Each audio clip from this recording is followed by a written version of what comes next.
Hello everyone. If you are new to my channel, then consider liking and subscribing. It will make me feel wonderful if you do it, thanks. By the way, I also have a Luffy fan fiction channel. If you are interested, the link is in the description. Dragonslayer by KitsuneDragon. He said he saw great potential in my small body and he raised me. Because of him I lived, I learned, and I finally found someone I could call friend, even if he didn't call me the same. I am his son. I am his student, the Dragonslayer of Acnologia. I don't own anything. Adios. Phantom Lord Guildhouse, Oaktown, Fury, year X 784. Jose Porlo was many things. A guild master, an oddly dressed fellow, queer, evil in a sense, maniacal and even downright insane when it comes to the topic of fairy tale, but never would he have called himself completely mind-raped. The two SS-class criminals standing before him were watching him with completely serious looks on their faces, while the look on his face was, well, priceless was the only thing that could be used to describe it, and even then it would classify it as an understatement. His jaw was agape, eyes widened beyond their normal capacity, and he seemed to have paled in skin tone. Why you wish to join PH Phantom Lord? Juvia stuttered in surprise, voicing her master's and fellow Dragonslayer's thoughts. The Apocalypse Dragonslayer frowned. Maybe I should have worded this better. I would like to join the guild in its attack on Fairy Tail. But when I said join Phantom Lord, I meant I would like to extend my hand, that is myself and the Onibi Mayobu, and offer a temporary alliance with your guild until the war is over. Naruto said. The two Dragonslayers and their master stared at the two powerful individuals before them in shock. He's not gonna faint, is he? He's been standing like that for like 5 minutes, Kurama said with a questioning glance at the Phantom Lord master. Well, considering what you just said, I wouldn't be surprised if you all just caused his brain to short-circuit. Gajeel stated. However, Juvia and I may not be showing it on the outside, but we are just as shocked as the master. Why are you here? Like I said, Naruto said as he glanced at the Iron Dragonslayer, we are here to temporarily lend services to Phantom Lord, and we would like to join your little escapade in taking down Fairy Tail. As for why I would help you pathetic whelps, like I stated before, it's just a need to satisfy a lust for destruction I tend to have. Your guild's plan of attack just happened to coincide with this. Naruto snapped his fingers in front of Jose's face and the lipstick-wearing man blinked erratically. You, the most powerful and dangerous criminals to ever walk the face of Fury, want to join us? Guilty as charged, though I should inform you our status as criminals came from when we killed a dark guild. You would think the Magic Council would not frown upon the eradication of a dark guild. Naruto shrugged as he scratched Kurama behind the ears. The Kitsune glanced at Jose, causing the Phantom Lord Master to flinch. So human, we will be willing to aid your little clubhouse in taking down Fairy Tail. I would suggest you consent to our aid because, well, either way we'll be joining in your little war game. It'd be better you have us on your side than on a neutral front where we can destroy both sides of the battlefield, Kurama said. Jose continued to stare at the two before him before a snap of Naruto's fingers brought him out of his thoughtlessness. Huh? Your reluctance to answer is quite annoying, Jose. Naruto stated with an annoyed tone of voice. Jose blinked wildly before registering the two SS-class criminals' request. The positives and negatives of the Ogo no Fujin and the Onibi Mayobu being on his side would no doubt be numerous. Given their current status and strength, it would be quite interesting to allow these two to be allies. Their names alone would probably crush the motivation to fight right out of the little Fairy Tail members, and with their strength, they could tear through the guild like it was wet paper. The battlefront would easily be mine to command, and despite the Element 4 and Gajeel being on my side, it is an unforeseen whether or not Makarov's brat of a grandson, Laxus, Mistogan or Gildarts would return. Currently, only Urza Scarlet and Mirajane Strauss are their S-class assets, and if one of the other three returned in time to fight this war, there would no doubt be a shift in the tide of the battle if I do not have these two to act as backup. However, the negatives just as easily match the positives. Jose glanced up from the ground as he was thinking and seemed to scan the two before him. The Ogo no Fujin and Onibi Mayobu were glancing around the dimly lit guild, but Naruto's eyes met his own and the Phantom Lord Master snapped his eyes to the wall to avoid the blonde's gaze. The cons of this agreement would be that, obviously, there may an ulterior motive behind their need for wanton destruction, and that could affect my plans in the war when it begins. Secondly, they are much too unpredictable. They could leave just as easily as they had come to join Phantom Lord and result in a loss of power when they attack Fairy Tail. Finally, their magic power and skills equal in terms of danger to my guild as well as Makarov's. Given how they took out numerous Rune Knights and a single dark guild by themselves, it is safe to say that they could easily be repressing their power as they stand before me. It is truly frightening to think what they could do if I don't have them on my side, but also if I do. Jose closed his eyes as he continued to think. A few more seconds passed before Jose opened his eyes. I have considered all the possibilities that may come from our alliance with one another. The pros and cons meet each other equally. However, I believe the pros outweigh the cons. But, so as to clarify, do you have any other reasons behind wishing to join Phantom Lord and the war? Jose's eyes narrowed. Naruto smirked, showing his sharp canines. We have given you our reasons for wishing to join out of the mere need to sat our lust for destruction, and since you are the attackers, we believe it is best you let us assist you in your venture to attack Fairy Tail. Do you understand, human? Naruto snarled, his ivory orbs glowing as they stared into the dark-colored eyes of the master of Phantom Lord. Jose swallowed audibly before turning to Juvia and Gajeel. There is no fluctuation in pulse rate, master, Juvia said as her ears twitched slightly. Also, there were no forms of visible body motions that would suggest he is lying. Unfortunately, he's telling the truth, Gajeel growled. Naruto's white eyes met Gajeel's crimson orbs and the two stared at each other menacingly. But a simple twitch of Naruto's fingers sent a small pulse of pain through the Iron Dragonslayer's body. The son of Metallicana grunted quietly as Naruto temporarily activated the seal magic. Amaterasu Formula number 55. A bead of sweat on the side of his face as he contained the urge to release his pain in a verbal manner. Naruto's eyes narrowed before nodding and his hand dropped. Gajeel turned away from the Ogo no Fujin and Juvia looked at her fellow Dragonslayer with worried eyes. So, do we have an accord? Naruto asked as he stretched out his hand. Aye, that we do. Jose responded with a nod and stretched out his own hand. The two mages sealed their alliance with the handshake and Naruto and Kurama grinned toothily. Phase 1. Complete. Kurama thought with a mental chuckle. As Naruto released Jose's hand, the hat-wearing wizard saint cleared his throat before speaking. So, I will fetch one of my mages to escort you to your living quarters. Not necessary, Naruto said as he raised his hand. I am quite comfortable as I am, after all. I will be willing to accompany Gajeel Redfox in his trip to Magnolia Town. Destroying Fairy Tail's guild is the first step in your process to spark this guild war, am I correct? Jose nodded, yes. How did you know that? The wizard saint's eyes narrowed with suspicion. Gajeel and Juvia looked around innocently, suddenly finding the stone ceiling of their castle complex to be extremely interesting. The Water Dragonslayer whistled a little tune. The method through which we gained information on your plans are irrelevant. After all, I did find out about this little war game you plan on playing, didn't I? Any extra information uttered by myself would be irrelevant to question seeing as how we have agreed on being allies. Naruto answered. Jose's eyes remained narrowed, but slow. You seem to excel in the art of speaking. A handy skill that is preventing me from further questioning you, but know that you may slip up soon enough. You are still not trustworthy in my eyes. Well, the Fujin and I are criminals in the eyes of the council. Your lack of trust is understandable. Kurama spoke, spitting out small rings of fire from his jaws to satisfy his boredom. So, as I was saying, we would both be willing to accompany the Iron Dragonslayer on his trip to Magnolia Town. Currently, I have spies within the legal guild district that informed me of Fairy Tail's movements. Makarov Drayar is going to visit the Magic Council since they called him in regarding the numerous bills for alcohol their members keep charging to them, and so given the time frame it takes to reach from Oaktown to Magnolia, we would be able to reach the town within approximately 2 days and return here before or exactly on the day Makarov would return from the council. Also, the Salamander and Titania along with their little group are not be found. Their whereabouts are unknown, along with that one ice mag mage, Grey Fullbuster, and a blonde celestial spirit magic mage by the name of Lucy. They have been gone for the past 3 months is what I have been informed. With those 3 being your most significant obstructions to Gajeel Redfox's task, it would be best to strike now seeing as they are no longer present, Naruto explained. You have thought this through quite thoroughly. Your words have a great deal of fact to them as well, but the ability to Magnolia within 2 days. How is that possible? A magic carriage takes at least 3. Jose pointed out as he stroked his mustache. Naruto gave an amused smirk before a small application of wind magic below his feet activated his spell, Futon, Tobu, allowing him to levitate as miniature cyclones swirled beneath his boots. Flight tends to be quite helpful in these kinds of situations, Jose. The Phantom Lord Master gave a dark chuckle. Very well then, Fujin, you may accompany Gajeel-kun on his trip to Magnolia. However, the task is to only destroy the Fairy Tail Guild House, nothing more, nothing less. No way, Jose, Kurama said before snickering at the rhyme he made. Everyone's sweat dropped at the 3-tailed kitsune before them. Really, that's what you would say at a time like this? Gajeel commented with a deadpan glance.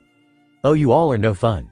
The man had himself set up for that little rhyme. Oh, you know what, fuck all of you bitches. I found it funny, your opinions don't matter to me. Especially yours, you're dead to me. Kurama jabbed a tail in Naruto's direction. Naruto planted his face in his hands and shook his head. With a sigh, Naruto turned back to Jose. Ignoring the kitsune, Naruto coughed lightly as he met said kitsune's glare. May you explain your want to avoid the destruction of anything else? Jose looked at the Dragonslayer before him and stroked his mustache before an evil grin stretched itself across the Phantom Lord Master's face. Because it would be much more fun to destroy everything when I head for the guild myself, that is, if Fairy Tail doesn't come to me first. Naruto's white eyes shone brighter than before as an equally toothy grin formed on his face as well. The son of two wizard saints chuckled darkly. I must admit, I did not expect such a personality from a legal guild. But I seem to have been mistaken. Stereotypes towards legal guilds should be thrown out the window at times, I guess. So, just for clarification, would you prefer the guild reduced to rubble or are we just breaking down a few walls? Kurama asked. The latter option would be my preference. Too much would provoke some attention from the Magic Council if a whole guild came tumbling down and too little would not result any reaction at all from Fairy Tail, much less Makarov. He then turned to Gajeel. Now you are to leave the next day. It takes a few hours for one to reach the Magic Council's Fury branch, but Makarov takes the entirety of the next day to argue with the council about the problems he and his guild have caused. You strike at night as well. We don't want to raise a crowd, but leave something behind that will allow for the pitiful fairies to know that it was still us phantoms that tore down their heavenly homeland. Jihi, understood master. Gajeel gave a mock salute with a toothy grin. The sun shone brightly as the Ogono Fujin and Onibi Myobu waited patiently for their third-party member to prepare himself. Food, check. One change of clothes, check. Sleeping bag, check. Alright Blondie, let's get moving. Gajeel said as he zipped up his travel pack, filled with only the necessities. Naruto's blue eyes gazed up at the cerulean expanse of the sky, slightly enjoying the soft breeze that caressed his face. With one last glance at the clouds, Naruto turned to the Iron Dragonslayer and nodded. Very well, however. His hand shot out and gripped around Gajeel's throat, and for a man of lesser muscle size than Gajeel, the black-haired man found the blonde to be surprisingly strong in terms of physical fitness as he was easily lifted off the ground. I do not take kindly to the Blondie comment you utter. I am your superior, Iron Dragon, and you know that very well. Watch your tongue or you just may lose it. He dropped Gajeel down on the ground harshly. The young man snarled as he rubbed his paining ass and rose to his feet.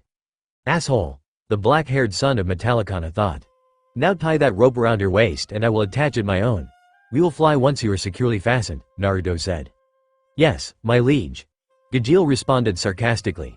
Wrapping the length of coiled fibers around him, Gajeel fastened the rope around his waist with a basic bow tie-shaped knot, Naruto doing the same. Naruto then slowly rose up from the ground, Gajeel hanging below him as if he were a Christmas ornament. So where's the mutt? Gajeel asked as he looked around the area for Kurama. The mutt does not take kindly to your words, Iron Dragon. I am sure the Fujin has already threatened you with ripping out your tongue if you continue speaking like an ass, so here's something you should know.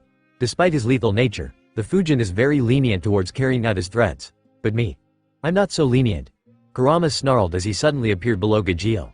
Small tongues of red flame flew forth from Kurama's jaws and dispersed only inches away from the black-haired Dragonslayer's face. Clear, crystal, Onibi Myobu. Gajeel gulped audibly. That gulp wasn't near audible enough, but I'll take what I can get. Let's go. Try to keep up, Fujin. Yeah. Naruto waved off the three-tailed kitsune before Naruto channeled a satisfactory concentration of wind magic into his feet before pushing off against the air as if it were solid before zooming through the skies. A sonic boom followed his sudden movement immediately after. Show off. Kurama muttered as he easily ran alongside the blonde as he maneuvered himself through the various pieces of foliage on the ground. The objects surrounding them were all but blurs to the fast-moving trio. Kurama glanced up to keep an eye on the Iron Dragonslayer through the numerous spaces in the foliage as he swerved around the large trunks that made up the redwood forest he was currently running through and what Naruto was flying over. However, the red and black furred fox's ears twitched and his face scrunched itself up out of disgust. Oh, for the love of. Do all of you Dragonslayers have motion sickness as a fucking side effect? It's annoying as hell. Kurama exclaimed. Gajeel urged himself not to vomit as Naruto soared through the sky, but he managed a weak raising of his hand and Kurama's eyes narrowed as Gajeel placed down all of his fingers. Signs the middle one. The legendary one-fingered salute reared its ugly head once more. Fuck. Gajeel's cheeks bulged a bit as he restricted the urge to puke. He managed to continue and finish his sentence. Kurama snarled, but began grinning was as he was amused by the Iron Dragonslayer's current predicament. It was kind of ironic that a Dragonslayer who was unaffected by the effects of flight was carrying another Dragonslayer who was affected by flight. So, Fujin, Gajeel groaned. Naruto's ears twitched as he registered Gajeel's voice. Yes, Iron Dragon. What's our halfway mark? Your question needs restating as I am having trouble understanding. He's asking you where we will be making a rest stop. Even though it's possible for us to travel for 2 days straight, it would be counterproductive if we didn't get rest in between. Kurama clarified for the Apocalypse Dragonslayer. Well, truth be told, Iron Dragon, I had not contemplated on that, for I was truly planning on flying straight through to Magnolia Town. You were? What the hell? Gajeel exclaimed. You dare doubt my abilities? Yes. Naruto's eyes narrowed as Gajeel's own crimson orbs stared up at him. The Apocalypse Dragonslayer remained silent for a moment as he looked ahead at the scenery before him, however, his sapphire orbs glinting with mischief. Ah, then should I, as they say, put the pedal to the metal. Gajeel's eyes widened as he felt Naruto's magic output increase. Oh fuck. Naruto suddenly dove down from his position above the trees and began to swerve every which way to avoid slamming into the trees before putting on another burst of speed. One sonic boom later, Gajeel found himself suffering the effects of the high-speed movement of Naruto's flight pattern, and though he was now suffering extreme motion sickness, it surely would have helped if he didn't slam into the trees that Naruto was weaving around. Ah, ack, ouch. Fuck, Itai. Shit, that hurt. Branch ow, branch ow. More branches. Gajeel screamed in fear as he was dragged through the foliage and slammed into every single redwood tree that Naruto managed to avoid. Having fun yet? The face mask wearing Blonde yelled back with a masked evil grin. No pun intended. Said Blonde was obviously amused by Gajeel's damaged form. Fuck you, Murphy's Law was quite the evil bitch today with regards to the fate of Gajeel. A few red lines coated his arms and face as he was marred by the branches he managed to nick. As his rope-tied form slammed harshly into the side of another tree, a squirrel appeared from out of the foliage and its claws dug themselves into his face. Ah, demon squirrel. Gajeel screamed as the pain of rodent claws dug into his flesh. TK grr, ah ugly human. The squirrel chattered in a high pitch as it stared in fear at Gajeel's own frightened face. Both wide-eyed mammals stared at one another, screaming loudly as Gajeel slammed into the sides of trees along the way. The squirrel's eyes then widened as it looked up and with a glance back at the Iron Dragonslayer. Gajeel looked confused as the rodent leapt off of his face. The son of Metallicana's eyes widened as he glanced up and white obscured his vision. Splat! Oh come on, how the hell does a bird manage to shit on my face at this speed? The Phantom Lord Mage was a bit thankful, though as the speed Naruto was moving it caused the bird feces to peel away from his face. Hey, a coin. Gajeel paused in his cries of pain as he swiped up the random piece of currency he managed to find. He stuffed it into his pocket with a satisfied chuckle. Maybe this wasn't such a bad day after all. Oof.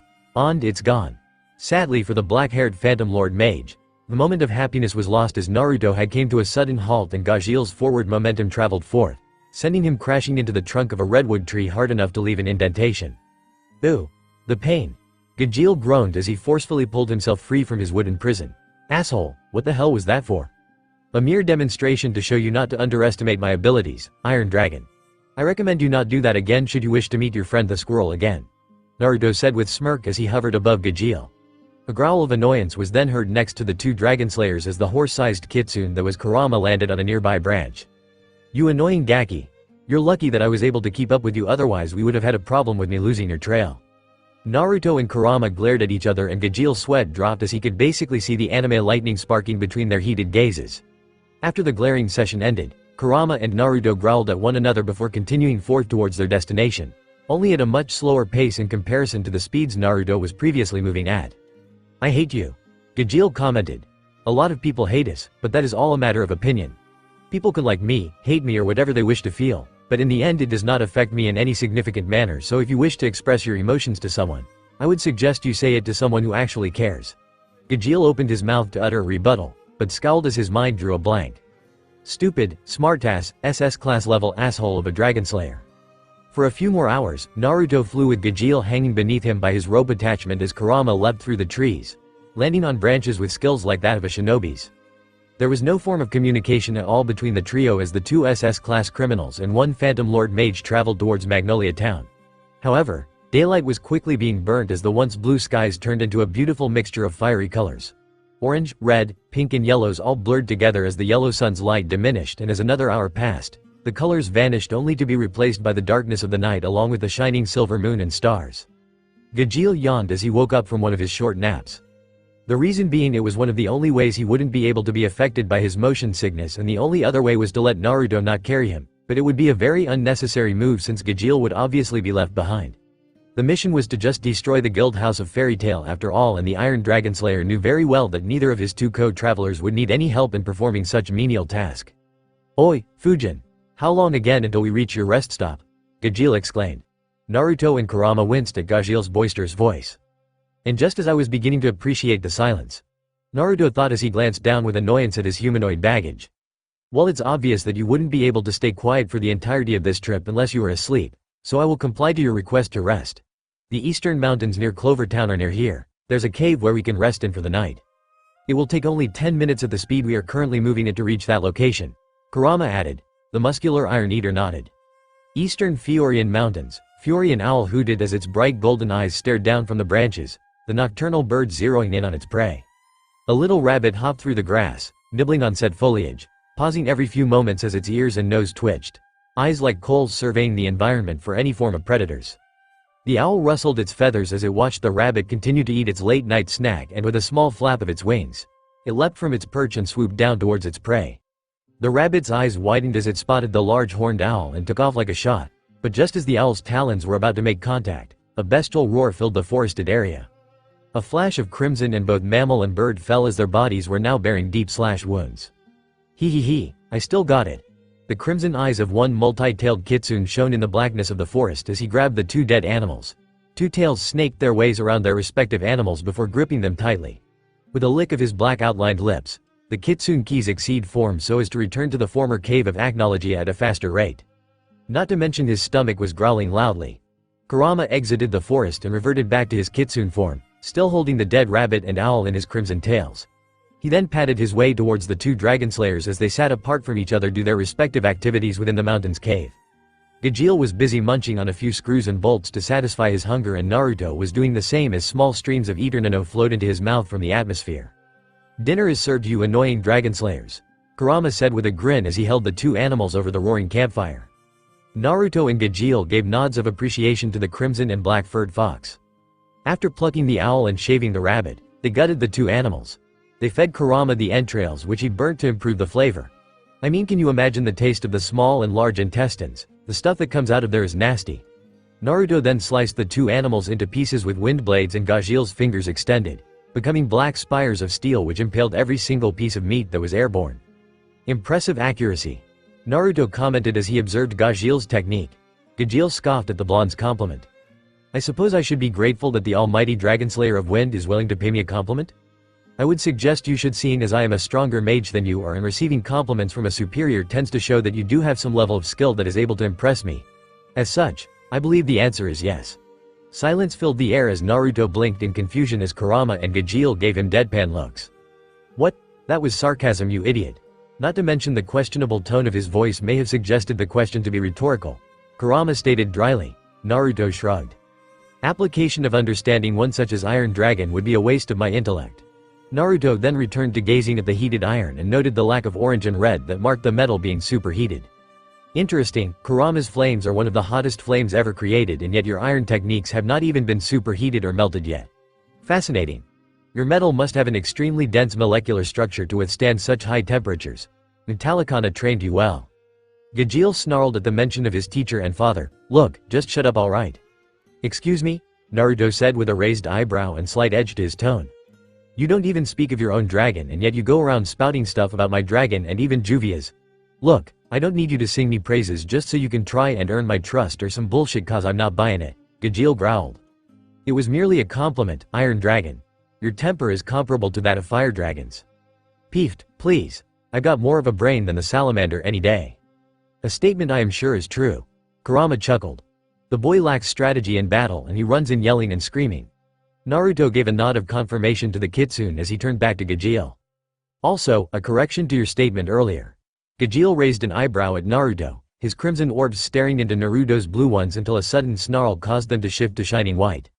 I am no Dragonslayer of the Wind. I am not be associated with the child of Cyclonus nor the child of Grandine. Do not dare make the mistake of making assumptions towards who my draconian parent is. The dragon that raised me is far above any of the elemental dragons that comprise the Genso. Gajeel gulped as he felt the killing intent roll off of the white-eyed Ogono Fujin, but nodded. Alright. Geez. You're a hypocrite for telling me to watch my temper, you know. And you are wishing for me to activate the seal I implanted on you should you aim to talk back to me in such a disrespectful manner, Iron Dragon. Gajeel's eyes widened as the merciless form of Naruto's personality growled at him. However, all tension was halted as Naruto glanced back at the food that was impaled by Gajeel and his eyes shifted back to blue. Food's done, he stated. Gajeel's sweat dropped at the sudden lack of killing intent from the older Dragonslayer, not that he was complaining. Something is definitely wrong with this guy's brain. Gajeel thought as he removed the rabbit and owl meat from over the crimson flames. After they ate their fill, reducing the meat to clean, white bones, Gajeel got out his sleeping bag from his damaged backpack, a result of his little, need for speed, trip due to Naruto's pride in his abilities. Note to self, never question Ogo no Fujin's abilities. He thought as he crawled into his sleeping bag. He leaned up against a rock for some sort of stability since his back would no doubt feel sore if lay flat on the ground. He looked to see Naruto and Kurama staring into the flames with absolutely blank looks on their faces. Gajeel yawned lightly, but he wasn't at all tired, so he racked his brain to see if he could at least strike a conversation with the two individuals that could undoubtedly kill him and leave him for the birds without so much as a flick of the wrist.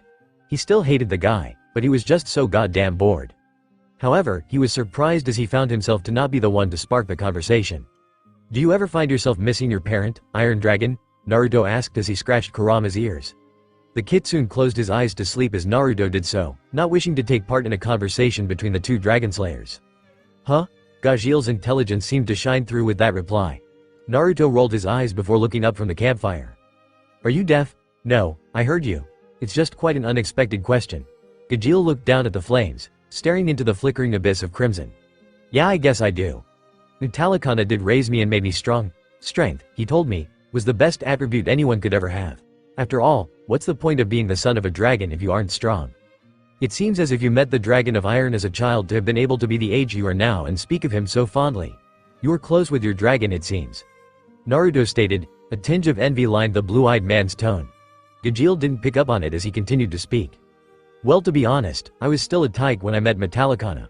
Kinda ironic that the Iron Dragonslayer was the son of two steel workers in the manufacturing industry." That is ironic. Though I was not actually referring to your biological parents, the ones that are or were humans depending on the case, though it does tend to be the latter in most if not all cases regarding as Dragonslayers. I am curious. Seeing as how you have brought up the topic, would you wish to explain your origins? Why the sudden interest? Gajeel asked with a raised eyebrow.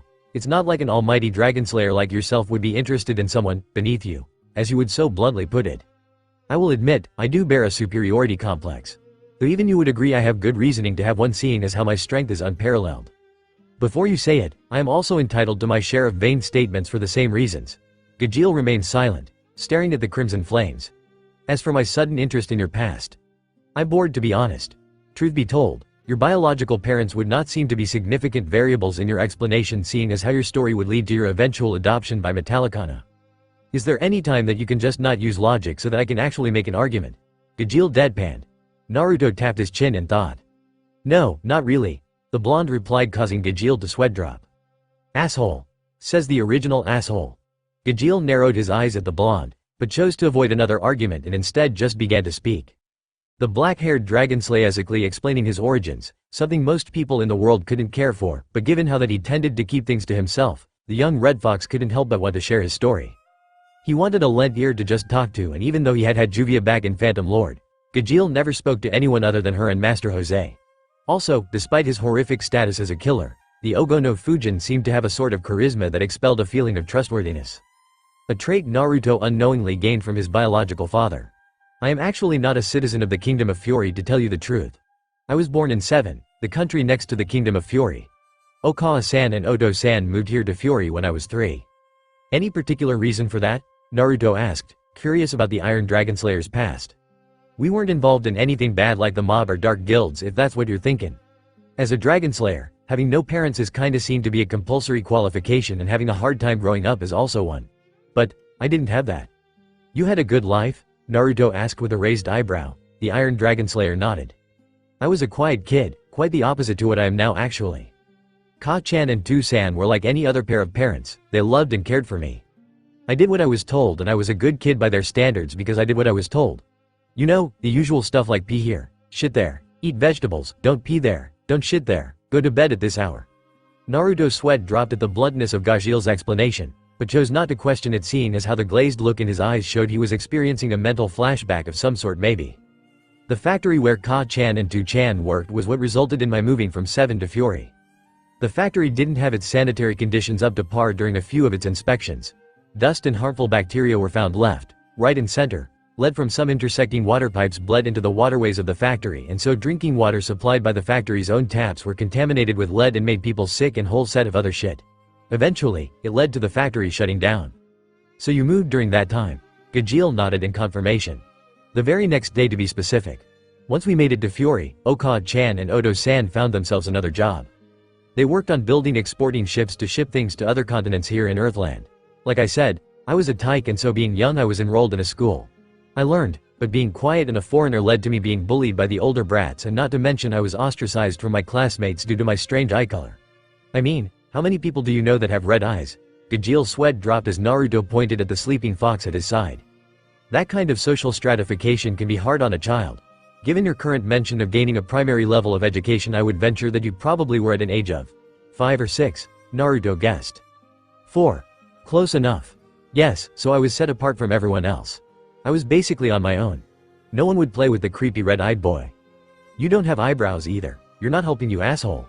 Gajeel exclaimed in a comical fashion, his teeth suddenly becoming extremely sharp and triangular, his eyes pure white as he shook his fist at the Apocalypse Dragonslayer.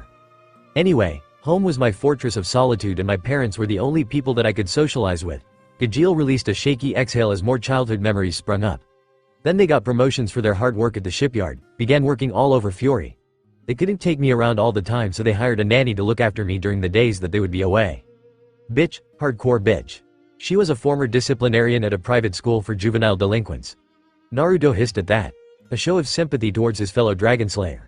He may be cold-hearted, but knowing Gajeel was only 4 when having to deal with such a person was not exactly worth ignoring.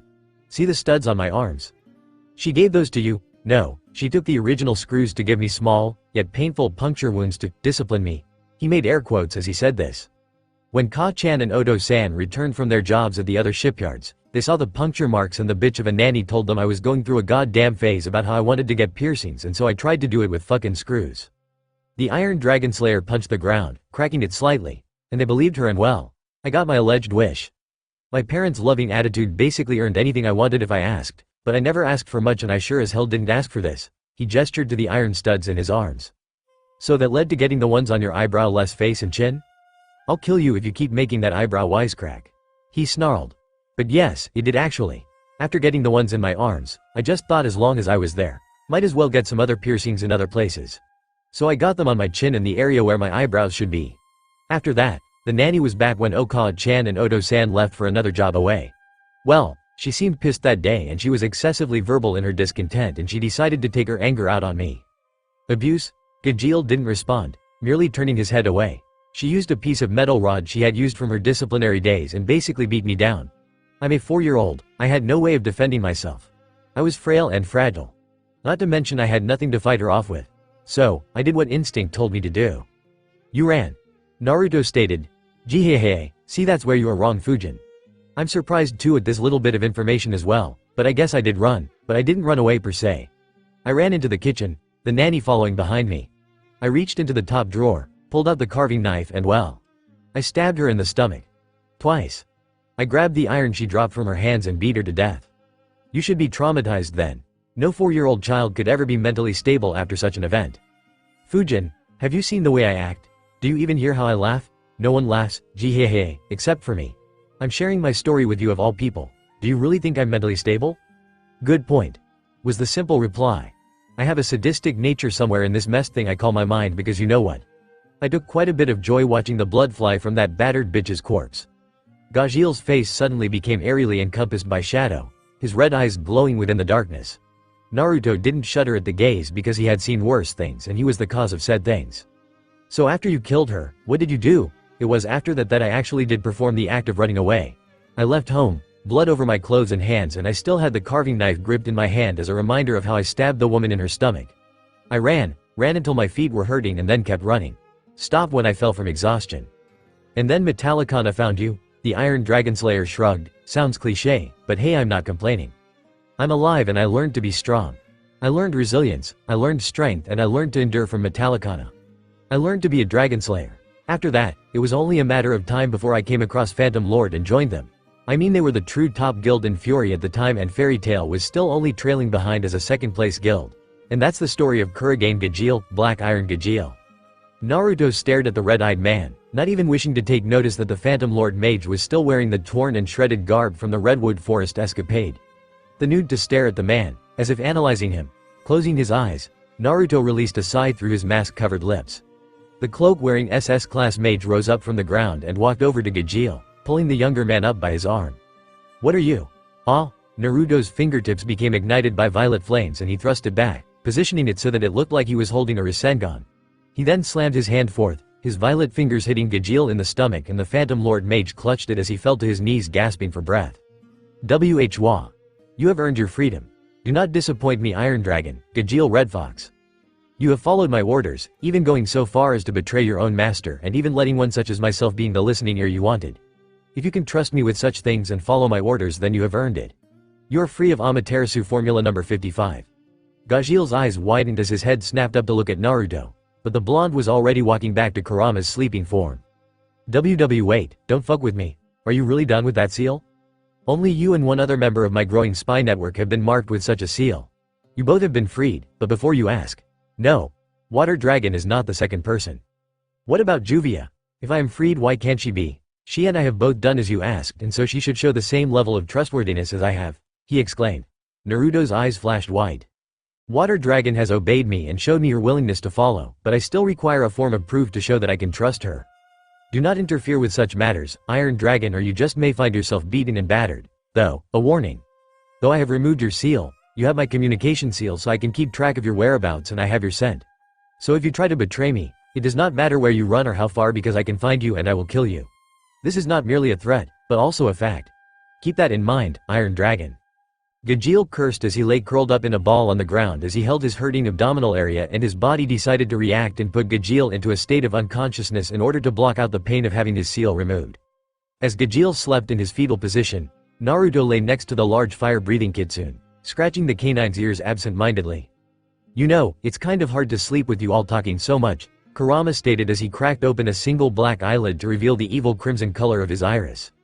Naruto didn't reply as he stared at the campfire before glancing down at his childhood companion.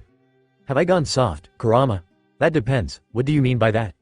Do you believe that I have become so lenient due to my humanity that I am just willing to lend my trust to anybody that decides to share their pasts with me? Am I really that soft-hearted that I am willing to let Iron Dragon of all people roam free without the seal? Years ago I would not even think of letting anyone outside of you, Ayame Ne-chan and the others from Clover Town, believe they could trust me and vice versa, but now. I wouldn't call it softness, Naruto, I would call it improvement. This level of leniency shows that you are actually more willing to trust those around, and in turn they will eventually come to trust you as well. You wish to create a spy network that will in turn become your army for when you and Acknowledgia set a course for Algesia to start a war with the Dragon King. If you wish to do so, this act of trust will no doubt aid in them remaining on your side should you inform them of your plan with the Black Dragon. Sometimes all it takes is trust to ensure you don't allow people to leave your side, Naruto. Humanity is funny that way, but it is an admirable quality at times. And if they betray my trust, kill them. It's as simple as that." Kurama shrugged. "You can rule through fear, but I find it is better to have control over your subordinates through much more positive terms than what you currently have. Like what you have with Haku and Zabuza, or better yet, what you have with that Leon guy and his team.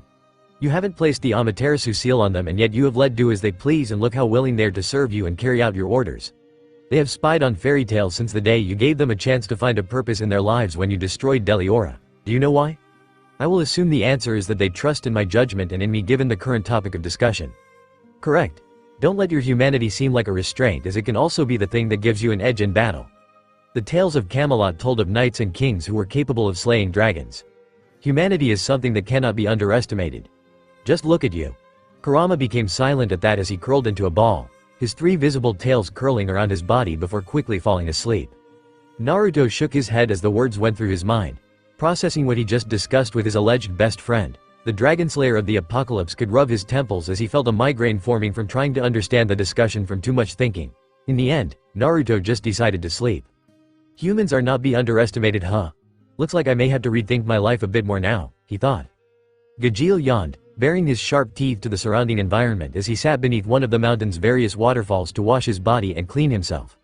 Naruto and Kurama were removing any traces of their existence from Acknowledgia's former cave before saying they would be going for a walk as they had guided Gajeel to the waterfall where he was currently bathing. Gajeel's closed eyes opened slightly and the crimson-eyed Dragonslayer stared at his naked body, more specifically his abdominal area. The muscular Dragonslayer's eyes narrowed as he glared at his navel, the area where the seal Naruto had implanted on his leg, or where it was formerly imprinted. The seal always used to appear whenever he used his magic energy, A backup precaution Naruto had engraved into the seal's original formula so as to keep a lock on his subordinates should they try to burn off the seal with magic. It was seen as a precaution, but for a seal master like Naruto Uzumaki namikaze, it was necessary. Gajeel channeled his magic energy and to his surprise, the seal had truly not appeared. No complicated-looking seal formula. No uncomfortable tingling sensation whenever he used his magic. Just bare tanned skin and the feeling of magic flowing through his body naturally. Well, what do you know? The bastard wasn't lying. He did say he would remove the seals from myself and Juvia should we both prove to be trustworthy to him, but I didn't think he would actually do it. Looks like he actually keeps his promises, but then again he did make an oath of the dragon. However, that merely solidifies just how seriously he takes commitments to his subordinates and others under his command. Gajeel released a dry, "Jihehe," as he gave a small smirk. Gajeel stepped out from beneath the waterfall and glanced at his stomach one last time before diving into the adjoining river. Swimming over to the edge, he climbed out of the water body and walked over to his travel pack. He removed a towel and dried himself off before pulling out his fresh set of clothes. He then took out his lone wing-like attachment, the only remnant of yesterday's outfit alongside his boots. Screwing the bolt that attached the feathery apparatus to his sleeve, he gave it a test shake and smirked in satisfaction. Like Natsu's scarf, Gajeel's arm attachment was a remnant of his dragon parent. Feathers of the legendary bird known as Icarus Illumina.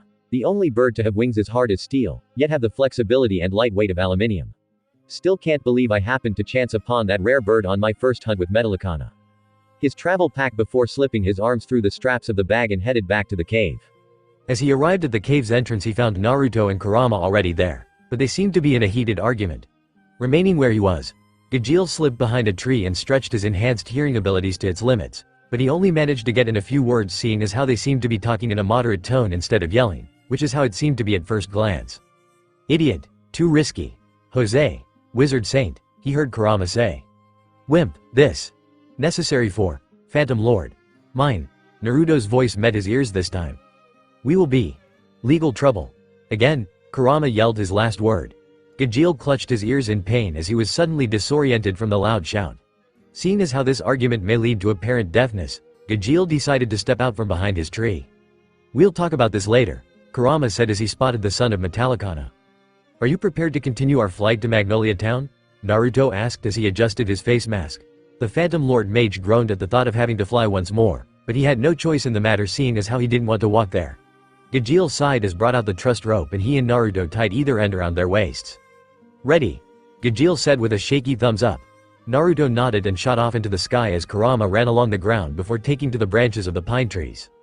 Magnolia Town. Fury within a matter of hours and much restrained vomiting from the black-haired Dragonslayer, the trio finally arrived at the descending road which led to Magnolia Town's entrance.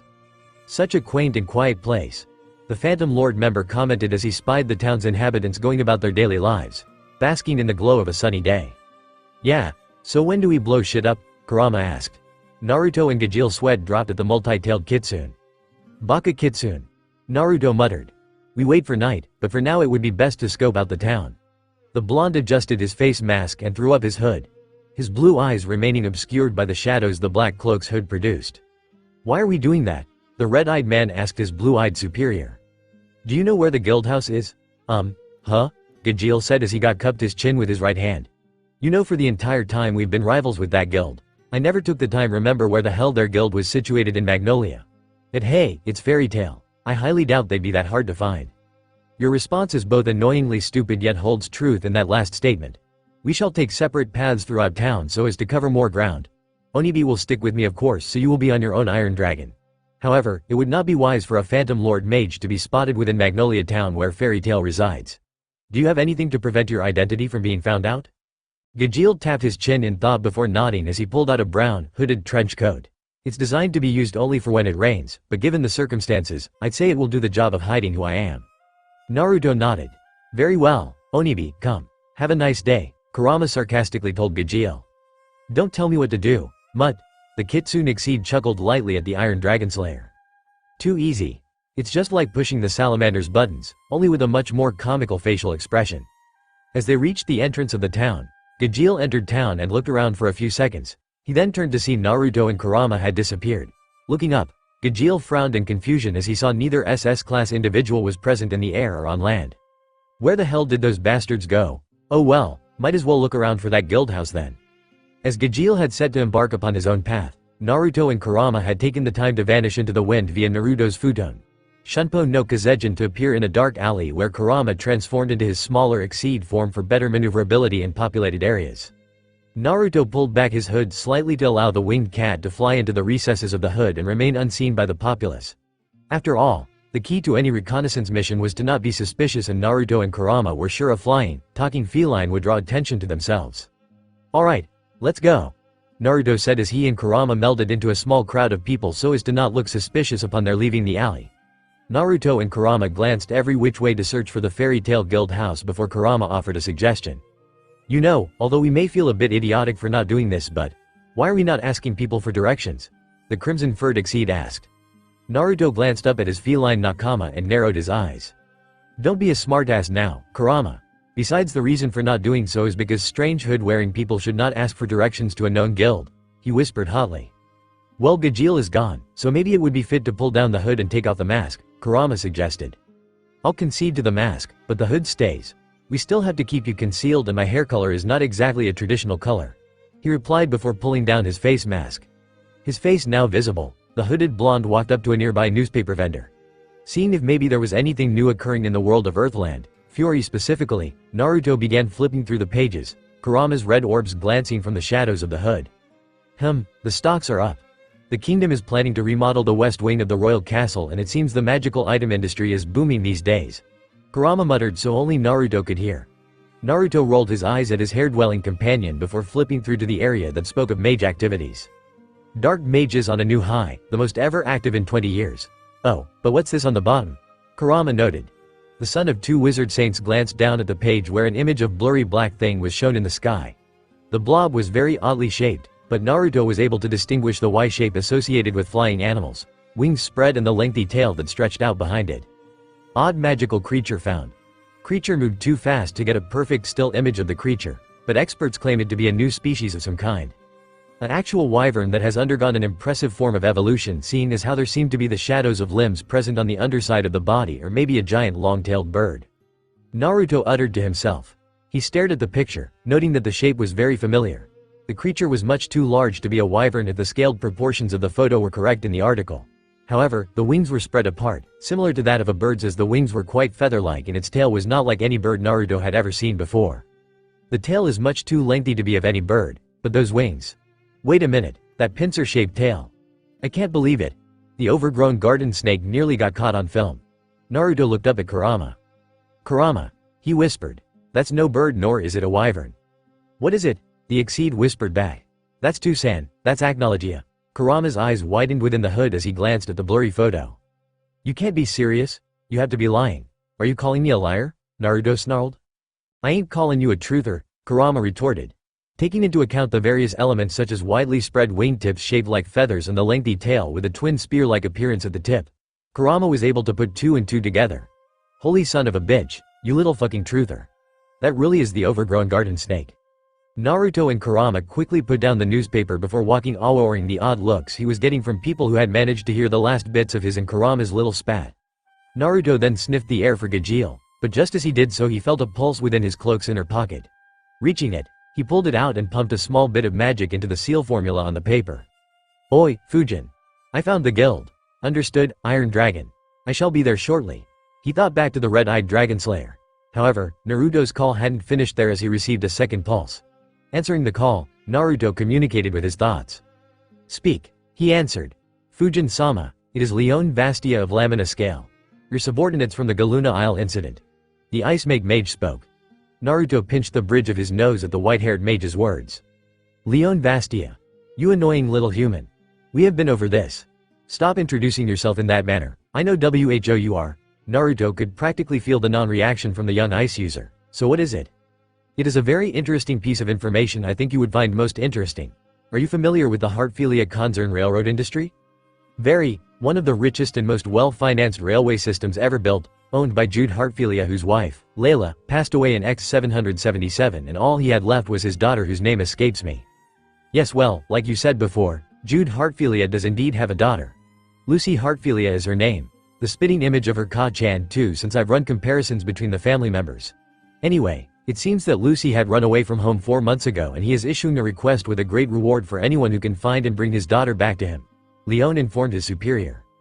Ah, I see. Well, that is rather interesting news, but I would be very gracious if you would get to the point of this information. Though it seems to be a popular tidbit of information among those of you who need finances, I require none of that as I have quite loaded, as the term goes.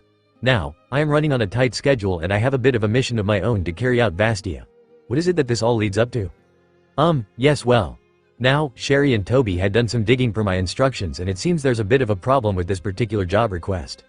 Which is, my fellow student of Gray Fullbuster. He is a member of the illustrious guild known as Fairy Tale, and through various searches and much asking of questions and listening to rumors, we were able to determine that it was in fact true. Lucy Heartfilia, the lone heir to Heartfilia concern, is a member of Fairy Tale. Leon said. Naruto's eyes widened slightly. Are you positive? Very well done, Vastia. You and your team have done well. Keep me posted on more legal guild workings per month and anything important as well. Understood, Fujin-sama. The link was then cut and Naruto placed the paper back in his cloak.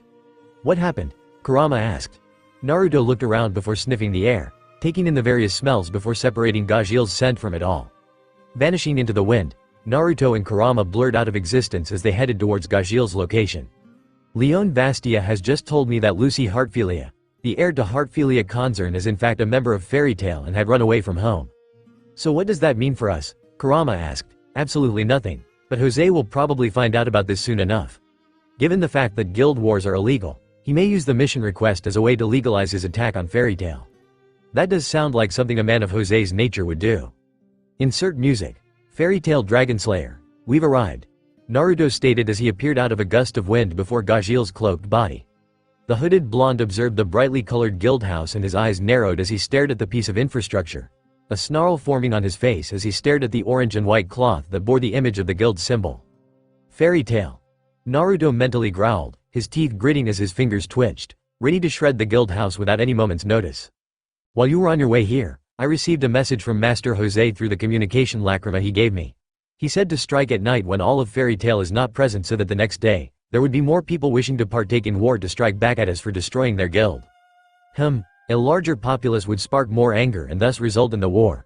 There is sense to your master's words. By the way, where's the fox? The Onibi Myobu did not wish to partake in the festivities. It is just you and I. He lied. Gajil believed the lie as he nodded in response. We attack at night. The hours flew by quickly as Naruto, a hood-hidden Kurama and Gajil sat upon the rooftops, watching as the members of Fairy Tale left the guild to go to their respective homes. The sky was now a beautiful navy blue color.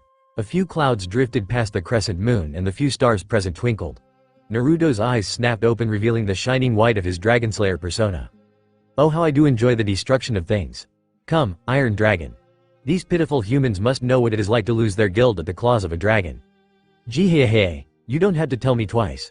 The two Dragonslayers dropped down from the rooftops and they looked at the empty guild house. Gajil took a step forward before cracking his fingers and neck.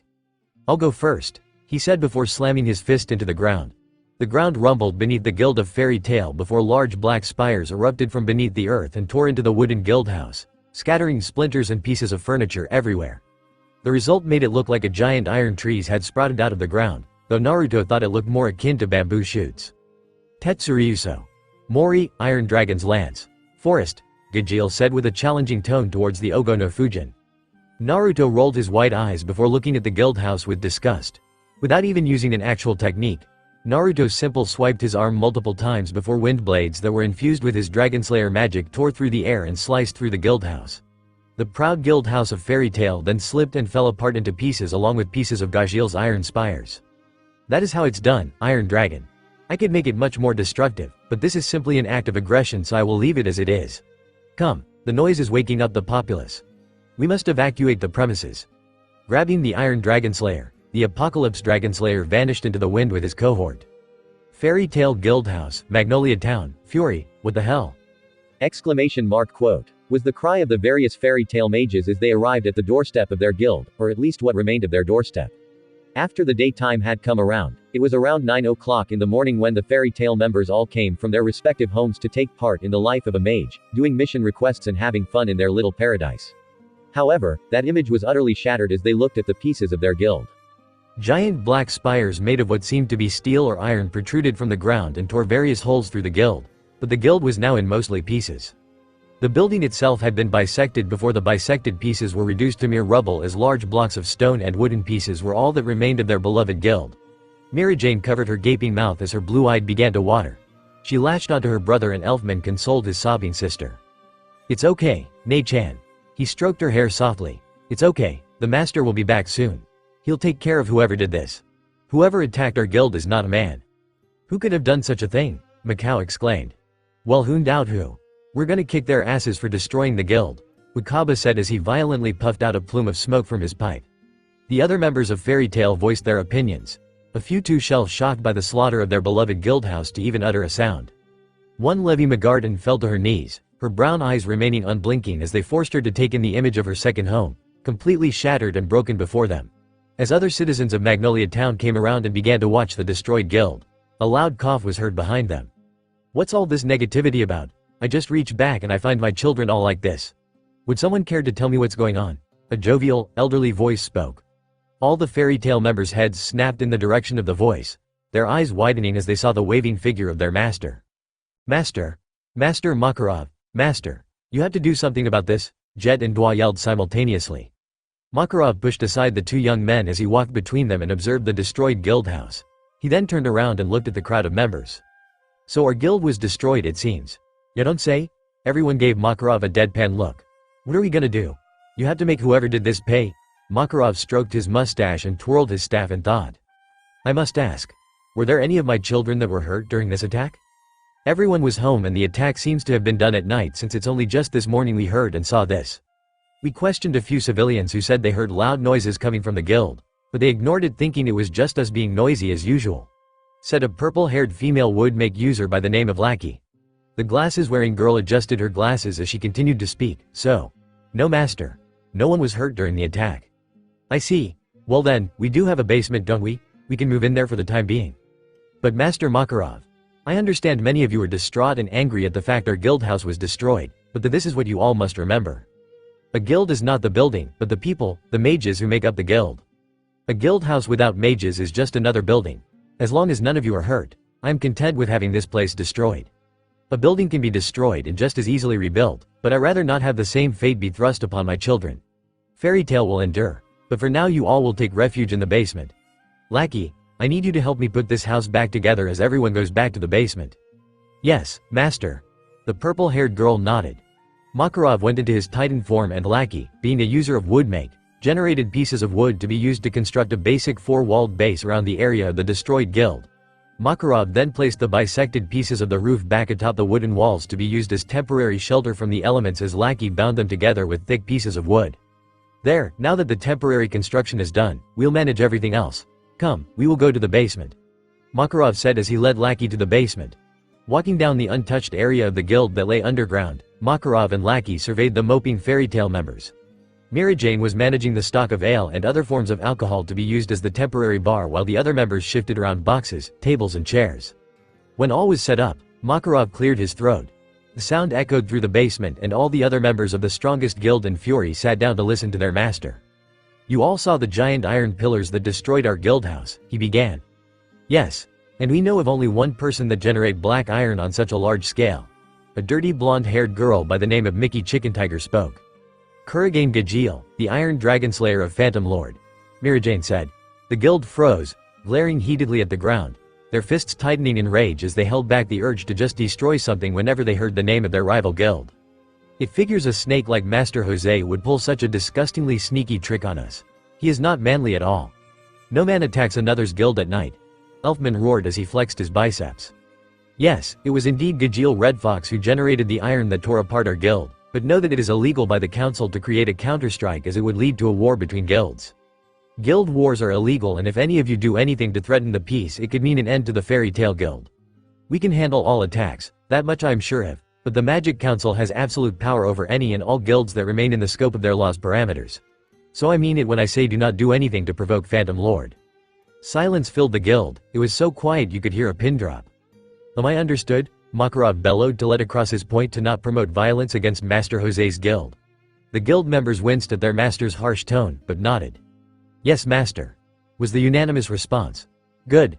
The dwarf of a man nodded as he hopped atop the temporary bar's lengthy table. Master? The white-haired cover girl tapped her master's shoulder. Yes, Mira-chan? Master, I think it would be beneficial to us all if we were to remain in groups so as to keep each other safe.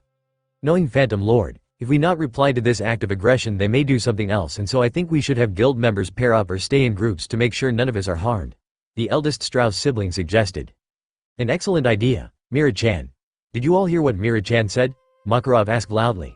The guild members looked up from their activities and titled their heads in confusion. What? Makarov and Mira-chan's sweat dropped, Makarov enhancing his frustration by palming his face. He then relayed Mira-chan's idea to the present guild members who agreed wholeheartedly on the idea of the S-class beauty. Many of them suddenly leapt at the cover girl of fairy tale. Would like to pair with me, Mira-chan? I'll keep you safe, Mikao said. No way, Baka. She'd rather go with a devilishly handsome man to protect her, like me. Wakaba said. The two men snarled at one another before rolling on the ground as they tried to beat the other down. However, they were viciously kicked away into the wall of the basement as Elfman stood with his leg outstretched, showing he was the culprit. No one flirts with Nei-chan without my approval. Wakaba, you smoke and have a wife. Mikao, you have Romeo to look after. Don't bother Nei-chan. You are not men for betraying your responsibilities. Men? Wakaba and Mikao groaned in pain on the floor as Elfman huffed in protective brotherly rage. I shall watch out for you, Nei-chan. Only a true man will take the precaution to watch out for his sister. Man, Elfman roared. Mira-jane giggled at her younger brother. You'll do a fine job of that, Nei Elfman. We will protect you, Levi-chan, Jet and Dwa exclaimed loudly as they hugged the diminutive blue-haired girl, squishing her between their bodies resulting in her dropping her book. Great, now I've lost the page I was on, she grumbled. Thank you though, Jet, Dwa. Team Shadowgear watches out for each other, right? Yes, Levi-chan. The plant magic and speed magic users agreed. Then the day moved on. The members of Fairy Tail quickly began to let go of the fact that Gajeel had attacked their guild and moved on with their lives. They performed missions and drank beer to their heart's content. Laughter was heard from the basement of the guild as the afternoon sun began to set, the sky looking like it was burning from its appearance. However, that laughter was not appreciated by the two Dragonslayers and one Kitsune Exceed. The canine snarled as his three tails whipped wildly. Their happiness annoys me. Joined the Clinto his fist as he rested it against his mouth. My assumption was correct then. Makarov will not be provoked by the mere destruction of the guildhouse. Does your master have a backup plan for this situation? Naruto asked. Gajeel nodded. Juvia and I informed you of this 3 months ago. If the destruction of the guild does not work, we aim for the guild members. Gajeel said with a sadistic grin, his red eyes seeming to burn intently with bloodlust as the sun's light shone on him. Bloodshed. Excellent, Naruto loved this plan already. However, we do not kill. We spill their blood, but we do not kill was Master Jose's orders. Gajeel said. Naruto snarled at that. And why not? The hooded blonde asked. Because killing a guild member is illegal and Phantom Lord would be labeled as a dark guild if we go into the kill zone. And we may end up in your position. Gajeel pointed out. The son of Agnologia gritted his teeth as he rose up to his feet, Kurama doing the same. Spill their blood. Naruto snarled as his blue eyes shone white. Gajeel's eyes widened, but as he rose up he was quickly forced back down by Kurama's tails. You do not interfere with our attack. This guild war must occur and your master seems to be aware of the consequences of attacking fairy tale mages as he is taking advantage of Makarov's protective nature. You may accompany us, but if you dare interfere with our attack, you will fall, Iron Dragon. White-eyed shone brighter as if to solidify Naruto's threat. Gajeel gulped as the killing intent rolled off of Naruto's body in waves, the Iron Dragonslayer beginning sweat profusely from the nervousness he was experiencing. Naruto then waited for the sun to fully disappear over the horizon before sniffing the air. Catching a scent, he, Kurama and Gajeel took off across the rooftops in the general direction of the fairy tale mages they had sniffed out. 3 figures walked down the cobblestone road of Magnolia Town. Naruto's white eyes narrowed as he suddenly vanished into the wind. The predator had found his prey. Levi-chan, be careful, Jet said as Levi skipped along the cobblestone. Geez, Jet. You're sounding like my Oba-chan. Why can't you be more quiet like Dwa? Yeah, Jet, see, I told you Levi-chan likes me better. She totally does not, Jet argued. The 2 male members of Team Shadowgear glared at one another as the object of their affections pinched the bridge of her nose. Idiots, she muttered. Suddenly, a violent wind blew through the path they walked. Levi gripped her hair to keep it from flying into her face. Jet and Dwa quickly stopped arguing and began to glance around the streets. The winds continued to blow harshly before dying down. What was that? Jet asked. I don't know, maybe it was a Phantom Lord mage. They are probably invisible or something. That's a horrible hypothesis, Dwa. It is not, Jet. Besides, I don't see you coming up with any bright suggestions as to what caused that wind. Will you two stop arguing? Levi yelled as she gripped their ears tightly. Insert music. Naruto Shippuden Night Attack. I suggest you listen to the girl. You never know what could be lurking in the shadows at this time of night. A voice spoke. The three fairy tale members quickly got into a triangle formation, watching from very direction on the road to see where the person who spoke was. Suddenly, a cloud of mist appeared around Team Shadowgear and a dark chuckle met their ears. Levi glanced around and her eyes widened with fear, releasing a gasp of surprise as she saw a pair of glowing red eyes. Jet and Dwa turned and were also surprised to see the crimson orbs that stared into their own. So the little fairies think they are so brave. Well then, let me show you fear. The red eyes vanished from view before a bestial roar echoed through the air. Help! Levi screamed. This mist is a silencer. No one will hear you. No one will come to save you, little human. Levi tried to run, but fell down as she slammed face first into something solid. She looked up and her face teared up as she was now gazing into the pure white eyes of a hooded man. The sharp canines of the figure were bared and the figure suddenly lashed out, his hands wrapping around the blue-haired girl's throat. No one will save you from the dragon's claws. Naruto slammed Levi harshly into the ground and her scream of pain echoed through the cloud of mist. Jet and Dwa looked around the thick mist, but apparently they had lost their female teammate. However, as they searched for the blue-haired girl, both males were jumped by the red-eyed demonic Kitsune. Hello boys. Want to play a game? Ha ha ha ha ha. The Kitsune howled in amusement as he stared into the frightened eyes of Jet and Dwa. Let's play my favorite game called Break a Skull. It's such a fun game. Kurama's tails lashed out and wrapped themselves around the two boys before lifting them up into the air. And down you go. Kurama grinned toothily as he slammed both mages into the cobblestone. The stone cracked beneath them as they were violently slammed into the ground. And so the cycle continues. The three-tailed Kitsune howled within the mist as he continuously slammed the two into the ground. Their grunts and cries of pain were not heard by any as the mist of Eternano made by Naruto had prevented any sound from leaving the mist. Kurama threw Dwa into the air followed by Jet, causing their bodies to collide in midair, but Kurama then jumped and flipping, slamming his tails down on their bodies so that they rocketed back to earth. However, the Vulpine allowed his rear appendages to extend after them, wrapping one tail around each of their necks so that as soon as they met the ground, they were dragged through the earth, tearing trenches in them. With a howl, Kurama raised the two mages into the air before slamming them into the ground bursting apart as a small crater formed. Kurama's body then became engulfed in crimson flames as he let go of the two groaning and bleeding mages. The Kitsune's eyes shone like rubies as the beast walked up to the downed fairy tale mages. Who? Jet managed to utter, but the pain was too unbearable and he couldn't speak. Ah, you are both still conscious. Then I will truly appreciate the screams you two will make when I do this. Kurama chuckled darkly before raising his three burning tails. The crimson flame-covered tails slowly neared the Jet and Dwa before they were gently placed onto their chests. However, the gentleness of the application did not do anything to ease the blinding pain that was felt by the two male members of Team Shadowgear. Only a few seconds passed before they had fallen unconscious from the pain. Kurama frowned as he extinguished his flames. Jet and Dwa were held above the ground, their bodies broken and bleeding. Blood seeped from the wounds in their skulls. Faces and Jet's left arm was bent at a funny angle showing it was broken. The painful burns had left a large red mark on their visible chests. I think that will suffice to anger the great titan of fairy tale. What do you think, Naruto? Kurama asked. The white-eyed Dragonslayer stepped out of his area of the mist, a dragging sound being heard. A satisfactory effort. What do you think of my toy? Naruto grinned as his Dragonslayer mentality held its dominance within him. The clawed hand of the hooded apocalypse hoisted up the motionless body of one Levi Magarden which he had dragged across the cobblestone. The girl's pale skin was covered in slash marks that poured crimson over her equally torn t-shirt. Her legs had a few length lacerations and blood leaked from her burst lip. Bruises colored areas of her legs and arms a purple-black color and there were a few areas which had peeled skin from Naruto dragging Levi across the ground. A futon use here, a punch here, a kick there and physical blows rained down everywhere. Naruto's toothy grin stretched across his face, his white eyes shining with glee, literally and figuratively. The mist then vanished and the two SSD towards the Iron Dragonslayer who was waiting outside the mist cloud. Oh, you're done. Come on, Lowo. Gajeel fell silent as he stared at the bleeding forms of Team Shadowgear. What did you do to them? We did what was necessary, Kurama said with a monotone. Naruto and Kurama then hopped atop the roofs of Magnolia Town, Gajeel following behind them. What are we to do with them? Naruto asked. Surely, Jose has some idea of what to do after taking down these fairy tale members. Jihehe. Well, this part one find quite nice, put them on display. Naruto and Kurama looked at each other before looking back at Gajeel. The Iron Dragonslayer motioned for the two more powerful individuals to follow him, and follow they did. After hopping along the rooftops, Gajeel leapt off of the last roof to land on the soft green grass of Magnolia Town's park. In the center of the park was a great tree that was visible for all who came to the park to view.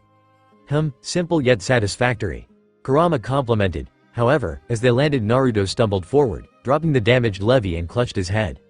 No, not again. Not when I have control. Naruto's white eyes faded and their glow vanished. With a blink, sapphire irises returned and Naruto's brain received that burning sensation he usually felt whenever switching personas. Kuso, what the hell happened? I think I had another episode. But why does this keep happening? These personality switches are damaging me. My skull feels like it's going to tear apart every time this human part of me regains control. Why damn it? Naruto glanced up and his eyes widened when he saw the damaged form of Levi Magarden. Fairy girl? He whispered with a questioning tone. Naruto? Naruto shook his head, blinking rapidly as he registered his name being called. Huh? Kurama. What happened? Your Dragonslayer side took over for a few moments to take down the fairy tale members. You took down the girl while I had handled the two idiots that are her teammates. Oh, she's still breathing? Naruto asked. Kurama nodded and he noted the small glance his blonde companion sent towards the damaged girl's body. Interesting, was his comment. Naruto grunted as he held his throbbing skull, but his 5-point elemental seals effects managed to dull the pain. Now how would you propose we display them, Mr. Red Fox? Kurama asked as he held up the three unconscious and bleeding fairy tale members. Quite easily. Toss them, he said with a toothy grin. Kurama raised a non-existent eyebrow but complied. With a single flick of each tail, the three fairy tale mages were airborne. Tetsuryu no Shibari, Iron Dragon's restraints. A pale green magic seal appeared in front of Gajiel's hands as he sent metal clamps forth that slammed against the bodies of the members of Team Shadowgear with amazing precision. The marksmanship was truly amazing, and in the end, Levi, Jet and Dwa were all restrained to the tree by the clamps in a crucifixion pose. Bruises formed where the clamps had struck their wrists and waists to bind them. Interesting display, Naruto commented. Now for the finishing touch. Jihehe, the Iron Dragonslayer walked up to the restrained Levi and swiped his fingers across her unconscious body, where the blood was currently leaking from. With a couple swipes here and there, Gajiel stood back with a satisfied grin as he had drawn the symbol of Phantom Lord on Levi's stomach with her own blood. If that won't start a war, I don't know what will, the red-eyed man stated before turning around and taking his backpack off of his back. Naruto and Kurama stared at the damaged girl and the two couldn't help but feel slightly guilty. It was necessary, Naruto thought as he turned away from the crucified trio. He then took the rope that Gajiel had and tied it around his waist, Gajiel doing the same with the other end. Kurama leapt atop the roofs with ease and the three assailants left to return to the Phantom Lord Guild House. Naruto leapt into the air and a gray-green colored magic seal formed beneath his feet. Futon. Tobu. He stated as miniature cyclones swirled beneath his boots and the power of flight was now his once again. The blonde's blue eyes glanced back at the unconscious and bleeding form of Levi one last time before he swapped down and grabbed Kurama from the rooftop. A sonic boom echoed throughout the night sky, their only spectator being the crescent moon. Magnolia Town Park, Magnolia Town, Fury, first the guild. Now this, Kana exclaimed. She was so shocked that the small bottle of liquor she held had slipped from her hands and poured itself out onto the grass. They've gone too far now. Lackey growled out. I can't believe even Jose would take such measures to start a war. It's horrible. Mirajane held back the urge to vomit from seeing the damaged and bleeding state of her friends as they were hanging by their metal restraints, crucified to the park's tree. Elfman ranted on about how men do not do this to guild members. A parent does not wish to see their child's blood spilled. Makarov spoke as he walked forward. The small crowd of citizens and fairy tale members alike parted for the diminutive man. The destruction of a guild house, I can handle. But Jose has taken this too far. We prepare for battle against Phantom Lord. Makarov's outfit shimmered as he performed re-equip magic and was now sporting the outfit of his wizard saint status, wearing a white tunic with fairy tale symbol on the left collar and a pair black pants in which covered by a formal white coat with white fur around the edge and the 10 wizard saints symbol at the back. He hand-clutched the staff he always carried out so frequently, but this time his anger was paramount and with a burst of magic, a golden aura sprung forth and the staff was snapped in two. Makarov glared at the bloody symbol of Phantom Lord that was drawn onto Levi's stomach. The titan of fairy tale's eyes burned with the fire of 1,000 suns and the earth cracked beneath him. This means war. Makarov then turned to Mirajane as he left to assemble the guild for war preparations. Mirajane. He stated her full name, notifying her of his seriousness. Why yes, Master. The white-haired girl asked as she wiped away her tears. Get the communication lacrima online at the guild. We're calling in the cavalry. Tell our strongest team it's time they come back." Mira-Jane's eyes widened and she gained a sudden determination and a smile spread across her face. "Yes, master." Insert music. Naruto raising the fighting spirit. Phantom Lord Guildhouse, Oaktown, Fury. I feel a strong magical energy approaching the guild. Naruto murmured to himself as he and Kurama sat within the scaffolding. The Titan of Fairy Tail approaches then. Kurama muttered. The former citizen of Edelus was in his Exceed form, so he hovered by his feathery wings around Naruto. So it seems. Iron Dragon is deciding to employ guerrilla tactics on the Fairy Tail members while the others aim for a straightforward strike. Naruto said. Though I wonder why they are acting so carefree if they are aware of the fact that Fairy Tail approaches them. Humans are idiots, was the instant reply. Boom. The wall of Phantom Lord's castle was blown apart. The smoke and dust that was kicked up clouded the vision of the Phantom Lord members below. What the fuck was that? One Phantom Lord member coughed out. The smoke died down as it was parted by a violent wind generated by Makarov's magical energy. At the head of the party was Elfman, his right fist held out and covered in light black fur, its large and muscular form pulsing with the need to hit something. We are Fairy Tail, was the announcement Makarov made, and then the mages of Fairy Tail rushed forth and the war began. Magic seals of various colors lit up the floor below as if it were a laser light show. Elemental attacks, swords, fists and feet flew every which way. Men do not attack with such dishonor. Men strike with their fists. Elfman roared as he slammed on the ground, sending out a shockwave that sent those caught within it skyward. Guns magic. Scatter shot, guns magic, homing shot. The two cliché cowboy, cowgirl dressed gun wielders, Alzak Connell and Biska Mulan, fired off numerous bullets at the airborne phantom mages and blew them out of the sky as if they were ducks to be hunted. Yeehaw! The two cheered as they high-fived each other. The two blushed as they realized they made hand contact. The truth was that both of these two guns magic users had crushes on each other, but never were able to work up the courage to even confess to one another. Fire magic. Sticky fire. Macau yelled as a stream of purple fire slammed into three Phantom Lord mages that were about to attack the blushing duo. Oi, keep your head in the game, the purple-haired man yelled before wrapping his fire around his best friend's waist. Macau spun and Wakaba did so as well before Macau threw the smoke magic user forwards. Smoke magic. Lung buster, he yelled as a purple magic seal appeared out of his pipe. Suddenly, the large magic seal sent forth numerous fists made of smoke that soared through the air and entered through the noses and mouths of any Phantom Lord mages that were unlucky enough to be caught by it. They then began to cough and sputter as they fought for air. Wakaba snapped his fingers and the smoke left their airways, letting them breathe, but they were then caught by the giant smoke fist that mostly likely broke their ribs and damaged their lungs. Look, the old man hasn't done anything yet. Get him! A crowd of Phantom Lord mages leapt towards Makarov with the intent on brutally destroying the diminutive Fairy Tail mage. Makarov's eyes were closed as if he were ignoring the world around him, but then his eyes snapped open. Insert music. Fairy Tail Fairy Law.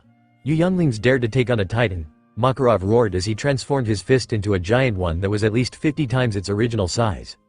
The phantom mages were swept aside and slammed into the wall before being pushed through said solid stone wall. Makarov's eyes shone with the golden energy of his magic power, an aura of gold surrounding him as well. Jose, the Titan of Fairy Tail roared with rage as he stomped towards the stairs that would lead to the master's chambers. You're not getting away that easy, old man. Earth magic, stone dumpling. Fire magic. Ignitus, wind magic, tornado thruster. In that order, a giant stone carved itself out of the earth in the shape of a giant spheroid.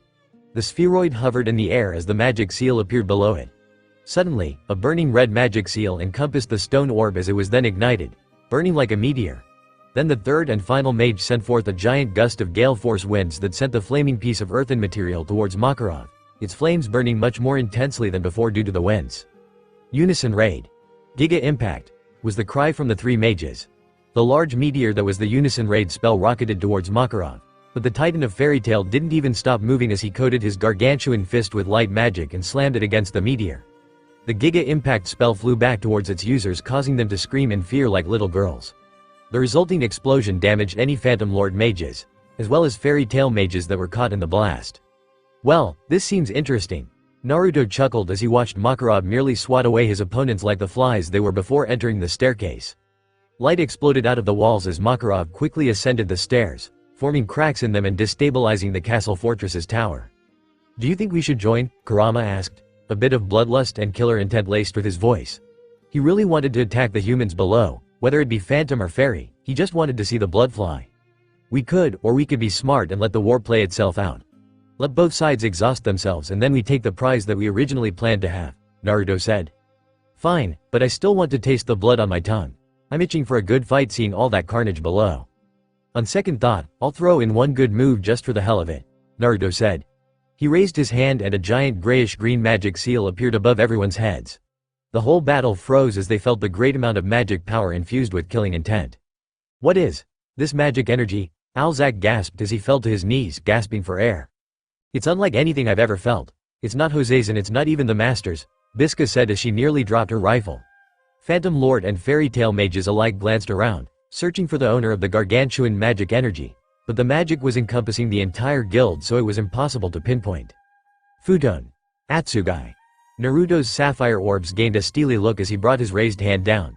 Suddenly, a great crash was heard as the entire guild floor was forced downwards and had become a rectangular crater. The downward force of the winds Naruto summoned exerted enough pressure to completely depress the floor and forced all mages on ground level flat on their stomachs. A myriad of painful cries met Naruto's ears as his powerful winds continued to act down upon the battlefront below. Then he stopped. The winds died down and all the mages that were capable of standing rose to their feet. Mikao, Wakava, Kana, Elfman, Alzak and Bisca along with a few others were the only ones from Fairy Tail able to stand, while a few unnamed Phantom Lord mages rose back to their feet as well. However, everyone around them was unconscious or heavily damaged as they felt as their bodies were about to be crushed from Naruto's surprise attack. They are still standing, Kurama said with widened eyes. Those that got up are quite determined, but the rest are all unconscious, maybe a few in critical condition since my attack would have compressed their bones and muscles. Though considering I held back quite a bit, the praise is rather unjustified. Such a manly attack. It was so powerful, the magic energy easily could have surpassed even that of Natsu's or even Urza's. Elfman commented, panting as he rose to his feet.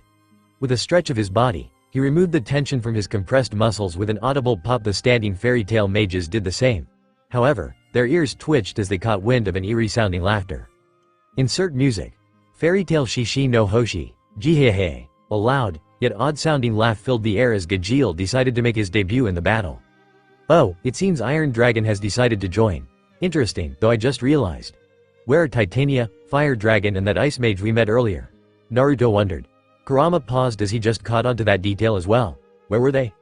Glancing back at the battlefield, Naruto saw Gajeel tear through the ranks of the Fairy Tail mages. Gajeel grabbed one mage's hand as they aimed to punch him before pulling the mage towards him and slamming his knee into the young man's face. Blood seeped from his broken nose only for him to be sent careening through the air into a Phantom Lord mage as he was kicked away by a powerful roundhouse. Gajeel then cartwheeled out of the way as Kana lashed out at him with her cards. Cards magic. Sleep. She threw a card which had the image of a little sheep on it that was sleeping and had a Z in a speech bubble coming from its mouth. The sleep card was quickly made useless as Gajeel's finger became a small black spike that impaled the card. Kana then sent forth 3 cards. Lightning, Reverse Tower, Lovers, Cards Magic, Jolt of Fate. The beautiful drinker's cards hovered in a triangle formation within the air and sent a powerful bolt of yellow lightning towards Gajeel. The brown-haired woman smirked as she saw Gajeel was struck by her attack and an explosion resulted. However, her eyes widened as the smoke cleared and she saw Gajeel unharmed. Her eye widened even further when she saw his left arm and leg were now black iron spires, the leg having impaled the earth below it. Nice try, hot stuff. A little application of the conductive properties of my iron body to act as a lightning rod and send the electricity into the ground is child's play. Now it's my turn. Gajeel grinned widely before speeding forth. Kana's eyes widened as she felt her stomach being met with unbelievable force. Gajeel's fist planted itself in her abdomen before she coughed blood when she was sent flying through the air. But Gajeel's arm lengthened and transformed into a vice grip, wrapping around Kana's form before bringing her back in. She was then grabbed by her head and forcefully slammed into the ground, her skull releasing a hollow thud upon impact. The ground split apart as a spider web of cracks formed from the force of the slam. Blood flowed from Kana's skull before she was punched in the face by a left hook. Gajeel then fired 2 more punches to the abdominal area to keep her momentarily airborne.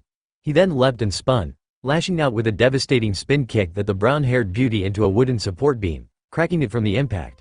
She was then forced through said support beam as the iron rod that was Gajeel's arm slammed into her and sent her flying into Elfman. Kana. The Strauss male cried out in alarm. The muscular takeover mage charged towards his adversary. Gajeel made a confident, come hither, motion with his hand and saw as Elfman's right arm became engulfed in light. Beast arm. Reptile. The glow died down to show Elfman's arm now replaced by that of the arm of a reptile covered in red scales complete with razor-sharp claws. "Man!" he roared before bringing his fist down on Gajeel. But Gajeel raised his blackened arm, partially converting that area to iron. You have quite the physical strength there for a fairy tale mage," Gajeel chuckled. "A man does not let himself be weak. A man must be strong to protect his nakama." "Well, looks like you're not strong enough then." Elfman's eyes widened in anger and the man released a barrage of punches with his transformed arm. But Gajeel avoided them all with ease before kicking aside one of Elfman's strikes and then slamming his elbow into the taller man's abdomen. The wind left Elfman's lungs before Gajeel leapt into the air and delivered a powerful Superman punch to the face that sent Elfman reeling backwards, stumbling a few steps. Elfman clutched his damaged face, but the Iron Dragonslayer leapt into the air and grabbed Elfman by his shoulders and using amazing strength, heaved the larger and heavier man over his head. Elfman released a loud cry of pain as he met the stone floor with a resounding crack of the floor beneath him. Gajeel then picked up his adversary and threw him upwards slightly before the black-haired mage backflipped, slamming the toe of his boot into Elfman's chin to send him skyward before leaping up after him and converting his arms into iron clubs. Tetsurukon, Iron Dragon's Club. Gajeel slammed down the dark-colored metal on Elfman's skull before allowing them to elongate, sending Elfman to the ground at a faster rate while also forcing the white-haired mage to be dragged through the stone floor. Gajeel landed on the ground, his arms reverting back to normal. However, as he landed, giant wood spikes erupted from the earth. Gajeel twisted his body as he avoided them before spinning, his arm changing into a sharp blade. Tetsurukon, Iron Dragon's Sword. He sliced through the wooden spikes that surrounded him before leaping as more wooden spikes aimed to impale him. Looking around, Gajeel found his target. Crimson eyes zeroed in on Lackey as the purple-haired wood magic user slammed her hands on the ground once more. "Lovely road that binds the heavens," Gajeel's sweat dropped. "What kind of attack is that?" he exclaimed. He then sliced away the large wood tentacles that tried to bind him, but suddenly two sprung up beneath him and wrapped around his wrists. The son of Metallicana had his eyes wide in shock before two more wood tentacles lashed out and bound his ankles and left him hanging in the air. The wood tentacles then pulled sharply at Lackey's command, causing Gajeel to grunt in pain as he felt his bones nearly leave their sockets. Gajeel was then slammed harshly into the ground, leaving a decent-sized crater before being raised up into the air once more. Punishment of friendship. "Stop making up stupid names for your attacks," Gajeel roared as he met the ground. As he was raised up into the air once more wooden tentacles burst out of the ground and began to strike at his body, causing a few bruises to form. "I've seen enough hentai to know where this is going," Kurama muttered. "Since when were you able to get your hands on hentai?" Naruto asked with an amused look on his face. "You don't need to know what I do. What I do on my time is my business." Naruto chuckled as he glanced back at the battle and winced slightly as he saw Gajeel get dragged through the concrete like a rag doll. "Alright, that's it," Gajeel roared as his arms reverted into blades with serrated edges. The blades then began to release a buzzing sound, like a chainsaw as the serrated edges began to rotate. Tetsurukon. The chainsaw-like blades quickly tore through the wooden bindings around his arms before he sliced through his leg bindings. Lackey's eyes widened. "Kuso," she cursed before clapping her hands together. "Would make. Full-on friendship. Stop making up stupid names," Gajeel yelled as his face turned into a comical look of anger, his boot slamming harshly into Lackey's chest and sent her spiraling into the ground from the momentum of the strike. Gajeel then turned away from the glasses wearing annoyance. "Jihehe. Without a mage like the Salamander or Titania present, you fairytale shits don't even stand a chance against me. I am the Iron Dragonslayer. No one can match the power of a dragon." Gajeel laughed. Fairytale gritted their teeth as they tried to stand their ground, but the Phantom Lord members were still outnumbering them 3-1, and with Gajeel having taken out Kana and Elfman, two of their strongest mages, it seemed they truly were on the losing side. Suddenly, they heard the sound of wood breaking and stone shattering. Everyone looked up and the fairy tale mage's eyes widened as they saw their wounded master. He was panting heavily, had a few bruises from his fall and was now a sickly green color. However, a torrent of water fell after the wizard saint and crashed down upon him like a waterfall. A small crater was revealed with Makarov in the center of it. "Master!" Mikao exclaimed as he and Wakaba ran towards the elderly mage. "J. Jose. Not here. Tricked. Us. Don't talk, master. We'll get you to poor Lyuzica so she can heal you," Wakaba said. "The master is down. Provide cover fire for us. Once the master is out, take those that are unconscious and retreat." The tobacco user ordered his fellow mages. Hands made of smoke from Wakaba and Mikao's stick fire scooped up all the unconscious and bleeding members of Fairy Tail. Naruto and Kurama watched from the scaffolding as the Fairy Tail mages began to make a strategic retreat.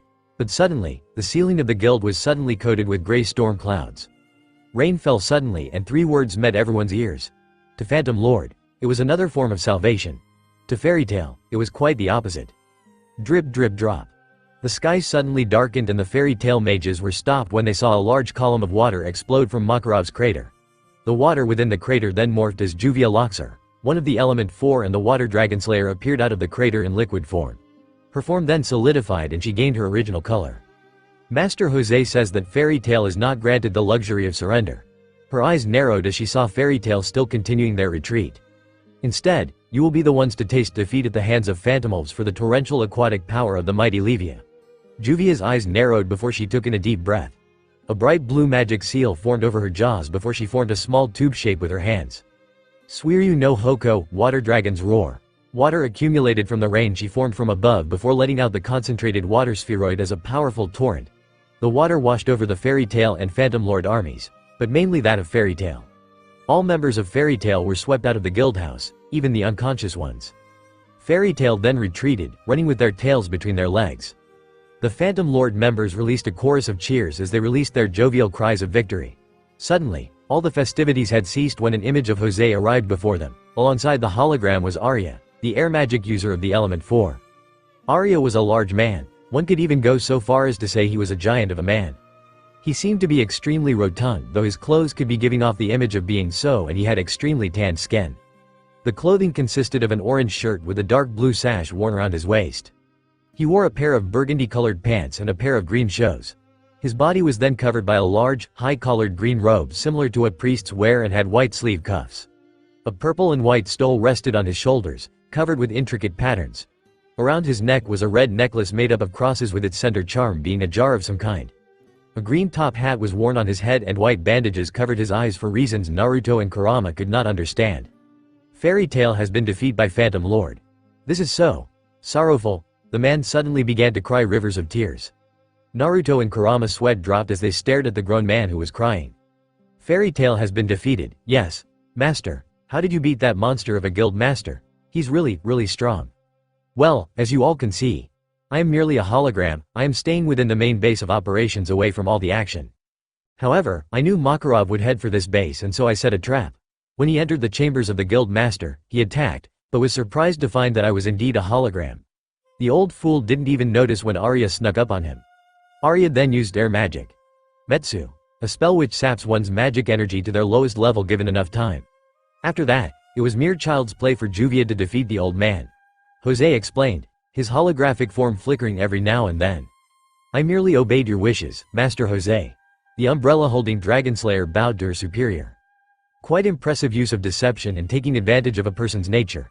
Naruto commented from atop the scaffolding. Indeed. Kurama agreed. As the Phantom Lord Guild members celebrated their victory, the sound of rushing water met their ears. Without even a glance, Naruto and Kurama were aware of who was beside them. Water Dragon, Iron Dragon. Naruto nodded in their general direction. Fujin-san, you did not take part in the battle. That is most unexpected from someone such as yourself. We found it unnecessary to take part due to the fact that we could easily take down the members that had been present. A single move would have ended the battle, Kurama replied. Also, Iron Dragon seemed to have handled the Fairy Tail members quite easily, seeing as how he defeated much of their strongest members quite easily before you, Water Dragon, used your abilities to finish the job. Dragon are very territorial after all, he smirked. Juvia and Gajeel sat atop the scaffolding alongside their fellow Dragonslayer, a moment of silence passing between them. The war is not over, Naruto said. Gajeel and Juvia's eyes widened. Huh? Your master would not let it end there. He has humiliated them and taken away their fighting spirit with the defeat of Makarov Drayar and won the battle on a whole, but he wishes to utterly crush them now, end their reign as the strongest guild in Fury. From what Water Dragon had told me from one of her reports from the earlier months, your master's hatred and jealousy of Fairy Tail runs rather deep, does it not? Yeah, so? Gajeel responded. So, it means your master wishes to finally place Fairy Tail beneath his heel. It would be wise to prepare yourselves for what is about to come. Why? Juvia asked. Naruto merely pointed at the holographic form of Jose's flickered when it grinned widely. He seems to be preparing to do something. We are going to activate the Robo Guild Mecha, Jose yelled. Gajeel and Juvia gaped at the words that left their master's mouth. Phantom Lord members cheered. Some were in shock. Others ignored their master as they continued to celebrate their guild's victory over Fairy Tail. He can't be serious, The mecha? What's the Robo-Guild mecha? Kurama asked. It's our secret weapon. This castle is not only our main base of operations, but it is also the storage of a large amount of electrical lacrima-powered generators which send power to the actual Phantom Lord HQ where Master Jose is. That main HQ has attachments that allows it to walk, having attached large legs to the bottom of the castle. Its second form, however, is the ability to transform into a giant robotic mecha. However, the mecha has no firepower, though what other form does one need when you have a Jupiter cannon? A Jupiter cannon? I didn't know they still manufactured those, Kurama said with wide eyes. The mecha is mainly used for physical assaults though, Juvia explained. If Master Jose wants to do something like this, then he obviously doesn't care for what the Magic Council will do to him when they find out about this war. Though to be honest, this gives Fairy Tail a bit of time to recuperate since it takes one whole day to convert the Thunder Lacrima's current into actual watts of power for actual use. Gajeel said. Naruto and Kurama began to laugh, earning looks of confusion from the two other Dragonslayers. What is so funny, Fujin-san, Onibi-san? The daughter of Levia asked. Oh my young water dragon, the carnage of war is so exhilarating. Naruto's eyes flickered white as his bloodlust spiked slightly, his gaze fixated purely on Jose Porla. Tearing the flesh from my prey will be most pleasing. Fairy Tail Guildhouse, Magnolia Town, Fury. One whole day had passed since the siege on Phantom Lord. Makarov was still by the guild's physician, Porlyuzica. Unconsciousness from the loss of his magic energy due to the surprise attack by Phantom Lord's Element 4 member, Arya. The guild was settling in their basement area since Gajeel and Naruto had utterly destroyed the main building, reducing it to rubble. Bandages coated almost every single member of Fairy Tail. Some were even put into body casts due to their bodies being nearly crushed by Naruto's attack. I can't believe you all lost so badly, Happy said as he floated around the room, watching all of his friends get bandages and casts or painkillers to nurse their aching and bleeding bodies. We didn't lose that badly, they just don't fight fair, using a sneak attack on the master like that. Really makes my blood boil. Kana snarled as she drank another barrel of whiskey. Is that even healthy? Happy exclaimed with wide eyes. Real men do not use sneak attacks, Elfman said. Real men use them in war. Mary Jane's eyes narrowed, her electric blue orbs watching over all the injured members of her guild. Everyone's heads snapped in her direction. Are you saying that they have justification to use sneak attacks in a one-on-one guild war? Nab asked. Are you saying that you all are really so blind to the act of warfare? Mary Jane asked with a steely glare, her tone was dripping with venom. Everyone flinched under her gaze, suddenly finding the floor very interesting. Phantom Lord declared war on Fairy Tail and we fought back, but Jose had the upper hand when fighting in his guild because he planned thing involved tactics and strategy, no amount of manliness. She glared at her brother who was twiddling his thumbs, a sheepish look on his face, or complaining about fairness can change that. I'm not saying that I like it, nor am I saying that I believe we lost the war with the battle, but you all are starting to whine like children who are playing a game. War is no game and there is no such thing as fairness in war. We may have lost the battle, but they have not won the war. We will make a comeback. Do you really believe that, Nei-chan? Elfman asked. Mary Jane nodded stiffly. Yes. You all may be injured, but we are Fairy Tail, are we not? Nothing keeps us down. The members of Fairy Tail grinned widely at their resident barmaid as they saw the spark of the fire that once burned in her eyes when she used to be the demon Mary Jane, feared S-class mage of Fairy Tail. Next time, we'll bring more bomb lacrima to use, Wakaba said as he stuffed a burlap bag with the aforementioned orbs. Next time, Biska and I are gonna shoot 'em all down. No misses, Alzak whooped, twirling his guns expertly. I like the way you think, cowboy. Biska winked at the black-haired gun mage, causing the male to blush. The guild began to liven up once more as Mira Jane's words hit them. Nicely done, Mira. Kana chuckled as she sat atop the bar counter. Mira Jane gave Kana a sweet smile. I do what I can to help. Anyo, Kana-chan? Do you feel something shaking? Kana raised a confused eyebrow, but suddenly all activity froze as the guild began to shake. Suddenly, a loud and mighty crash rocked the entire guild basement. Insert music. Naruto Shippuden Girei. What the hell is that? Kana asked with an alarming tone of voice. It's coming from outside the guild, Nab said. Everyone from Fairy Tail ran out of the basement and out of the makeshift shelter Lackey and Makarov had made earlier. Exiting the guild, Fairy Tail watched in shock, fear and amazement as they stared out over the edge of the large lake that bled in from Harjan Port. However, instead of crystal blue waters, before them stood a giant castle fortress that was being supported by 4 large standing apparatuses akin to legs. Each leg was placed beneath each corner of the base of the castle-like fortress so as to provide maximum stability. Impossible. They couldn't have prepared that monstrosity in such a short space of time, Kana exclaimed. What the hell is that? They're here already, and they came with the fucking mecha. Wakaba nearly lost his pipe from how slack-jawed he felt. Fairy Tail.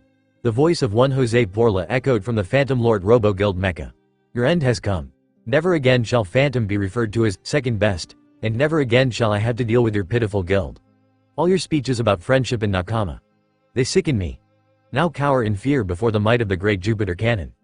He's firing Jupiter, Mirajane exclaimed. What's the Jupiter cannon? A random guild member asked. The Jupiter cannon is monstrosity of a weapon. It is powered by 4 or 5 elemental lacrima, namely wind, fire, water, earth and lightning, that channels energy into a giant energy converter which is then stored into a larger lacrima. The magic energy within the large energy storing lacrima then builds up until it reaches its maximum input before firing the magic energy as a mighty blast of energy. It is nigh unstoppable. Only the master would have enough raw magic power to deflect or completely stop an attack of such magnitude, Mirajane explained. And they are gonna aim it at us. Apparently so, Kana gritted her teeth. We're still not fully recuperated. We can fight, but we can't take on a Jupiter blast. The card magic user clutched her cards helplessly. Kuso. Only a true man can deflect the Jupiter cannon, man. Elfman roared, tears of rage at being unable to help defend his guild dripped from his eyes. The guild of Fairy Tail could only stare, some cowering, as a gigantic magic cannon came from the center of the Robo Guild Mecha's center tower. Within the guild, lacrima glowed with energy. Green, red, blue, silver and yellow magic energy sparked off of the elemental lacrima before jolting forth through the air, powering through the energy converter and charging into the central power lacrima. After the energy reached maximum input, which took no more than 5 minutes, the mouth of the cannon concentrated Eternano at the tip. A gargantuan spheroid of black, silver and violet swirled to life. A loud hum echoed through the air as the spheroid reached its full size. Fairy Tail could practically feel the magic energy from the attack. It's massive. Kana gasped out. That's what she said. Wakaba and Macau chuckled with perverted looks on their faces. Everyone turned and glared at the 2 older guild members. Sorry, bad time to joke around. Fire. Jose's voice rang out. Phantom Lord Robo Guild Mecha Interior, Control Room. Jihehe. Son of a bitch, Master, you really went all out with this thing. The Iron Dragonslayer chuckled. Non. Master never holds back. Magnifique. The man had pale skin, beady, black eyes and wore a monocle over his right eye. His hair was a deep shade of green and spiked upwards and he had a small mustache of similar coloring which he was constantly stroking, his lanky body bending side to side as if he were made of rubber. His clothing consisted of a brown dress suit with a ragged collar which was worn over a white shirt with a black tie and had brown pants. Attached to the man's suit was a dark brown cape of some sort and it was linked to both of his elbows. He also wore a pair of black dress shoes. However, the odd thing was that his lower legs and feet were obscured from view as they seemed to appear as if they were melding with the ground. This was Monsieur Sol, the earth element of the element 4. Finally, we get to see Fairy Tail go down in flames. Totemaru, the fire element of the element 4, grinned widely. Totemaru was a young man with an even skin tone, angular face and black eyes. His hair was dual-colored, the left half being black while the right half was white, and pulled back into a short spiky, Japanese-style top knot. An odd-looking bar-like tattoo that was sectioned off so that there was one bar on either cheek and another bar in the middle that ran across the bridge of his nose. Totemaru's clothes consisted of a reddish-orange gi-like cloth that had an odd-looking reddish-colored fur around the neckline. The gi's middle consisted of fishnet and more fishnet covered his forearms. He also wore a black shirt beneath the gi and had on a pair of dark-colored pants which were tucked into a pair of black boots. Attached to his waist was a simple katana. Juvia thinks this is unnecessary. Juvia and the guild have already won the battle. We have proved out superiority. Master Jose, why must Juvia continue to fight? The daughter of Levia asked. The wizard saint grinned widely as he watched the cannon charge on one of the monitors before turning to Juvia. Because, my dear Juvia-chan, I wish to have Fairy Tail beneath my heel like the insects they are. Jose's magic power then spiked. Are you questioning my judgment? If so, there will be consequences. No master. Juvia was just. The blue-haired girl was silenced as her face was cupped harshly by Jose's hand. Her eyes widened as she saw his eyes flash completely black. He then hoisted the water Dragonslayer off the ground. I believe I should discipline you for your questioning. You are a mere subordinate, Juvia Loxer, and I am the master of this guild. You will learn to not question me. However, before Jose could exact his punishment on the daughter of Levia, a harsh magic power filled the control room. All eyes shifted in the direction of the magic power. The element 4 and Gajeel all flinched in uncharacteristic fear as a hood-covered Naruto walked in with his canine companion. Kurama growled at Jose before his tails quickly lashed out and stole Juvia'd some commotion in here. Jose, you may be a wizard saint and a guild master, but it is very unwise to harm a Dragonslayer. Dragonslayers are very dangerous when threatened, especially in the company of another. Juvia's eyes widened as she noted the harsh tone in Naruto's voice. Is he defending Juvia? The water Dragonslayer thought. The Apocalypse Dragonslayer glanced back at his fellow Dragonslayer and nodded to her. She gave a small nod of thanks and Jose glared at Gajeel. You think I am afraid of one Iron Dragonslayer? I could take on both of these whelps and easily defeat them. You may be more powerful than me, but in this fortress I rule with an iron fist that not even Gajeel-kun can eat through. He grinned widely. And you would do well to know that I am not to be trifled with. Even you are labeled as flee on sight and SS class level threats. Ogo no Fujin. Onibi Myobu. You will be in for a fight. Is that a challenge? Kurama snarled as 2 tails sprouted from his tailbone, increasing his tail count up to 5. The tails ignited and crimson flames sparked into existence, their glow casting an evil light within the control room. Oh no, I would never dare to challenge you. Jose spoke with a sarcastic tone. But I have more important matters to attend to. Jose grinned, for as Kurama's flames died down, a green light flashed signifying that the Jupiter cannon had finished charging to full capacity. One shot is all it takes. Fire. He slammed his hand down on the button and the Jupiter cannon unleashed its deadly blast upon the fairy tale members. The waters parted greatly due to the force that the blast tore through the air, its air resistance becoming negligible. Naruto and Kurama exited the control room in a flash of fire and a swirl of wind and reappeared atop the fortress of Phantom Lord. However, Naruto's and Kurama's eyes widened as their enhanced senses caught the wind. Oh, well this is interesting, Kurama quipped. Insert music. Fairy tale main theme. As he said that, the Jupiter cannon blast was suddenly met with resistance. The fairy tale members all watched in awe as a gargantuan magic seal, a defensive barrier, sprang up in front of them. The bright green magic seal pulsed with power as it held its own against the Jupiter cannon's stream of destruction. A flash of light exploded when the Jupiter blast ceased before quickly dying down. The light cleared and all of Fairy Tail stared wide-eyed as they saw a female figure clad in silver and blue armor. The breastplate was composed of different plates joined together, with 4 prominent tube-like ornaments on the front, right above her breasts, below the high armored collar. The shoulder pads were very large and sported prominent plates shaped like spikes, protruding from a far darker part which composes the base of the structure. The armor was completed by a helmet which covered the top and the sides of her face, leaving the back part of her head exposed, and sported prominent spikes jutting outwards. No way that's the adamantine armor. But only one person we know has that armor. Wakaba didn't even feel his pipe leave his jaw as it clattered to the ground. HMPH. We leave you all for 3 months and this is the kind of thing we come home to. The knight in shining armor turned around to reveal the red-haired Titania of Fairy Tail. Urza Scarlet then turned to her left and granted a small smile to the large axe-wielding cow that stood beside her. Thank you very much for the assist, Taurus. Anything for you Urza. You and Lucy have such nice bodies, moo. The muscle-bound cow swooned with hearts in his eyes. Urza's sweat dropped at the celestial spirit as she used requip magic and reverted back to her original Heart Cruise armor. Go home. Lucy said as she dropped off of Taurus's back. Baka. She rubbed the back of her head in embarrassment. A few of the males eyed Lucy as she wore her new outfit which consisted of a short, white, tight-fitting dress that covered most of her upper body but left her legs quite visible. A light blue belt circled around her waist. Over the dress and attached to her belt was her keychain where her celestial spirit keys were held. However, the thing that kept all the males from voicing how sexy she looked in her new outfit was the fact that her new kusarigama had its chains wrapped securely around her left arm while the sharp, scythe-like blade itself was attached to her belt. Also, a small, extendable bow staff was attached to her back by a small string of rope. Geez, we've just reached back and this is what we're greeted with.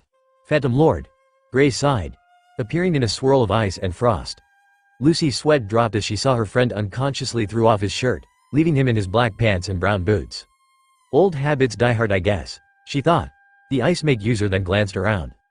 Urza and Lucy, you two are here, but Gray groaned. Yup, first to reach back. Kinda figures that he would be the last to reach, the busty blonde chuckled. Idiot firebrand. Gray muttered. However, their thoughts were ended when a loud whoop was heard through the air. Looking up, everyone saw a trail of orange-red fire streak through the air making it seem as if it were a meteor traveling through the skies. The meteor then veered towards them before landing on the ground in front of the Fairy Tail Guild with a mighty crash. Oi, you all started without me? A voice whined as the owner of said voice walked out of the smoke formed by the crater. No, we just arrived. Urza chuckled as she watched her pink-haired friend. Baka, figures you would be the one to reach last. What did you say Snowball? I didn't say anything, Matchstick. Guys, giant robot. Right in front of us. Lucy deadpanned. Natsu Dragneel adjusted his scarf as he walked to the head of the group. Natsuuu, Happy cheered. Natsu, Gray, Urza, they're back. Oi, what about me? Lucy exclaimed. We're happy to see you too, Lucy. Mira Jane laughed as she wiped away the tears that lined her eyes. Mira? Natsu said with a serious tone. Mira's blue eyes glanced at the amber-eyed Dragonslayer. Where's Ji-chan? He got hurt. His magic power was drained and he was put into a critical condition. Mira Jane answered. Natsu growled and the son of Igneel glared at the giant fortress before flames sprouted from his fists. He slammed them together as his 4 teammates joined him at his side. Natsu's eyes blazed as the image of Igneel roared behind him, his pupils turning slitted, as if to personify his rage. Then we pay them back. We let them feel the might of fairy tale, 1,000-fold. Natsu roared. The guild members roared their respective battle cries as they steeled themselves for battle and grins adorned their faces as well. The strongest team has returned. Well, this is gonna be fun now, Kurama howled with glee. Naruto chuckled darkly and the Apocalypse Dragonslayer cracked his joints in anticipation as he spotted the strongest team, a title that still sickened the blonde to no end. Now let's see if you took my words to heart. Will you finally be considered a threat to me? The Apocalypse Dragslayer's eyes flashed a bright white, shining beneath his hood in a menacing fashion. Or will you fall beneath me once more, Magnolia Town, year X784? The tense atmosphere of war filled the air around the guild house of Fairy Tail, the strongest guild in Fury. Phantom Lord had lashed out against the guild, declaring war upon their rivals with the intent to eradicate them. After an initial attack on their base in Oaktown, Phantom Lord was able to push back the Fairy Tail members when their morale shattered with the defeat of their master, the mighty titan of Fairy Tail and member of the 10 Wizard Saints, Makarov Drayar. However, with only a single day of recuperation being given to them, Fairy Tail was now under siege as Phantom Lord activated their Robo-Guild Mecha, a towering monstrosity that combined the elements of magical knowledge and cutting-edge mechanical engineering technology. After the threat to eradicate them, Jose Porla, another member of the 10 Wizard Saints and master of Phantom Lord, ordered the firing of the Robo-Guild's mightiest weapon, the Jupiter Cannon.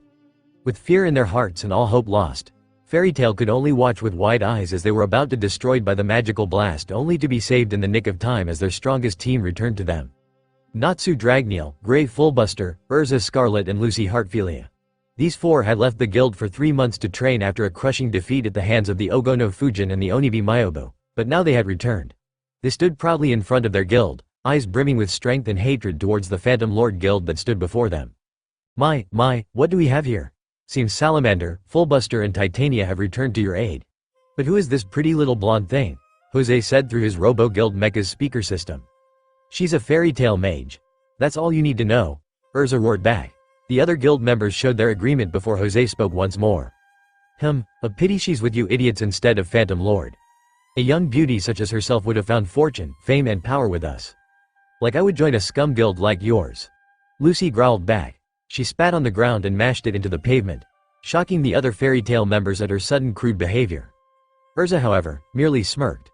The soft little girl was made into a battle-ready, tough woman under the tutelage of Amayuri Ringo and Kisame Hoshigaki, and she was certainly showing it off today.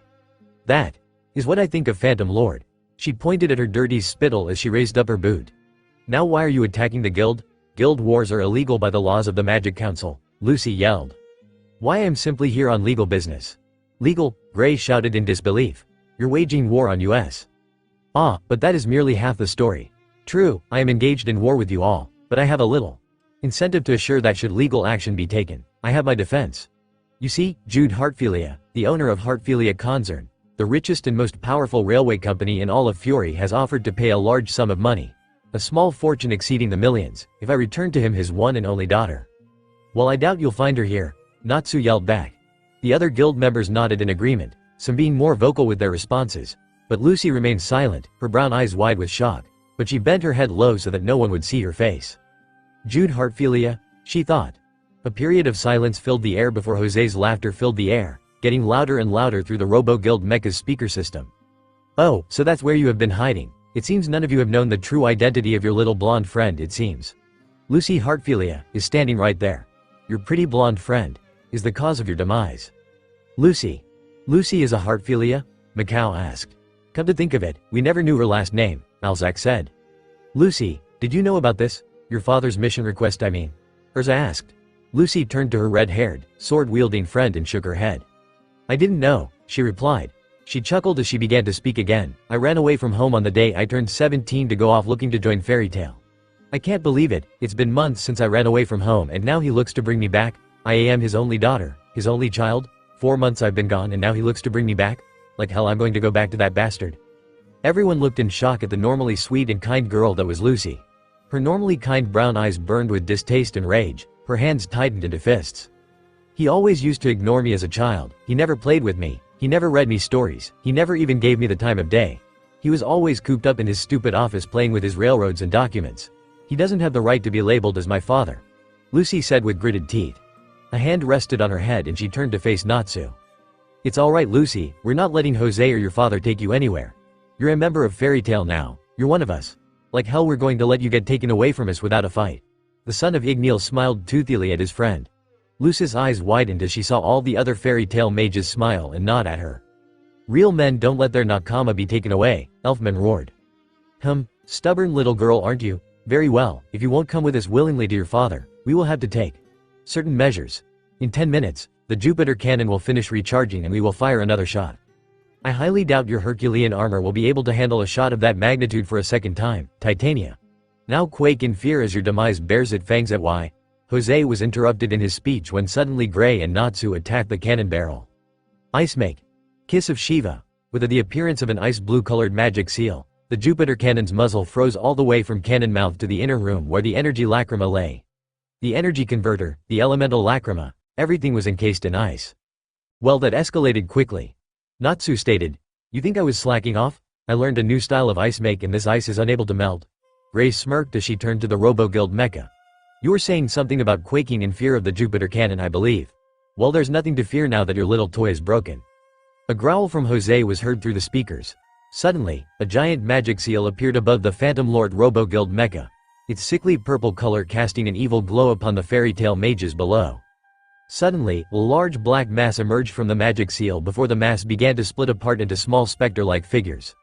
The specters were about half the size of human, made entirely of black and purple shadows.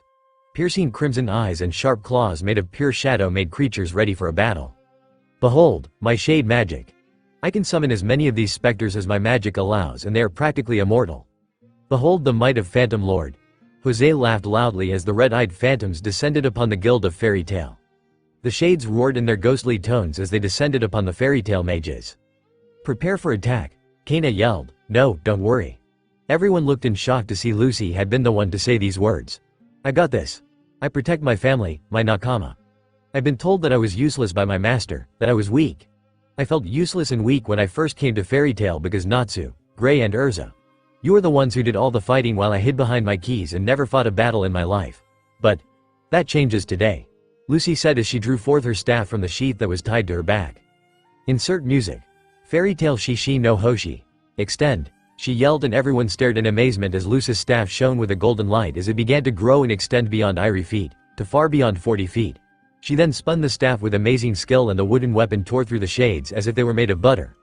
Lucy swung her staff to the left, wiping out a number of them in one fell swoop before twisting and stabbing it forth, impaling them. Retract. Lucy then sped forth towards the descending shade forces before her staff retracted to the length of a pole vaulting pole. With a yell of effort, she then vaulted off of the ground as she dug her wooden weapon into the pavement and went skyward. When the staff became perfectly vertical, perpendicular to the ground, it began extending from the back end sending her skyward. She held onto the tip of the staff and everyone watched in awe as she leapt atop the wooden object, balancing on a single foot. How the hell is she balancing on that? Natsu exclaimed. Practice. Days and days of practice, from dawn until dusk. The masters we studied under trained her to fight atop small surfaces like that. It's good to see they proved effective. Urza smiled with pride as she watched Lucy flex her arm and suddenly the kusarigama that was wrapped around her arm came free and she gripped the chain and blade respectively in each of her hands. She's done well then, Gray smirked at his blonde friend. Lucy's eyes narrowed as she saw one shade come at her from the left, but a flick of her wrist sent the weighted chain through its face, dispersing it into wisps of shadow. She then swung the side blade in an upward arc and sliced off the arm of one that aimed for her from the right before twisting and slamming the weight of her chain into the side of Shade's body. Her eyes then glinted with happiness as she felt the force of impact against the shade. So they are solid it seems. This will be more fun than I thought. Lucy smirked. With battle cry she leapt off of her staff's surface and kicked one shade in the face before using it as a surface to flip over, slicing through its head with her side blade before letting loose the chain in a perfect downward vertical strike that could only come from numerous sessions of practice with demonic weapons masters as teacher and impaling it through 3 shades. She then swung it upwards and the chain tore through the seemingly solid specters. As Lucy fell, her hand gripped the arm of a shade that aimed to slice her with its claws of shadow before she swung and let herself fly, kicking 2 shades in the face before using the force to leap to the left and go into a spin that sent her blade into another skull, tearing through the magical shadows as if it were flesh. Lucy continued to leap, kick, punch, slice and tear through shades like they were nothing. With amazing accuracy and precision she let loose her weighted chain end through 10 shades in a single strike before punching the side of another's body. She twisted in midair to crash her elbow into one's stomach area before gripping it by its cloak of shadow and held it up in front of her so that it was impaled by the claws of another shade. In return, she sliced through both shades with her side blade. All of this was done while riding on the back of another shade that she was holding in a choking position with her chain that was wrapped around its neck. "Alright, time to get this over with," Lucy said before pulling upwards on her chain, slicing through the shade's neck before jumping off of another below her and used the shades as stepping stones to reach back to her staff. Her kusarigama wrapped its chain around the length of the vertical staff and due to it being implanted in the ground it remained stable as Lucy began to swing around it. The shades remained at a distance as they finally gained the sense to not go near the blade-wielding blonde. "Erza, get ready," everyone turned to the armored woman as she began to run towards the staff and began to climb up its length with amazing speed only the super strength-bearing woman could achieve. Once Lucy built up enough centripetal force she swung up into the air. As she rose higher into the sky, she took out a golden key with the image of a crab. "Gate of the crab, I open thee." Cancer, in a flash of golden light and a golden magic seal, a tall and lanky man appeared out of the flash of light. The man had tanned skin. He wore a blue shirt with vertical stripes, a pair of dark-colored pants and brown shoes. He also wore a pair of dark sunglasses so his eyes were not visible. From his black, curly hair, a pair of crab antennae protruded from it and 6 red crab legs jutted out of the sides of his body, seeming to be a part of the shirt, around the rib area. In his hands were a pair of hair scissors. "Would like your haircut today, Ebby?" Cancer the crab asked. "Not today. Now throw me," Lucy ordered. Cancer nodded as he obediently grabbed his owner's leg as gravity took its hold on them. Once Cancer and Lucy lined up with the shades and her elongated staff, the attack was then set in motion. "Erza, now," Lucy yelled. Urza threw the kusarigama through the air and just before Cancer let his key owner loose, the chain end found its way into Lucy's hands and Lucy was now a rotating buzz saw of gold as she rotated like a shuriken when Cancer threw her. The lengthy chain weapon sliced through shades at a rate so quickly, it looked like they were simply disappearing into oblivion as Lucy carved through all of the magic-made specters of Jose. Lucy then stopped at the wall of Jose's Robo-Guild mecha and hung by the chain as the side blade had embedded itself deeply into the stone due to the force at which it had impacted with. Lucy panted slightly, wiping the sweat from her brow before shaking her head in order to try and cure her dizziness. Note to self. Bring barf bag when using buzzsaw tactic, she muttered to herself, gagging slightly as she held back her vomit. Meanwhile, on the mainland, all the fairy tale members were slack-jawed and wide-eyed as they saw the blonde hanging by her kusarigama on the castle walls of Phantom Lord's mecha. Was that really Lucy?" Kana asked in shock. She's so strong now," Mira Jane said with a smile. "To go from what she was before to this, in just 3 months is just, wow," Biska said as she rarely had any words to describe her amazement. "Way to kick ass, Lucy," Natsu said with a thumbs up. Lucy grinned and replied with her own thumbs up in kind. A loud cheering erupted from the fairy tale population. "Lucy, Lucy, Lucy," they chanted. Lucy grinned at that, tears of happiness lighting her eyes. "Look, Ka-san. I'm not weak, I was actually useful and was able to help my friends." However, the happy moment was ruined when the magic seal pulsed once more and another horde of shades emerged to battle. "Natsu, Gray, Urza. Take Lucy and go inside to fight Phantom Lord inside the mecha," Kana ordered as she gripped her cards. "Are you sure?" Urza asked. "We won't abandon you to fight these things." "No, it's okay," Alzak said as he twirled his guns confidently. "We can handle things on our end," Biska added as she cocked her rifle. "Now go." Real men listen to their nakama and fight, Elfman yelled as his arm transformed into that of the Black Bull. The 3 nodded and Gray slammed his hands down on the ground. "Ice make. Bridge." A bridge of ice extended forth from the magic seal that formed beneath the raven-haired ice mage. It stretched across the waters and burst through the doors of the Robo-Guild mecha, branching outwards at the halfway mark before ending to create a platform for Lucy to drop down upon. The blonde did so and as she ran to meet her friends, she quickly rewrapped her kusarigama around her arm and caught her staff as Urza tossed the lengthy weapon to her. "Retract," she called out to the wooden weapon. The 40-foot staff then glowed golden and retracted into a suitable length of 7 feet for her to use as a weapon yet easily carry. The strongest team then walked along the walkway of frozen water and through the hole in the door they created. The sounds of their nakama in combat was soft as they entered the belly of the beast that was Phantom Lord. Natsu sniffed the air as the other glanced around. "There's no one here," Lucy stated. "Did Jose really come without an army?" Gray asked. "Why would he need to bring one made of humans?" Urza replied. "His magic gives him the ability to form endless amounts of shades as long as his magic allows it, and his magic will allow him to do so, for Jose is a member of the 10 Wizard Saints and as such, he is very powerful and holds a large amount of magic as his system." Natsu continued to glance around the room that made up the first floor of the Robo Guild mecha before he released a bestial growl. His fists burst into flame and his muscles tensed, veins visible beneath his skin. "Natsu?" Lucy looked at her best male friend with a confusing look on his face. "Why are you here?" he growled, glaring directly in front of him. Urza and Gray gained confused looks alongside Lucy before turning in the direction of Natsu's line of sight. Then, from the seemingly silent halls of the guild came the sound of footsteps. 2 sets of footsteps echoed throughout the hall, and the shadows of the hall obscured the owner of those footsteps until they stepped into the light. The 3 pairs of eyes widened in shock, only Natsu's remained in their glaring position.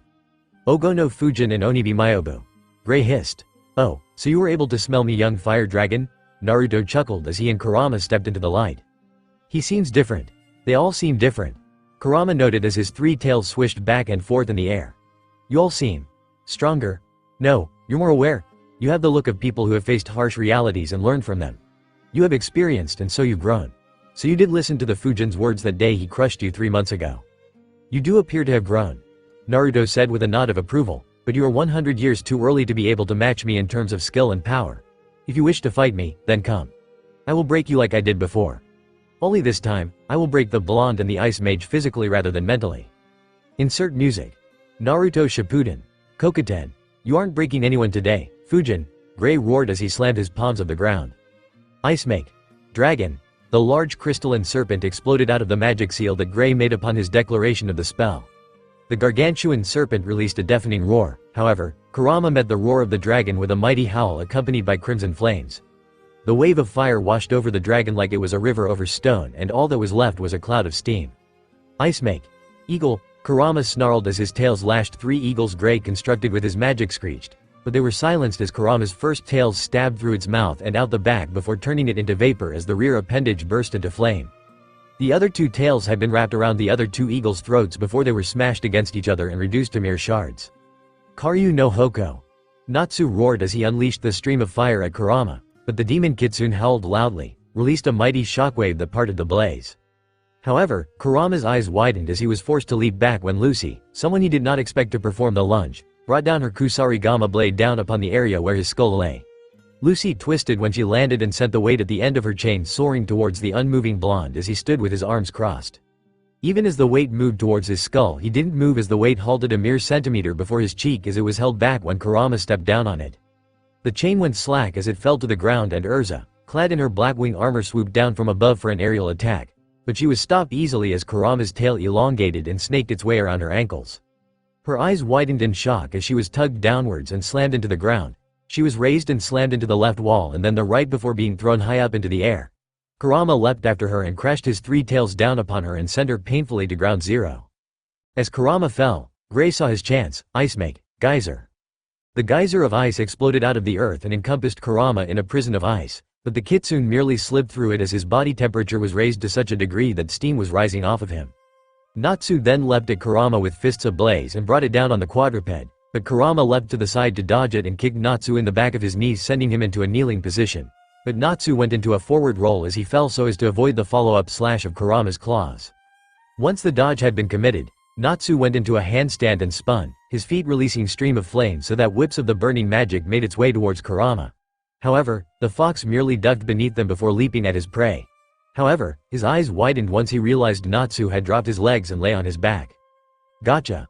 Natsu grinned toothily before grabbing the airborne kitsune over him and used the forward momentum of Kurama's leap to throw him into the air.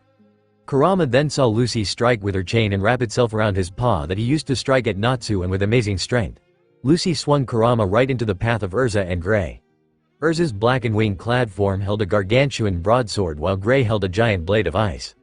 Moon Crescent slash. Ice make. Cold Excalibur.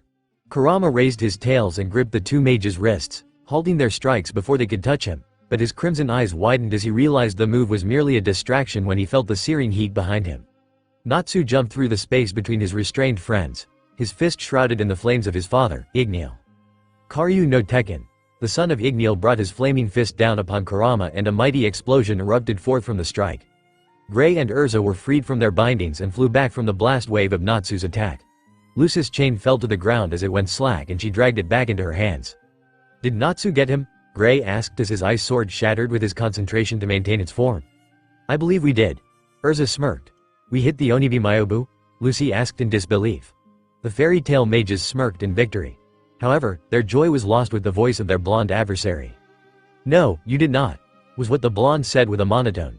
The smoke and embers from the clash between Natsu and Kurama dispersed and their eyes widened when they saw Kurama standing strong and Natsu gripping his wrist, which now bore a bleeding slash wound from Kurama's now blood-stained claws. You were close, Natsu Dragonslayer, Kurama said with a nod of respect to the young Dragonslayer. However, you were too slow on the strike.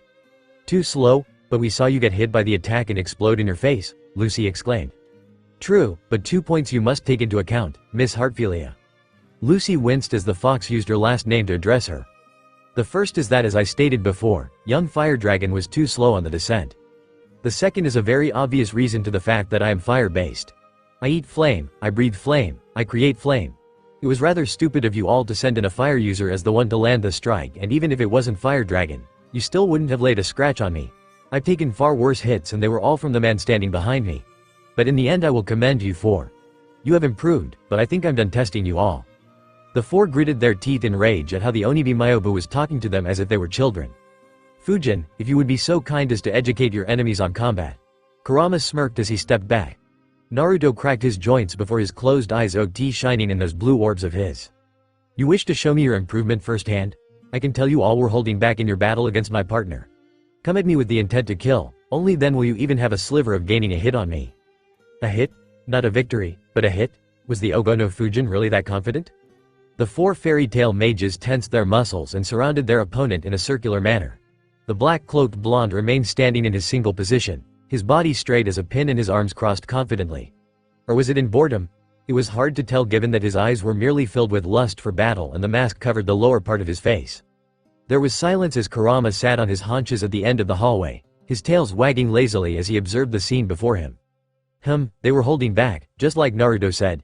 They had a noticeable increase in their magic power and the way they pulled their punches showed they were holding something back. Well, except for the Heartfilia girl, I'm sure that is the most she could muster. However, considering she tore through Jose's first wave of shades, I guess a small amount of fatigue could be holding her back a bit, Kurama thought. Silence continued to echo through the walls of the Robo-Guild mecha until finally their patience wore thin and the fairy tale mages leapt. Futon. Shinku. He stated. Naruto's magic spiked and the four mages' eyes widened as a large wind swirled around each of them and a vacuum encompassed their respective persons. They collapsed, falling to the ground as they were deprived of oxygen. Naruto watched them struggle to gain air, to gain the holy grail that was their beloved oxygen. He watched them struggle to try and survive the attack he unleashed, and after 5 seconds, he let them go. The four gasped loudly and frequently, taking in deep breaths of air to fill their lungs. Disappointing. 3 months. It's been 3 months since I decided to grant you the mercy of sparing your lives, you weaklings. You've grown stronger, but if this is the extent of what you've developed, then it will be best if I just end your lives here. Naruto snarled, his eyes flashing to a pure white. However, I do believe that it would be quite boring to end your lives so quickly, not to mention that it would be, in the words of your nakama, unfair. He spat out the word as if it were acid of his tongue, to start off with a vacuum-based strike. Naruto muttered. I don't care, but seeing as how I would very much like to see if you have taken what I told you all 3 months ago to heart, I'll put a limiter on myself to at least give you a chance. Naruto raised 2 fingers and smirked beneath his mask. No downward pressure and no vacuums. You bastard, Gray roared. Don't treat us like we're children, we've grown stronger. Urza and Lucy nodded in agreement while Natsu got into a crouch, flames coating his hands and feet. I'll kill you. Natsu snarled. Gray, Lucy and Urza refrained from looking shocked at Natsu's words, but they were all told the same thing when they underwent their training. Killing is something to be done in their line of work. Mages cannot live the lives they live without taking a life. The words Naruto told them echoed in their minds, and with that, their eyes shone with a mixture of feelings. With determination, with rage, with the intent to kill. Your name is Natsu. Naruto looked up at the ceiling. Your name means summer. Such a bright and happy name. Ignil Teme must have really liked you to give such a name, since summer is the time at which the sun shines its brightest, a time during which flames will burn at their greatest intensity. Naruto turned to his fire-based counterpart. Listen here, Fire Dragon. Your name being Summer, I will tell you now that you cannot defeat me. The heat of your flames is not strong enough. The blaze will not burn. The cold will overpower the heat. The blaze will be swept away by the frigid winds, and the power of the mighty Fire Dragon will fall to the powerful winds of despair. Natsu growled as his skin began to steam, his pupils becoming vertical slits as he glared harshly at Naruto. His legs tensed, his biceps bulged, and his fangs were bared. Winter is coming. Insert music. Shingeki no Kyojin Gurren no Yumiya. Natsu charged forth at high speeds. Streaks of fire were left behind him to show just how fast he moved. Naruto raised an eyebrow as he saw Natsu was moving in a zigzag type of pattern as he moved. The lines of fire trailed behind Natsu, and suddenly the son of Ignil came to a stop in front of Naruto. The pink-haired Dragonslayer stamped his foot down and lashed out with flaming punch. Twisting his body at the waist, the punch's reach and speed increased, and Naruto took a step to the side to avoid it. Natsu twisted, let loose a flaming elbow strike, but the blonde bent his body at the waist so that it was parallel to the ground. But Natsu suddenly rotated his body so that he was now bringing down a mighty blazing axe kick. Naruto dropped down to lay flat on the ground before rolling swiftly as the ground cracked and broke apart from Natsu's strike. Natsu released a fireball from his jaws as Naruto rose to his feet, but Naruto chuckled as he leapt away from the linear moving attack. His ears twitched before going into the backhand spring so as to dodge the downward strike of Gray's scythe. Gray then went into an upward swing before spinning and going low to aim for the ankles. However, when both strikes were avoided, he backflipped, twisting in midair so that he was now facing Naruto, and the blonde watched in amazement as Gray's scythe morphed in mid-swing. Quite interesting. Using his abilities to morph his weapons in mid-swing is quite a good tactic for those with an untrained eye. But my eyes are trained. Naruto clapped his hands against the sides of the katana before twisting and snapping the ice blue blade. Ice make. Cannon. Gray slammed his hands on the ground and a cannon of ice was formed. The weapon shot a spheroid of frozen water at the blonde, but Naruto raised a hand, brought it down. The winds morphed into sharp blades that carved the spheroid apart, but Lucis' Kusarigama blade suddenly burst through the ice and the weight aimed to crash against his skull. However, Naruto caught the weapon and tugged it towards him. Lucis' brown eyes widened as she was pulled towards her enemy. However, Natsu reached out and grabbed his friend, but the result was her losing her sharp and pointy weapon. Naruto observed the Kusarigama before pulling on both ends to make the chain taut as he spun around. Sparks flew as the chain made contact with Urza's broadsword, dressed in her purgatory armor.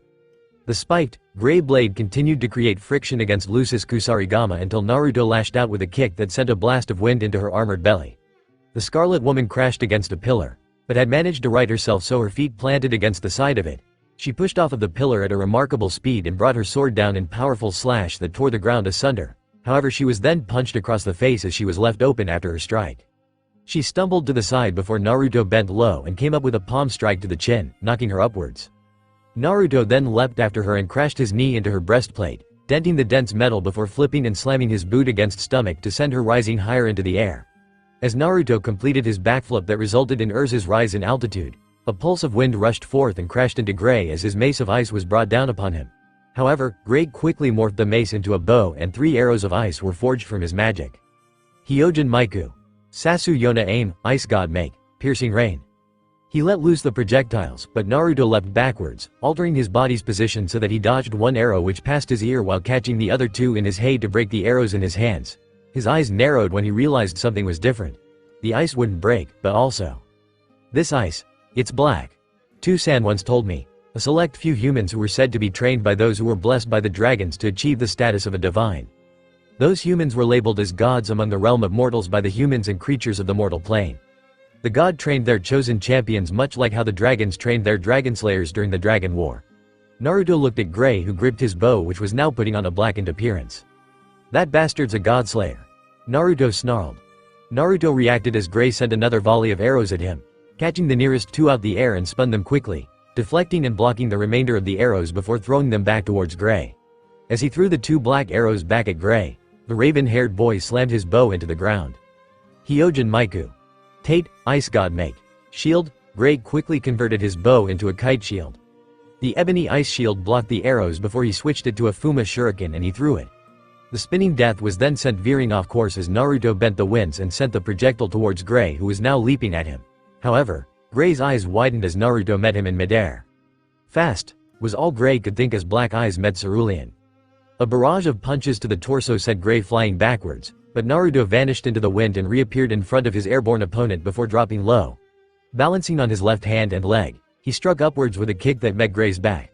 Naruto then twisted from his position so that he was now on all fours before leaping up at Gray. Naruto then grabbed the student of Shiva by the ankles and performed a series of front flips as gravity took a hold of them both. Gray released a loud cry of pain as he was slammed into the ground, a small crater forming from the impact. Naruto then spun, his grip on Gray still holding strong, before releasing the Ice Godslayer at the Fire Dragonslayer. Natsu jumped over the attack, flipped in midair, and while at the apex of his front flip, he caught Gray, righted him so that as he dropped his fellow fairy tale mage on the ground he wouldn't hurt himself, and then went into more front flips to build up momentum. The flames of the fire dragon flowed around Natsu, but the intensity began to build and Natsu unfurled his body so that he was now releasing a blazing kick, but as Natsu's fires intensified, their color changed and were now a blazing blue and white color. Blue and white fire? Impossible. Naruto twisted to the side so as to avoid the attack and batted aside the spinning elbow strike to his throat that the rosette used while in midair as his kick was dodged. As Natsu skidded backwards, he released a torrent of blue flame and Naruto formed a wind blade around his arm before diverting the fires. "Well, this just got interesting," Naruto said as his eyes flashed white as his bloodlust spiked slightly. Natsu's eyes glowed crimson and he sped forth, blue and white flame trailing behind him. Natsu let loose a barrage of attacks. He first went for a punch to the stomach before spinning and sending a kick to the ribs. Naruto avoided them before striking Natsu's leading knee so that his body twisted and he missed his punch before gaining a kick to the stomach. Natsu rose off of the ground, but as he was airborne he fell back to earth with his body covered in blue flame. Karyu no Kenkaku. The flaming mage crashed down on the location where Naruto stood, but Naruto had spun rapidly. Fuuton. Tatsumaki. The tornado of wind formed and crashed against Natsu's own attack and Natsu gave a roar as his flames burned brighter. The flames mixed with the winds and made a swirling vortex of blue and white flame, but before they could not any real damage, Naruto stopped spinning and the winds of his twister expanded outwards and a pulse of wind and flame rocketed through the room. Natsu soared through the air and crashed through a pillar, however he grabbed into another pillar and leapt across to the another with amazing agility and speed before leaping towards Naruto. The blonde raised an eyebrow at the straightforward move before noting the shift in his opponent's center of gravity and the rosette skidded on the ground, slipping between his legs before he leapt backwards, going with the momentum of his skid and took in a deep inhalation. Karyu no Hoko. The powerful blast of blue and white fire burst out of the son of Ignil's jaws at a rapid pace and Naruto stood there with a smirk on his face. "Nicely done, Fire Dragon," Naruto commented before thrusting his palms forward. Futon. Repusho. 2 palms of wind ejected from Naruto's hands, diverting the flames and leaving 2 separate streams of blue and white on either side of Naruto while 2 hand-shaped holes marred the far walls of the Robo-Guild Mecha's first floor. Lucy saw her chance as the flames began to die down and she thrust her staff forward. Extend. The staff rocketed through the air and its tip stretched forth and she smirked when she heard the sound of the weapon making contact with flesh. However, her eyes widened, her mouth agape, as she saw Naruto had caught her staff in his hands and was gripping it quite tightly. Naruto's piercing blue eyes turned to face her brown ones, but he quickly twirled the staff in his hands, smacking it against Natsu as he aimed to attack him. The staff crashed against the son of Ignil's ribs and a small creak was heard, but before Natsu could go flying, Naruto reacted quite fast. Faster than anyone had ever seen someone move as he spun on his heel and caught Natsu's form before it fly off into the wall or pillar with the heel of his own boot. This time, Natsu did go through the air, only to meet the harsh ground as the elongated power pole was brought down in a swift downward arc and crashed Natsu into the ground. Naruto then threw the staff at Lucy and Lucy let out an "eep" as she ducked her head and gulped when she saw her own weapon was embedded halfway into the cold stone wall of the Robo-Guild Mecha of Phantom Lord. That nearly killed me, she thought with wide eyes. Hyojin Maiku. Hisanana Okami, Ice God Make, Dire Wolf. Hyojin Maiku. Kuroi Shishi, Ice God Make, Black Lion. Hyojin Maiku. Xerneas, Ice God Make. Xerneas, out of 3 black-blue magic seals came 3 mighty animals constructed out of magic and black ice. The first was a gargantuan wolf about twice the size of normal wolf. A black lion formed next to the canine, followed by a mighty stag. The 3 animals charged forth and descended upon Naruto, but the Apocalypse Dragonslayer would have none of it.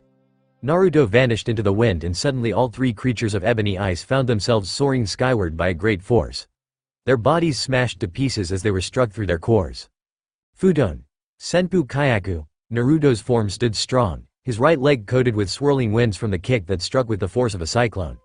He dropped his leg and his ears twitched as it picked up on the sound of pounding footsteps. Suddenly Naruto felt a searing heat in contrast to the freezing cold the wolf gave off. He caught the sound of a sword being swung and he crossed his arms behind him. A flash of gold and silver light appeared on his wrists and the sound of metal against metal met his ears. Excalibur and Ascalon, the golden and silver swords of the first mage Merlin, were gripped tightly in the blonde's hands. However, his eyes were wide with surprise when he glanced back at the scarlet-haired mage behind him. That sword is not being cut by Ascalon and Excalibur, he thought. Urza gripped a sword of similar design to his own blades, but instead of gold or silver, it was made of platinum, and platinum flames encompassed the blade. "Where did you find that sword, Titania?" Naruto exclaimed. Urza didn't respond as she tried to get past her opponent's XG backslice maneuver. He forced the sword master back. Urza gripped Caliburn tightly in her hands and Naruto did the same with Ascalon and Excalibur. The golden flames rocketed forth from Excalibur as he swung the blade, but Caliburn's platinum flames met them head-on and caused a small explosion. The two sword users went into the center of the explosion's smoke cloud and slashed at one another.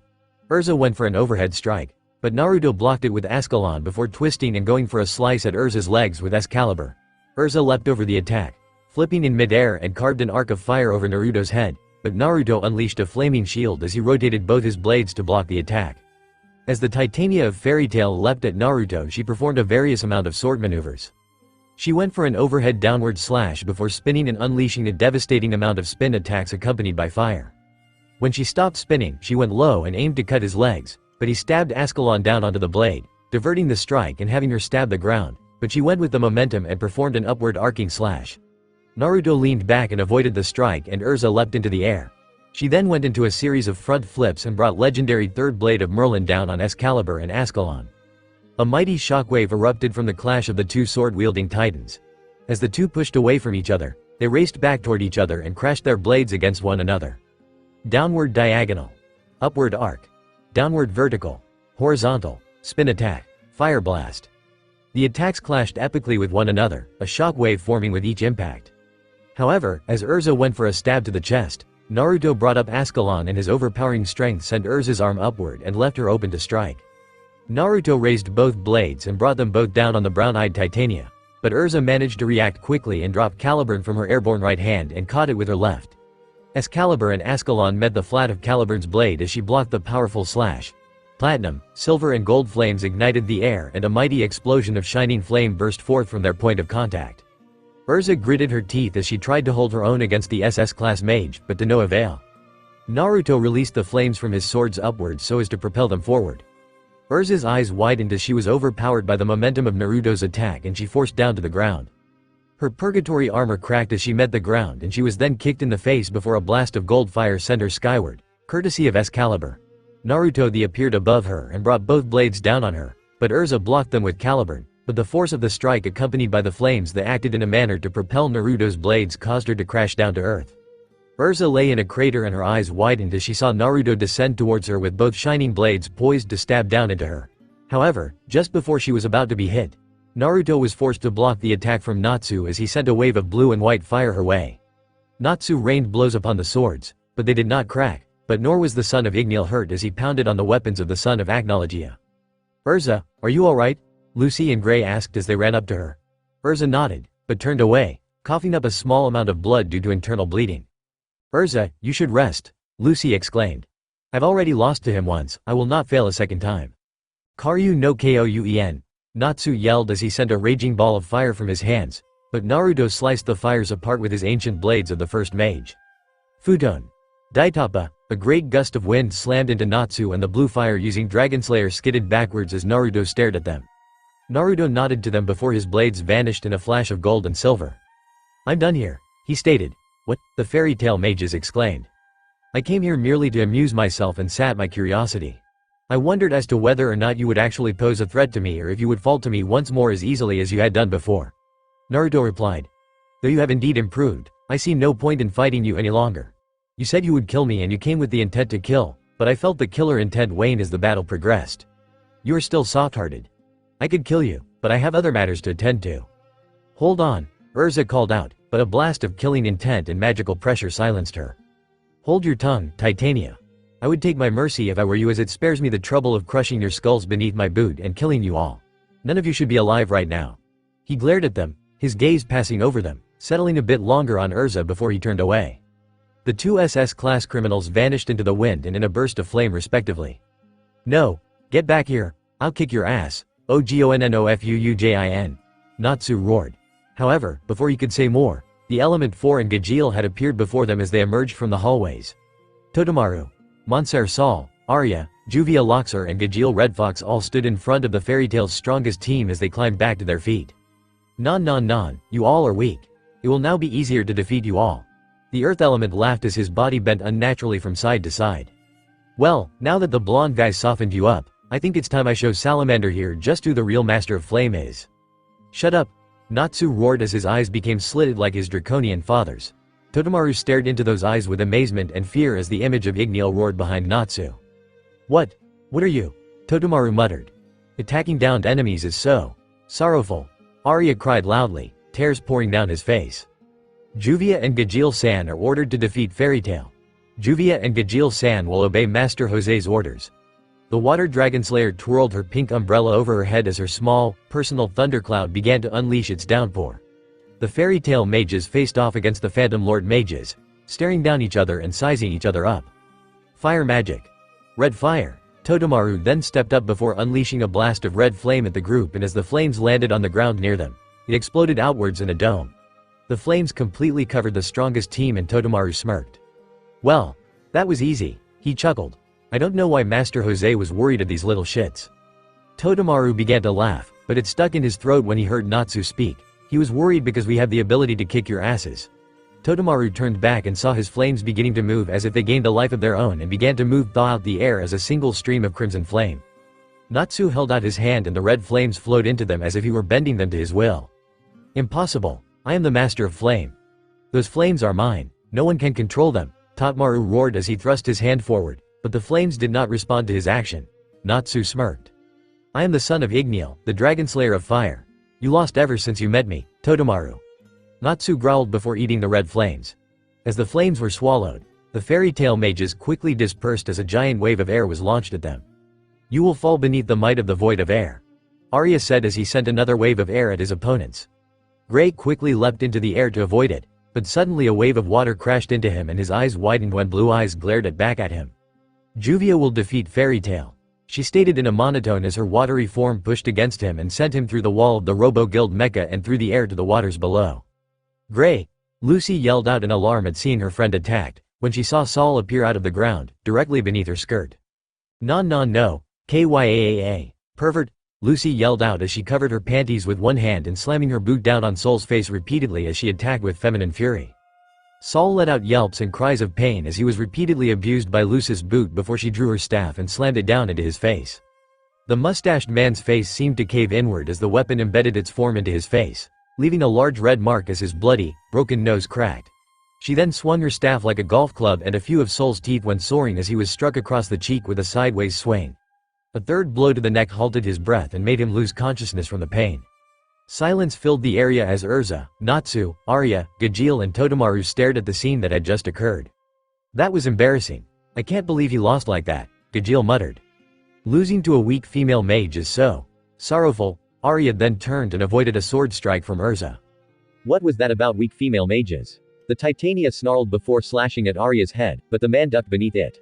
However, before he could up with an attack, his eyes widened beneath his bandages and spittle flew forth from his jaws as they opened when Urza, clad in her blackwing armor, aided in having her boots find its way into the large man's stomach. He flew skyward and through the ceiling and Urza leapt after him.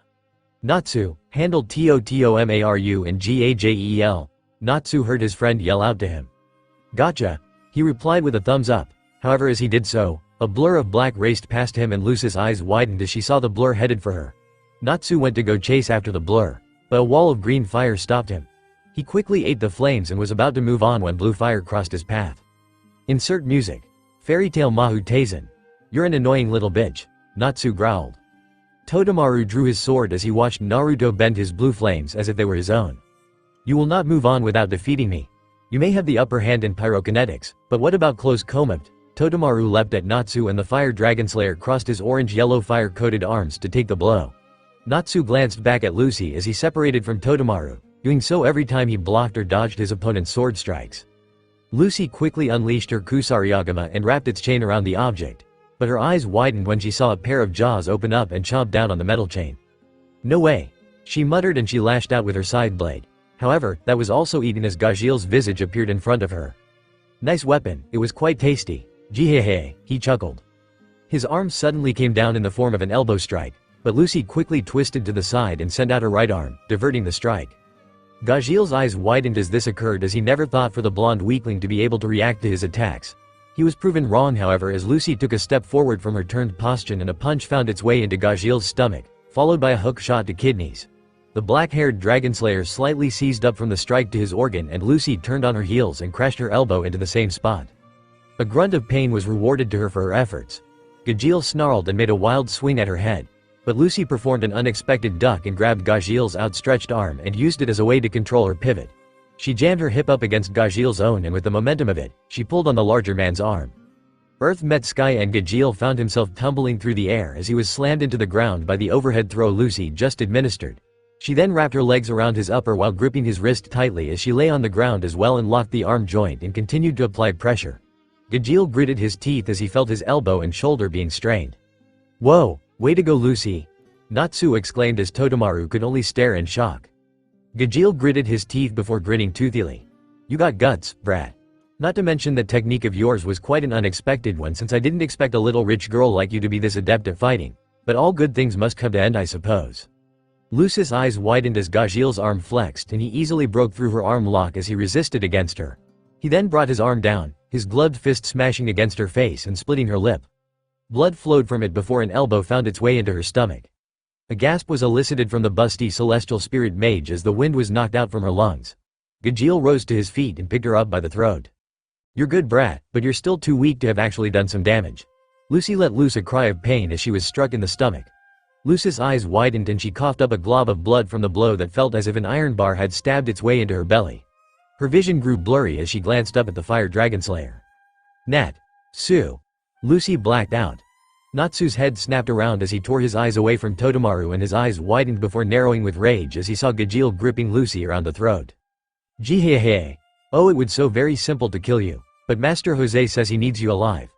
Gajil snickered, his sharp canines visible to the world as he did so. He then noticed Natsu's murderous glare, and the young man's fists burst into a blaze of heated oxygen and magic.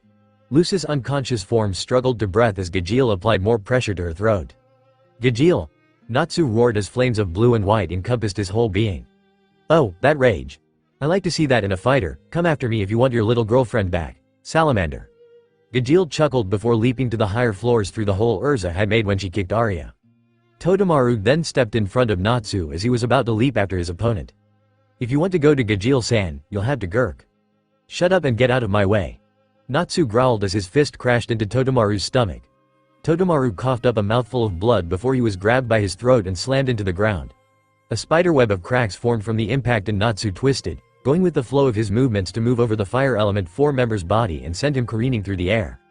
Karyu no Saiga. A powerful foot of blue and white flame slammed into Totemaru's stomach and sent him through three of the lower support columns of the Robo-Guild Mecha's first floor, but before he could slam into the wall, Natsu suddenly appeared above his damaged opponent in a blur of flame. Karyu no Tekken. A literally blazing fist of fury slammed into Totemaru's chest, and the Phantom Lord member could only gape in shock as he felt his bones shudder and his sternum seemed to crack before he met the harsh earth. "Don't get in my way." Natsu snarled as his eyes became slitted like a dragon's. Natsu panted heavily as the blue flames died down. He wiped the sweat from his brow and fell to one knee. "Kuso.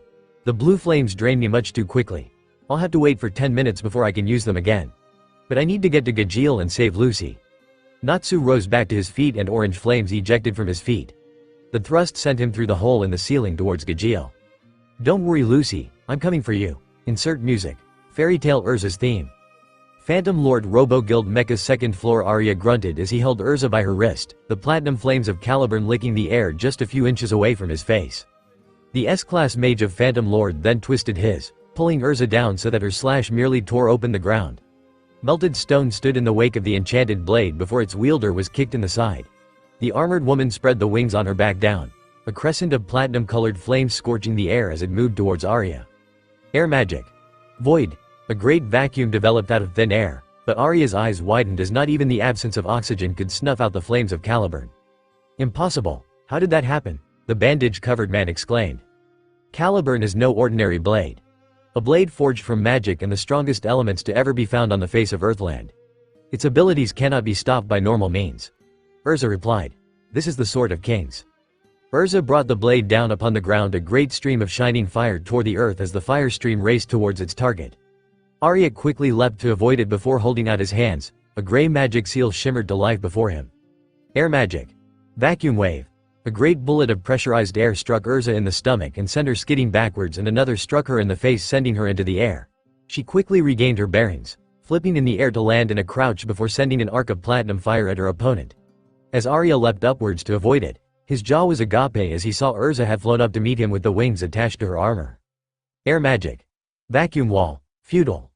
Urza yelled as she brought her blade down. The sword sliced through the defensive shield of air and magic and continued forth, striking Arya in the chest. The man released a cry of pain as he was sent crashing into the ground. A great scar formed on his body as the red and bloodied wound had immediately cauterized from the blow.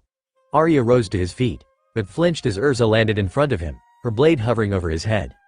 The image of her shadowed form clad in the blackwing armor and holding a burning sword was quite the frightening image. Yield, she ordered. Arya chuckled at his opponent before he reached up and tore off his bandages. Urza's eyes widened in shock as she stared into the odd-looking eyes of the Element 4 member. Instead of regular irises or pupils, the man had oddly designed X's for pupils that were of a light shade of magenta. I never yield. I am the master of airspace. A great wave of wind and air rocketed forth from Arya's body, and Urza went soaring back from the unexpected strike. She dug her blade into the ground to stop her movement before glancing upwards. Arya hovered in the air. Wind circulating at high speeds, his odd-looking eyes acting as if they were staring into her very soul. Behold the power of the air. He pointed at her. Air magic, relentless storm. A multitude of air bullets suddenly formed around the Arya before they rocketed towards Urza. The red-haired fairy tale mage sliced one apart with a horizontal slice before twisting on her heel and going into a cartwheel to avoid two others. As she completed her cartwheel, she went into a front flip and carved another air bullet in two with Caliburn, resulting in two small craters forming from the impact of both halves. As she completed her flip, she brought her sword down and Caliburn released a mighty blast of platinum flame that burned through a multitude of air bullets, and a small explosion formed from the collision. However, the smoke and embers from the burning cloud parted as a large crescent of pressurized air burst through it. Urza raised her burning blade and easily stopped the attack, but her eyes widened when she felt magic build up behind her. Her eyes widened as she saw Arya appear out of a twister. His arm was raised before he brought it down and punched her straight across the face. Arya then spun like a top and a barrage of vacuum blades sliced across her bare stomach, making her bleed as she flew through the air. She crashed through a wall as a powerful blast of pressurized air followed after her. She rolled along the ground, but quickly continued with her rolling in order to avoid the crescent of air that would have severed her arm. She went into a spin as she lay on the ground. Air bullets raced towards her, but as she spun, she used her elbow as a way to prop herself up and performed a windmill as arcs of platinum flame tore through Arya's attacks before they slammed into his defensive air wall. The explosion sent Arya skyward, and Urza sent a blast of platinum flame at the man. Arya's eyes widened as the attack crashed into him and burned the flesh on his left side. A loud cry of pain and anguish filled the second floor of Phantom Lord's Robo-Guild Mecha. The large portion of Arya's robe was burned away to reveal the red and black flesh of his burnt left arm and torso. "You bitch! You sorrowful bitch!" Arya roared as he sent massive airwaves at her. But Urza stabbed her blade into the ground, and a wave of fire washed over all of his air-based attacks like a river over stone. Urza's eyes narrowed as she watched the flames dissipate, and she saw Arya was no longer in his previous location. Suddenly, her eyes narrowed when felt the wind blow behind her. Feeling the wind behind her, she quickly reacted by twirling her blade in her hand and performed a backslice. Arya released a cry of pain as his burned forearm was severed from the rest of his limb, but the wound had cauterized immediately, so no blood was shed. However, Urza's eyes widened as she saw Arya began to laugh. She spun around to face her opponent, her arm set to go for a horizontal slice to slice her opponent's stomach. Arya's eyes seemed to glow with the eerie magenta color of his X-shaped pupils, if you could call them that. Air magic. Pressure application. Urza was impacted on her skull and she fell to the ground as the air forced itself down upon her. She landed on her back, her body feeling as if it were caving inwards from the pressure. She found it very difficult to move from the downward force of the air acting upon her. "Oh, you're positioned before me. You lie there on the cold hard floor by my power." The large man dropped down to his knees. his magic still in its active state, and Urza could only stare as she saw Arya hover over her. The air magic user licked his lips. "Just so you won't resist," he muttered. He raised his remaining right fist and crashed it down. Bullets of air slammed into her body, and Urza could only release screams of pain as the downward pressure of Arya's pressure application held her in place. His hand then hovered over her breasts, and Urza saw the man lick his lips once more. Her brown eyes widened as she saw the lecherous grin on her assailant's face. He gripped her right breast and he licked the side of her face. A disgusting shudder escaped her body as she began to resist. Her magic fluctuated wildly as Arya began to remove her breastplate. Her eyes became wide with fear. Her heart thumped wildly in her chest, and suddenly her magic exploded outwards in a rage. "No!" She massive spike in magic forced the large man off of her, and Urza began to resist the pressure of the air and regained her footing, albeit slowly. Her hair flowed wildly in the air as if it were a sea of fire. Her eyes showed fear as they expelled tears, while her snarl showed rage. Requip. Atlantean armor. Arya gained a surprised look as Urza was now coated in the golden armor that allowed her to gain the third blade of Merlin from the watery depths. Arya's surprise made him lose control of his spell, and Urza kicked Arya in the chest. The wind was knocked out of the air user and he found himself airborne. Urza leapt after him and crashed her trident down upon him. She then descended after him as he landed on the ground. Arya rolled along the ground and used the momentum to roll back onto his feet, clutching his burned sides, but he released a howl of pain as Urza threw her trident forth and the triple-pointed weapon stabbed itself into what remained of his left arm. "No!" she roared once more as she leapt at him with Caliburn. She brought the platinum blade down and severed his burned left arm. The limb and her trident fell to the ground. "No!" she twisted and performed an upward slash that took away his right arm. Blood and fire rained upon the ground. Urza then SWDS, and in one fell swoop, an arc flame marked the path of her platinum blade as she took away Arya's legs. The man released dreadful cries of pain, and before his limbless body could touch the ground, his body remained suspended. Gurk. Arya's eyes widened as he stared into Urza's eyes. Her brown eyes were full of fear and the adrenaline made her body shake. Blood escaped in copious amount through his lips as his eyes glanced downwards to find the blade of Merlin impaled through his chest, slicing through his sternum as if it were paper, and exited out of his back. The crimson blood evaporated from the heat of the flames before spreading over Arya's body. "But, fairy tale doesn't kill," were his last words before the platinum flames ignited his body and Arya was nothing more than a blackened lump of charcoal. Urza removed her blade from the body as it continued to burn. She fell to her knees and hugged her body tightly as if she were afraid it were about to disappear. She vomited onto the floor as the trauma set in, and she clutched her stomach as she did so. Blood flowed from the wounds on her body and mixed with the bodily fluid she expelled through her mouth before she began to cry. Her non-prosthetic eye released the tears to vent the feelings of Urza's being. Urza Scarlet, Titania of Fairy Tale, had experienced her first kill. Magnolia City, Fury Water's surface Gray's body froze for the few seconds he was attacked. He remembered seeing the element 4 in Gajeel, and then suddenly he was struck by a wave of water with eyes, and now he was airborne. Gray blinked as he turned and looked down, approaching the water's surface. It wouldn't a lot if he didn't do something. He'd seen people who did belly flops into a pool and they came out with their skin red from the impact. If he did that now, it wouldn't be pretty. The shirtless mage's body then caught up with his mind and he shook his head to get rid of the cobwebs that had formed from the strike Juvia had executed. He flipped in the air and slammed his hands on the water's surface as soon as he made contact with it. Ice make. Freeze. The water's surface froze over a large area of the water and Gray landed on the thick ice he created. He then looked around the icy wasteland he created. "Now where is that water thing that attacked me?" He asked no one in particular. Gray continued to glance around, not even noticing the small crack that formed on the ice behind him.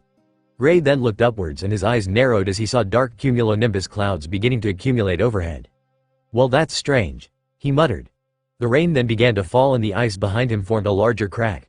Gray's eyes widened as his body turned and he spotted the noticeable crack. Oh fuck. The ice burst apart as the rain began to fall heavily. A giant tower of water exploded out of the ice before it decreased in size and morphed into the shape of the umbrella holding Dragonslayer.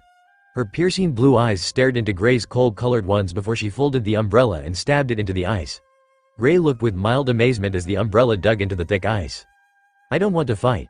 This whole war is completely unnecessary. Your master is fighting for the sake of just settling a grudge he has against our own," Gray said as he tried to reason with her. "Don't get wrapped up in things that don't involve us. We don't have to fight. Juvia will fight you to protect the guild. Juvia will fight you to protect Master Jose," Juvia said as she raised her arms. Gray looked in shock as streams of water suddenly appeared as the falling rain fused into the concentrated streams. "Be swept away by the raging tides, fairy tale," Juvia snarled, baring her fangs. Insert music. Bleach Chokaku. She directed her hand and pointed it at Gray, and the waters obeyed her commands. The streams swirled through the air and sped towards their target.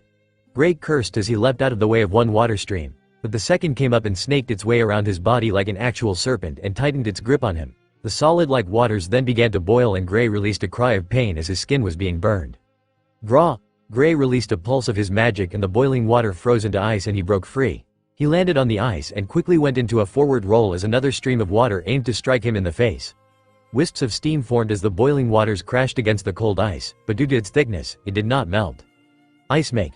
Snow Tiger. The giant snow tiger emerged from the magic seal in a flash of blue.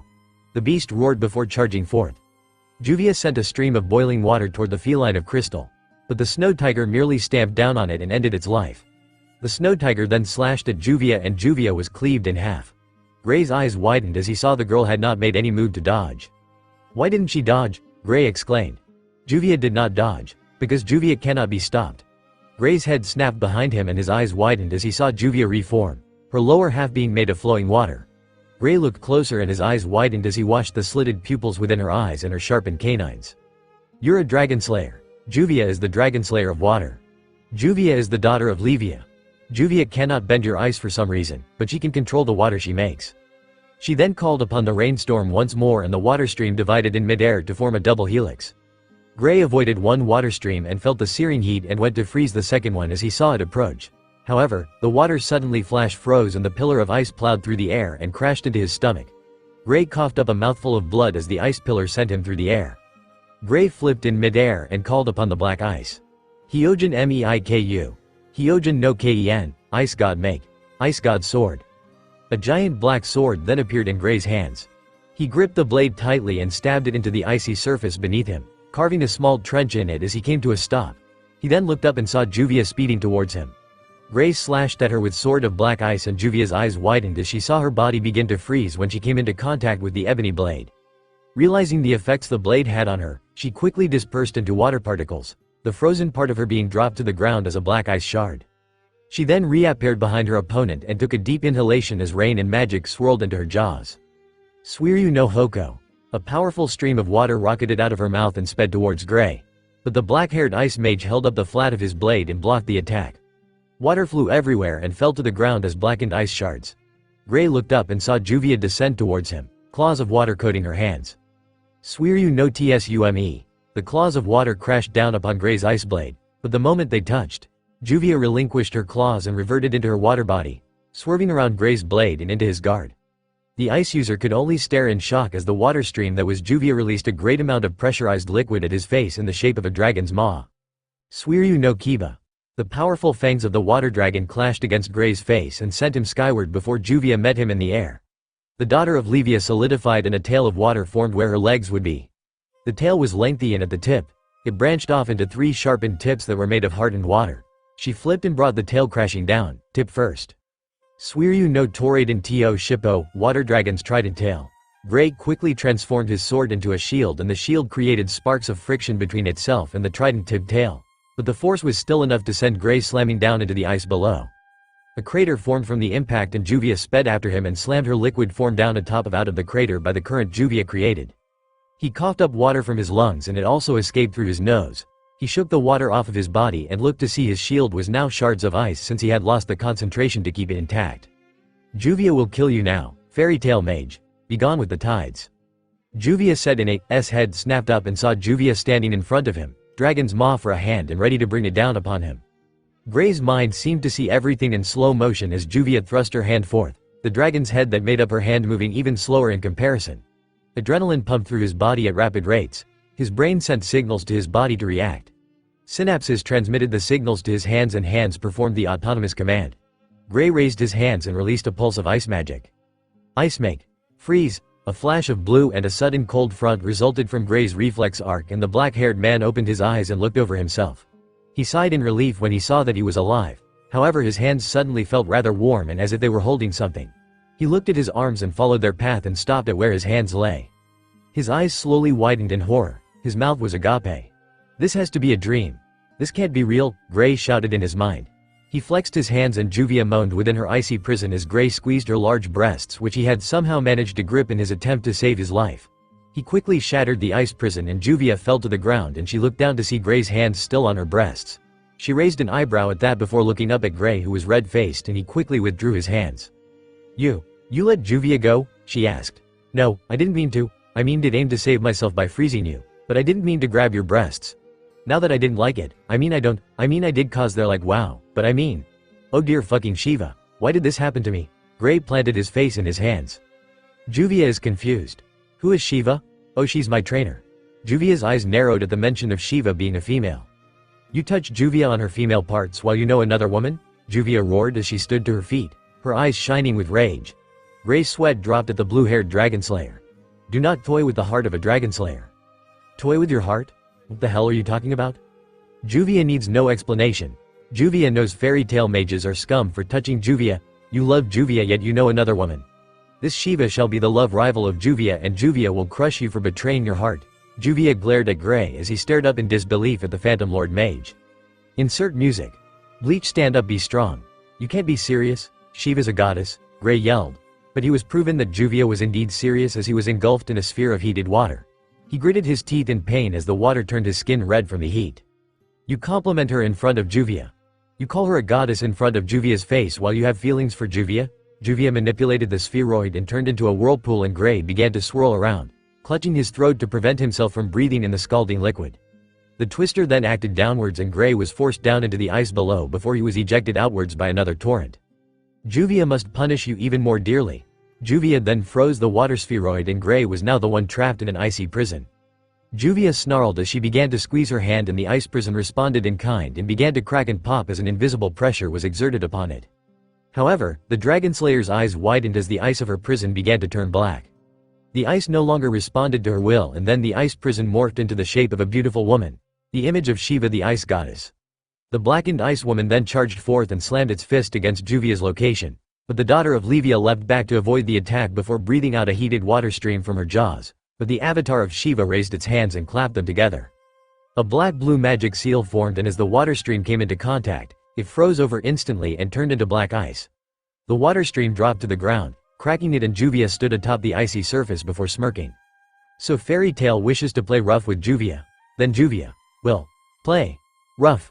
Juvia backflipped off of the ice floe and dove into the waters below.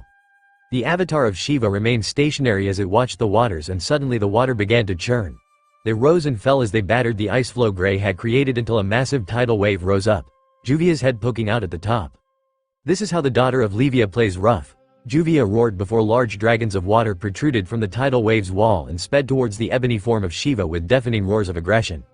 The Shiva avatar crossed its arms in front of it. One water dragon froze upon contact, but the other two stabbed themselves into the ice and carved a circle and suddenly the ice caved in due to the lack of stability and the ice sculpture shattered revealing Gray groaning in pain. His reddened skin from the boiling water steamed slightly as ice came into contact with his hot skin, but the ice quickly cooled down his body. Though his skin was still red, he no longer felt the pain from the water's burn. His eyes widened when he saw more water dragons speed towards him and he countered with his own. Hyojin Meiku. Su no Ryu, Ice God make. Dragon's Nest. A black-blue magic seal burst forth as Gray slammed his hands on the ground and the obsidian ice dragons plowed through the air and met their watery counterparts in mid-air and they two elemental reptiles clashed. Fangs stabbed through, claws slashed and roars echoed through the air. Rain and snow began to mix as they fell from the air and the change in the weather began to expand over more than just Gray's ice floe. More of the water's surface began to freeze as Juvia's powerful water dragons and Gray's black ice dragons mixed and froze over the areas they hit. The wall of Phantom Lord's Robo-Guild Mecha gained a layer of frost and the Fairy Tail members that fought the Shades were begin to shiver slightly as they fought due to the cold front that was developing. Gray gritted his teeth as he poured more magic into his spell and more dragons were spawned to deal with Juvia's. However, he panted slightly as he realized he couldn't do this all day. Juvia had the entirety of the ocean on her side and with her in her tidal wave form she could literally do this all day. I'll need to freeze that tidal wave and get her back down, Gray muttered. After he made 3 more dragons to counter the 3 Juvia made, Gray stopped his spell and took a deep breath of air to calm himself. I was only able to learn 2 spells from Shiva because of the training she made me do to learn to use my ice make to reform objects and to use Hyojin Maiku by combining her spells with my own, but this one will be the one to take down that tidal wave. He watched up and saw Juvia glare down at him. She then decided it was time to end this and she brought down her tidal wave upon him. Metsuryu Ougi. Suiryu no Araumi, Dragonslayer Secret Art. Water Dragon's Riptide. The tidal wave descended upon Gray, its large shadow encompassing him easily. The giant wave of water then began to speed up as it fell before morphing into a giant water dragon. The dragon had spines going down its back. Its front limbs had hands with clawed fingers that were joined together by webs, and a pair of webbed fins protruded from the side of the water dragon's face. The image of Levia, Juvia's adopted mother and dragon of water. In response to the massive attack, Gray inhaled deeply as he got into a stance that he saw Natsu do many times when they fought each other. He square ut his hands in front of his mouth as if he were blowing a trumpet. He then glared up at Juvia's riptide and his magic spite. Hyojin no. Dugu oo, ice god's bellow. He released his breath and the magic flew forth as gigantic black twister of ice and frost that tore through the air. The concentrated blizzard slammed into the tidal wave with devastating force. The endless ocean supplied Juvia's powers to their maximum as she clashed with Gray's attack.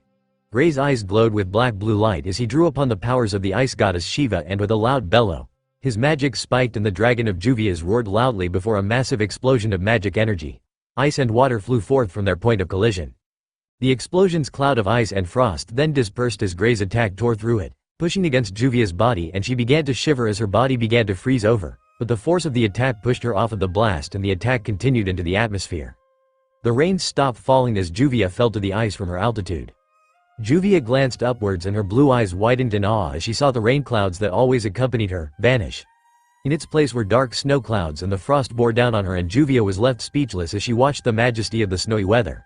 However, due to her distraction, as she looked back down, she realized she was about to collide with the icy ground. Her magic was drained from using the Metsuryu Ugi, and so she couldn't convert herself into liquid form.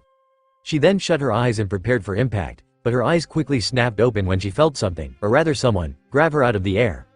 Gray rolled as he tucked Juvia into his arms so that she wouldn't be damaged as they rolled across the icy landscape. They then skidded across the ice, and Gray gritted his teeth as the cold touched his bloodied arm, the skin tearing off from the friction with the ice. "You okay?" Gray panted. Juvia couldn't respond as she was too busy shivering from the cold of the ice that covered her body. Realizing this, Gray placed his hands on Juvia's forehead and sent a pulse of magic through it.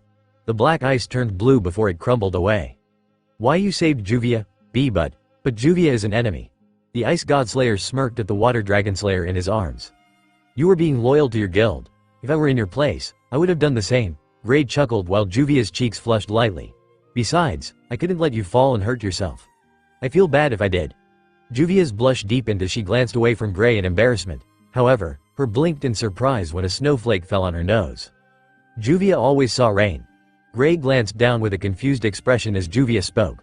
When Juvia trained with Levia Okawa-san, she never had complete control over her magic and never was able to master it since Levia Okawa-san left Juvia. As a result, rain clouds always followed Juvia. No one loved Juvia because of it. "You've never seen the sun or snow then because of it, huh?" Gray asked. Juvia shook her head. "No, but, thanks to you, fairy tale mage. I lost and I was able to finally see beyond the rain clouds. Juvia is thankful to you, fairy tale mage." Juvia smiled softly at the black-haired man. Gray smiled back.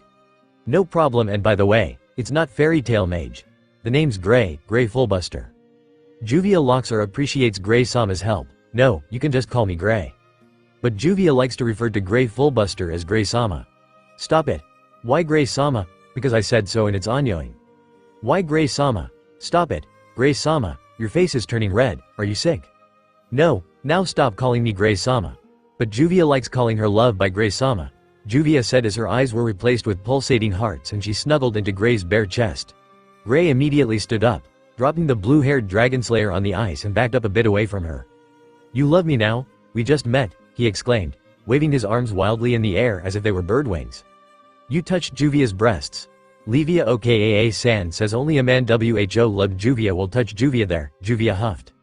"But I..." Juvia rose to her feet and jabbed Gray in the chest, glaring at him with fierce draconian eyes. "Take responsibility, Gray-sama." She jabbed him with her index finger's claw with every word before she fell silent. A shadow of doom covered her face and her eyes glowed with an unnatural, eerie yellow light that made Gray shudder. Is it because of this Shiva woman that Gray-sama will not love Juvia? Gray gulped in fear of the crazy woman before him. And people wondered why the handsome young man never wanted a girlfriend yet. Women were crazy. Is it because of Shiva? Shiva will be Juvia's love rival? "Love me, Gray-sama?" she yelled as she leapt at Gray. "Go away, you crazy woman. Third floor, Phantom Lord Robo Guild Mecha. Lucy sat in the corner of the third floor's room that Gajeel held her in. The floors were tiled with yellow and the walls were white. The pressure gauges and powering equipment which managed the powering of the Robo Guild Mecha was present in a corner of the room. The entirety of the third floor was designed to hold only the powering equipment and machinery, hence, large pipes and steam gauges were littered around the room. Lucy watched her captor, the Iron Dragonslayer, with a bored look on her face as he chewed on a bolt of iron. Lucy glanced at the sky and watched with a confused look on her face. It's snowing? Huh? Gajeel turned at the sound of the blonde's voice and followed her gaze out the window and gained an equally confused look. That's strange though, it was sunny just a moment ago. It would have rained because of Juvia's abilities, but I don't understand the snow. It's probably gray. He's an ice make user so he probably had something to do with it. Not bad, he said with a nod. You know, salamander is taking a while. I burst through 2 holes in the ceiling and made it into this room. What the hell is he doing? Gajeel grumbled as he tapped his fingers in impatience. Well, Natsu isn't exactly. Well, he's a fucking idiot is what he is. Well, if you want to be blunt about it. Lucy replied. Gajeel's red eyes met the Heartfilia heir's brown ones before he snickered. You're an interesting piece of work, Heartfilia, Gajeel commented. If only my father thought that much of me. Lucy muttered beneath her breath. There was a moment of silence before the ground beneath the 2 mages began to rumble. Finally, Lucy and Gajeel yelled at the same time as the ground split apart before a pillar of orange-yellow flame emerged.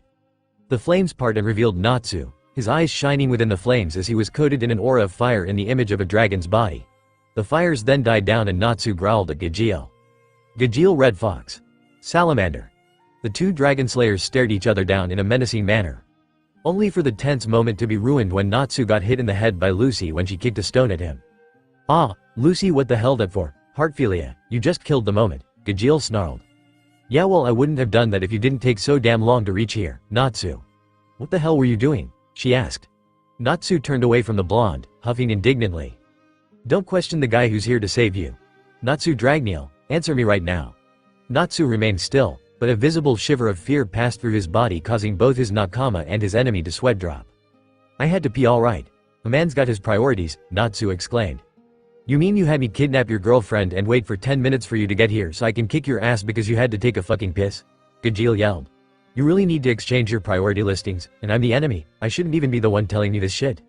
Shut up, and I'll be the one kicking your ass, Natsu roared. Both slayers snarled at one another before shifting into fighting stances. Gajeel got into a basic boxer's stance while Natsu got into a basic horse stance before shifting his right leg forward to act as his leading leg. The 2 stared at each other, slitted red eyes meeting slitted amber ones. There was a period of silence as the 2 silently sized each other up, snarling at one another as if they were animals, dragons, fighting over territory. Their leg muscles tensed and then they vanished into blurs of pink and black. Insert music. Fairy Tale Psycho no Shido. Lucy's eyes flashed back and forth between the areas where she saw shockwaves occur, but the 2 Dragonslayer were moving much too fast for her inexperienced eyes to follow. The yellow tiled floor began to become littered with craters of the areas where the 2 sons of dragons met in stalemates. Right punch. Left punch. Elbow strike. Spin kick. Headbutt. Axe kick. Uppercut. Natsu and Gajeel met each other blow for blow before they both saw an opening and they took it. The 2 fists flew forth, one as hard as steel, the other encased in flame. Both Dragonslayers skidded backwards from the force of their strikes and rubbed their bruised cheeks.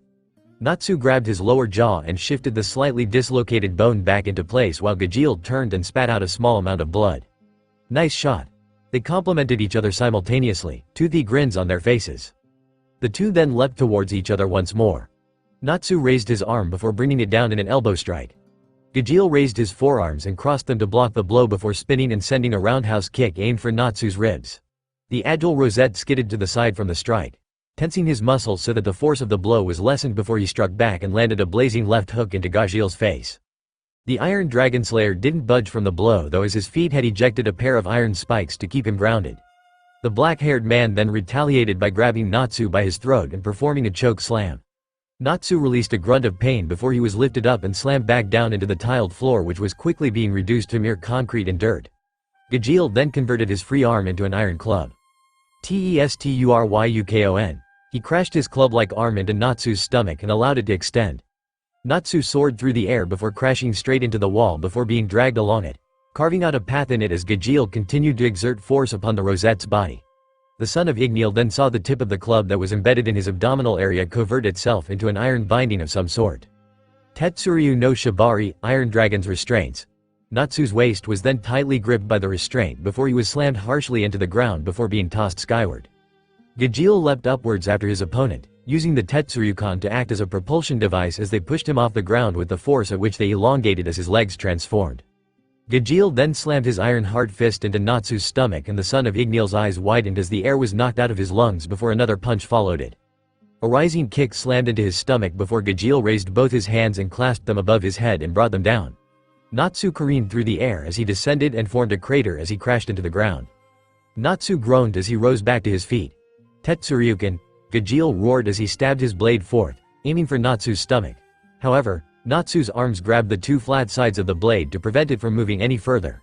His arm muscles bulged before he twisted his body at the waist and threw Gajeel overhead. Gajeel tumbled through the air and landed deftly on his feet, but Natsu ejected flames from his body before speeding towards Gajeel. Karyu no Kenkaku, fast, was all Gajeel could think before Natsu's flaming head slammed into his abdominal muscles. A mix of blood and spittle flew forth from Gajeel's mouth as he flew back. But Natsu suddenly reached out with a flaming hand and Luce's eyes widened as she watched from the sidelines as Natsu's flames bent to his will and formed a large clawed hand and wrapped itself around Gajeel's body, burning him as well as holding him in place. Natsu then pulled the Iron Dragonslayer towards him. Shit! Gajeel cursed as Natsu reared back his fist. Karyu no Tekken. The hard fist impacted with Gajeel's face sending him to the ground, skidding along it and tearing the earth asunder. As Gajeel rolled on the ground, he managed to right himself and dug his claws into the earth to halt his movement. When he did, he and Natsu raced towards each other once more. Karyu no Saiga. Natsu's flaming hand lashed out, the flames converting themselves into the form of Igneel's head, jaws of flame open and ready to feast as it was aimed for Gajeel's skull, but Gajeel skidded on his knees as he leaned back. Natsu's eyes widened as his attack missed and Gajeel skidded between his legs. Gajeel continued to skid along the ground and used the force to leap backwards to gain more room. A green magic seal erupted in front of him as he aimed his arms at the teenage Dragonslayer. Tetsuri Uso. Kishin. The logs of iron flew forth at a rapid pace towards Natsu and the pink-haired Dragonslayer snarled at the incoming attack before he spun at a rapid pace. A twister of fire formed around him as he did so. Isn't that the Ogo no Fujins? Karyu no Hibashiri, fire dragons running fire. The twister of orange flame melted the iron logs into liquid form due to the flame's intensity. Natsu then stopped spinning and smirked as he saw Gajeel's surprised face. I didn't slack off while I was away. Roshi-sensei taught me it was best to use moves that you already know and make it your own. Well, this is gonna be much more fun than I thought, Gajeel chuckled. Insert music. Naruto Shippuden strong and strike. The two Dragonslayers punched the ground and the force of their strikes caused the earth to crack from the force, the cracks meeting each other at the middle of the room before they kicked off and slammed a headbutt against each other.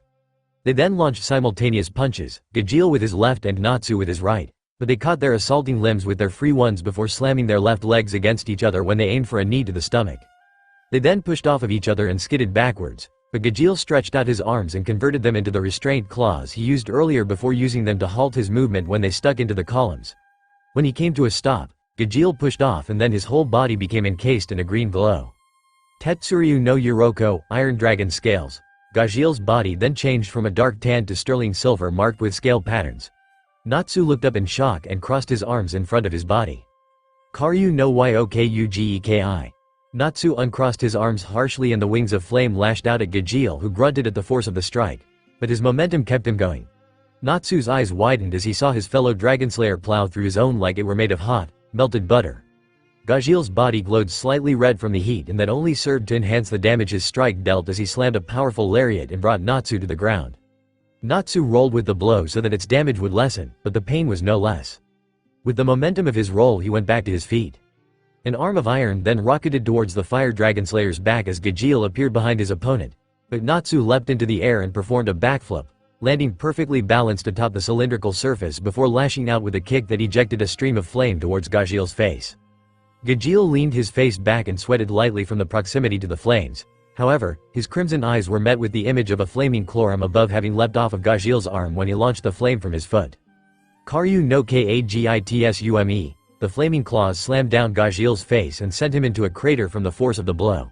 Natsu then grabbed his opponent and rapidly punched away at his scaled face and chest with flaming fists. Karyu no Enchu.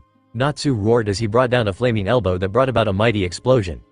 Gajeel roared in pain as he clutched his face and his eyes widened in shock as he felt the crack that stretched across his face and down his neck, ending at his sternum. Gajeel quickly grabbed Natsu's neck and pulled himself up so that he could slam his forehead against Natsu's own. Natsu blanked out from the pain for a second before being met with an iron-hard punch to the face that sent him skidding along the ground and into a support column for the room. Natsu gritted his teeth as he rose back to his feet, same as Gajeel. The two Dragonslayers then charged their magic and inhaled deeply. A giant red magic seal appeared in front of Natsu's body while Gajeel had a giant green magic seal formed in front of him. The images of dragons shone brightly in the center of the seals as their bodies swelled to unbelievable proportions. Karyu no. Tetsuryu no. Hokoo. A blast of orange fire burned the floor as it raced towards its iron duplicate, said duplicate being a twister of iron shards and steel that tore the ground asunder. The two elemental roars of the dragons collided in an epic clash that sent winds and shock waves flying every which way. The ceiling above them cracked. Two of the end support pillars burst apart and fell along with the back wall of the room where Lucy had been situated. The blonde-haired girl gulped as she edged away from the edge of the now open room as the snow and ice from the sky swept in by the crosswinds. She quickly ducked behind what remained of a pillar before the epic explosion occurred. Gajeel flew backwards and crashed into the power supplies of the Robo-Guild mecha and caused an even larger explosion while Natsu flew backwards towards the open room.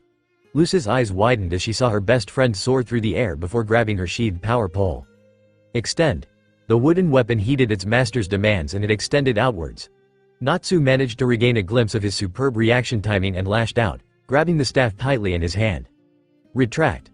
Lucy said as the wooden pole's length shrunk, bringing Natsu back to the broken third floor of the Robo-Guild mecha.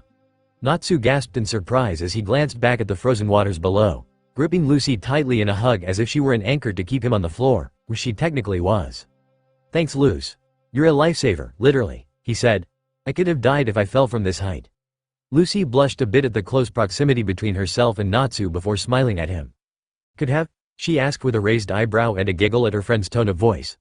Natsu stuck his tongue out at her immaturely before he chuckled. Shoulda, coulda, woulda, he replied with a shrug. Lucy rolled her eyes, but then she noted the serious look in Natsu's eyes as he stared past her. He nodded to her and patted her head as he rose back to his feet, however he grunted in pain as he looked down at body. The adrenaline was still flowing through him, but he now noticed that he was covered with numerous amounts of sharp steel bits and bleeding from them all. From head to toe he was covered with the red liquid of life. Dust and bruises marred his body, but he powered through the pain and stalked back to the center of the room. Gajeel groaned as he rose from the bruning wreckage of the pressure regulators before dragging his form over to meet Natsu. His seemingly indestructible scales were all covered in cracks and there were areas where the scales had fallen out on his arms, face and torso, and those areas were releasing noticeable amounts of blood. Blood leaked from his forehead and went over his right eye and also flowed from his burst lip. Both Dragonslayers lost their shirts in the battle and their pants were torn in many places. Well Salamander, you're much stronger than I anticipated. Ditto, but I think it's time I stopped holding back, Natsu said. Gajeel nodded in agreement. I second the motion. Both Dragonslayers stared at each other with serious looks on their faces. The truth as to why I came late to meet you though, is because of this. 10 minutes are needed between each usage of these flames and I had already used them against the Fujin, but it's time I unleashed them in the form at which I can actually handle their effects. Natsu said as he spread his legs apart. Gajeel mimicked his fiery counterpart. They rested their left hands on their left knees before bending downwards to rest their right fists on the ground. The two Dragonslayers suddenly became coated in an aura of magic. Lucy gaped in shock from behind her protective pillar as she felt the magical pressure the two exerted. Insert music. Katakyoyushi Hitman Reborn Suna awakens.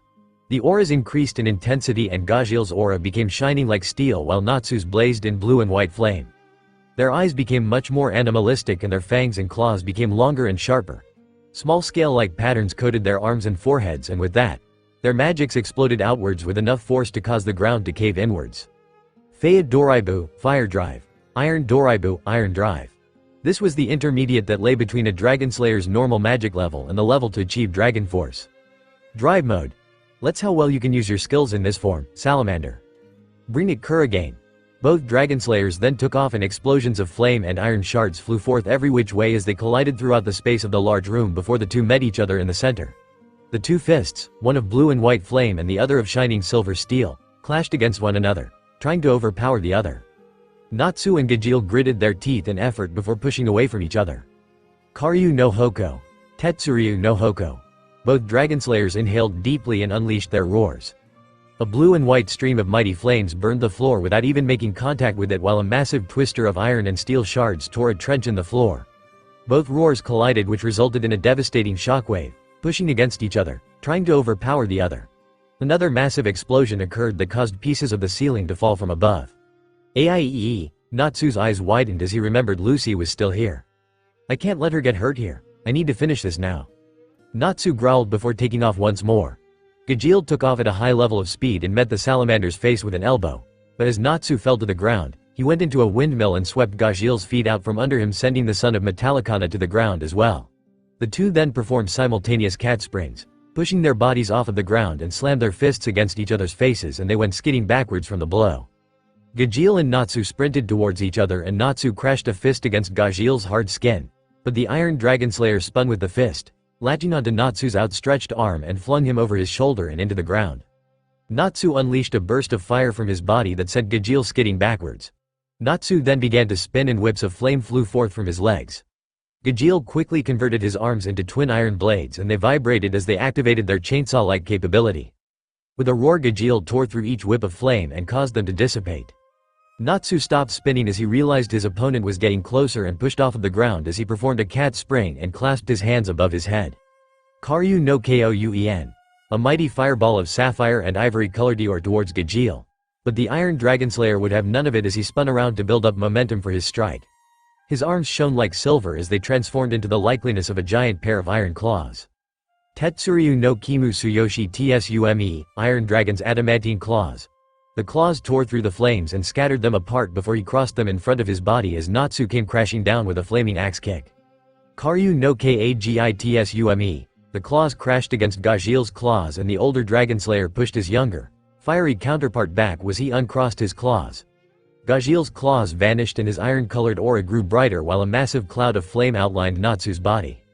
Let's end this, the two roared at one another. Gajeel's body shone brighter before he joined his arms together to form a giant iron sword with a jagged cutting side. Natsu's body burst into flame as his arms exploded outwards to release powerful whips of blazing magic and oxygen. Metsuryu Ougi. Goma Tetsu Jinken, Secret Dragonslayer Art. Karma Demon. Iron God Sword. Metsuryu Ougi. Guren. Bakuenjin, Secret Dragonslayer Art. Crimson Lotus. Exploding Flame Blade. Gajeel brought down the mighty sword of iron as Natsu spun rapidly and unleashed a powerful torrent of blue and white flames. Both powerful moves clashed in an unbelievable power struggle that caused the entire floor to begin to crumble. Numerous spiraling blades of flame lashed out at Gajeel. He slashed against them with his iron blade. With a final roar, Natsu released the largest fire blast of the technique he had. Natsu and Gajeel grunted in effort before they flew apart from the resulting explosion. Natsu flew back out of the broken wall end, but this time he was unconscious and he began to plummet towards the ice. Lucy gasped as she leapt off the edge after him and called upon Tarus to break their fall, leaving them in a crater of ice. Gajeel slammed through the walls of the Robo-Guild mecha and fell towards the icy flow below him. His eyes flickered as he aimed to keep his consciousness, but he failed and neared the waters. A yell of, "Gajeel-san," was all he heard before the darkness filled his vision. Insert music. Naruto Shippuden Girei, top floor Phantom Lord Robo-Guild mecha. Raw! Jose roared in anger, smashing the intercom speaker on his desk. Useless. All of them. They lost to those pathetic fairies, and my shades are being diminished by their ground forces in front of the guild. Then I would suggest a surrender, Naruto said as he and Kurama appeared behind Jose in swirls of wind and flame. Jose's eyes sparked with an even more powerful fury as he rose from his chair. You said you would help take them down. You said you would help me, that you would crush Fairy Tail. Jose said. Naruto chuckled beneath his mask as he watched the red-faced man. Oh, Jose Porla. You forget the one thing that a man of my status must do. And what, pray tell, is that? Naruto leaned forward until his lips hovered right next to the man's ear. I lie. Jose snapped and lashed out with a fist, but Naruto stepped back and avoided the strike. Jose then held his hand over his face and an insane grin stretched across it. I knew it, Jose said. I knew you were untrustworthy. I knew you would betray me. Well, let me tell you. Once I unleash the full force of my Robo-Guild mecha by converting it into its robotic form, I will crush you beneath its mighty fist. That actually would very simply to defeat, Kurama said. Especially since we have this. Kurama raised a tail and held up a circular red button that had colorful, frayed electrical wires hanging from beneath it. The button to activate the mode change. How did you know where to find that? Only my higher-ups and myself know about that button. Well, seeing as how I'll be killing you soon, I will tell you the truth. Naruto said. Gajeel Red Fox and Juvia Loxer have been my spies, telling me everything pertaining to your little war game since the beginning of it all. I knew everything, and I knew about your Robo-Guild mecha the day of the siege by Fairy Tail yesterday as I was watching from the scaffolding. Iron Dragon and Water Dragon told me every little detail pertaining to your ingenious device, but now it is nothing more than a hulking piece of steel, stone and wood. Your robot is down, your strongest fighters have been defeated at the hands of the Fairy Tail's strongest team, the Kitsune said with air quotes. And you are hopelessly outmatched. It would be best if you surrendered. Jose's eyes widened as he stepped back in shock before he began to shudder and shake. I'll kill you, you insignificant little worms. You're welcome to try, Jose Porla. Naruto said as his eyes narrowed, the amused look that was present before replaced with cold indifference. However, I know you will fall by my hand. I will be the one who kills you. Don't look down on me, brat. I am one of the 10 wizard saints. I am the master of Phantom Lord. A wind suddenly blew past him and Jose's eyes widened as Naruto stood behind him with a raised right leg. You talk too much.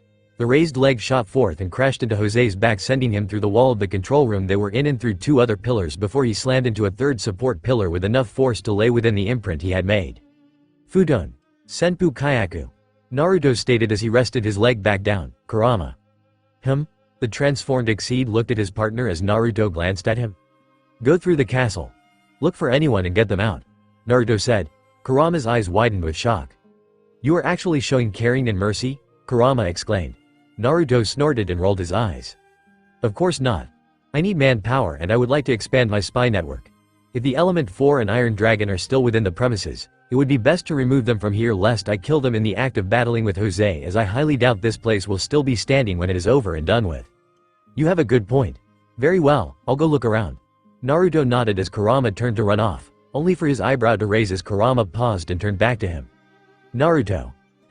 Don't underestimate your opponent. You are extremely powerful, however, you have a tendency to hold back at the beginning of your fights, same as me, but you do it out of the fact that you believe others are unworthy to see your Dragonslayer magic. Jose may be a snake in the grass and he may be human, but he is still a wizard saint and a guild master, Kurama said. And what makes you think I'd lose to a human like Jose Porla? Just be careful, alright? Naruto remained silent as he looked at Kurama before sighing, and the blonde Dragonslayer nodded his head. Kurama nodded back in acceptance before running off and vanishing in a swirl of red flames. Naruto stalked out of the control room and out of the door which lay right next to the gaping hole he had made after kicking Jose through it. Naruto's boots released a hollow sound as they clacked against the stone floors of the Robo-Guild mecha. He adjusted the mask he wore to cover the lower part of his face and stopped in front of Jose's groaning being. The dark purple-haired man rose to his feet before snarling at Naruto. You annoying whelp, I'll show you to mess with a wizard saint. Jose threw off his cloak and revealed he was clad in his wizard saint uniform, which was a dark blue, military-styled outfit similar to what high-ranking officers would wear. It consisted of a long, dark blue coat closed on the right side of Jose's chest by a belt circling his waist and by another one going over his right shoulder, sporting Phantom Lord's symbol on its buckle. The coat had wide golden stripes going down from the high collar, which sported a pair of large rings hanging from it on the front, to the cuffs, with other golden parts in correspondence to the closure and below the waist, on each side. His wizard sandal visible on the same spot, but had dark ribbons hanging from it instead. Covering Jose's left arm was a brownish cape, sporting a wide golden-colored stripe near the edges and some small shield-shaped ornaments placed at the same distance from one another. The outfit was completed by loose pants tucked inside boots. Ah, so you've decided to dress for the occasion. Naruto cracked his knuckles. Well, it would be best for a mage to go down looking well-dressed. So would you like me to tear you to shreds, or would like me to rip your throat out? I have no preference. How about you be destroyed? Jose exclaimed as a giant seal formed above his head. The deep violet magic seal then released a numerous of shades, at least 40 of them, before he thrust his hand forward, pointing at Naruto. Kill him, my shades. Insert music. Naruto Shippuden Blind Animal.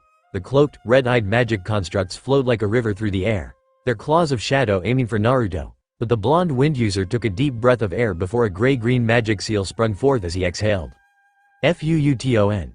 Furyuden. A gargantuan wind dragon consisting of swirling winds burst forth from his jaws. The dragon's red eyes zeroed in on its dark matter-composed enemies and then tore through them like they were made of paper. All 40 shades were dispersed into shadow and the reptile of razor-sharp winds continued forth as it barreled towards Jose.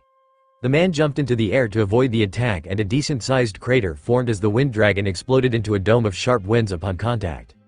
Jose summoned forth more shades. This time there were at least over 100 from the specters, but Naruto could only roll his eyes at the meaningless attack. Futon. Shunpo no Kazejin.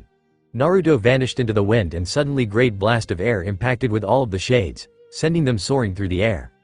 A black blur raced through the air, faster than Jose could process as a sonic boom formed at the location of each shade he had formed. A multitude of slashes marked each of the shades. One bore a diagonal slash that carved it in two, another was sliced into three. A third shade found its head being removed before a trio of shades were cut in half horizontally. 5 more had their arms severed before their heads were also lost. Jose could only stare in shock as they dispersed into magic particles, his shades. Jose's eyes widened as he saw his shades vanishing into thin air. When half of his shades went down, Naruto reappeared in the center of the swarm, his arms crossed in front of him, wind blades surrounding each arm. Futon. Mugan no Inatsusha, he said calmly. The shades then released their roars and rushed towards Naruto, swarming over him. However, the dome of shadow-like beings suddenly exploded outwards as multiple arcs of wind struck forth and tore through every single remaining shade that had decided to attack him before the others fell to the might of Naruto's wind blades when they were impaled through their non-existent brains. So you can handle the shades it seems. Jose said with a raised eyebrow of curiosity as his shock left his face. Suddenly there was a small gust of wind and a warm feeling formed on his cheek. He raised his hand and his eyes widened as he saw his finger bearing a spot of blood. Naruto lay in a crouched position standing behind Jose. A blade of wind wrapped around each of his arms. I can more than handle your shades, Jose. Just as easily as I can handle you. Naruto said as he rose back to his feet. Jose chuckled before turning around and suddenly, Jose's body blackened and he changed into a shade. The shade that disguised itself as Jose extended its shadow claws and lashed out to scratch Naruto. But the Apocalypse Dragonslayer quickly ducked beneath its swipe and grabbed the arm of magic and his jaws opened wide and the shade flinched as the magic that created it was being sucked into Naruto's gaping maw, diffusing through his mask. Naruto then swallowed before pulling the shade towards him and began to devour it until no magic remained in the shade and it vanished. What the hell is he? The blue-clad man thought as he stared amazement at the Apocalypse Dragonslayer. When the shade was devoured, Naruto looked around the room and sniffed the air. His mouth twisted into a snarl before he spun and let loose an arc of wind as he lashed out with a kick to his left. Futon. Kazejiri. The wind blade sliced through the air only for Jose to duck under it before a large hand made of shadow burst forth from Jose's side of the battlefield. The shadow arm snaked its way towards Naruto before wrapping its way around his body and began to squeeze. Naruto was then hurled into the air, smashing into the ceiling before being dragged along it. Stone and plaster fell to the ground before Naruto was pulled downwards and into the ground. A small cloud of dust formed from the impact and then it parted allowing Jose to see Naruto standing up as if nothing happened. Traces of magic energy flowed near his lips which dissipated into the air as eternano particles. Naruto then took off, carving away stone from the floor as the trail he left behind him left a sharp air current behind him that sliced through the stone. As he reached Jose, he brought his hands down for a hammer blow. Jose raised his arms and blocked it, but Naruto flipped after the contact and crashed an axe kick down on the man's guard. The force caused the ground to sink downwards and resulted in Jose standing in a crater. Futon. Ran Ryukin.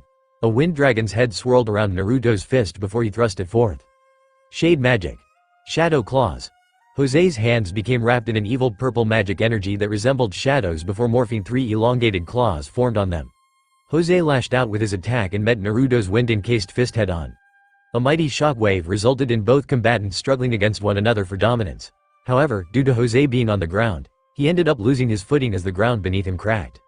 Naruto roared with effort and broke through Jose's claws before the wind-made dragon head slammed into Jose's body. The guild master released a gasp as the dragon's head roared and it slammed into his stomach. Jose then fell through the floor and made his way through the 3rd floor of the Robo Guild mecha and left him in another crater.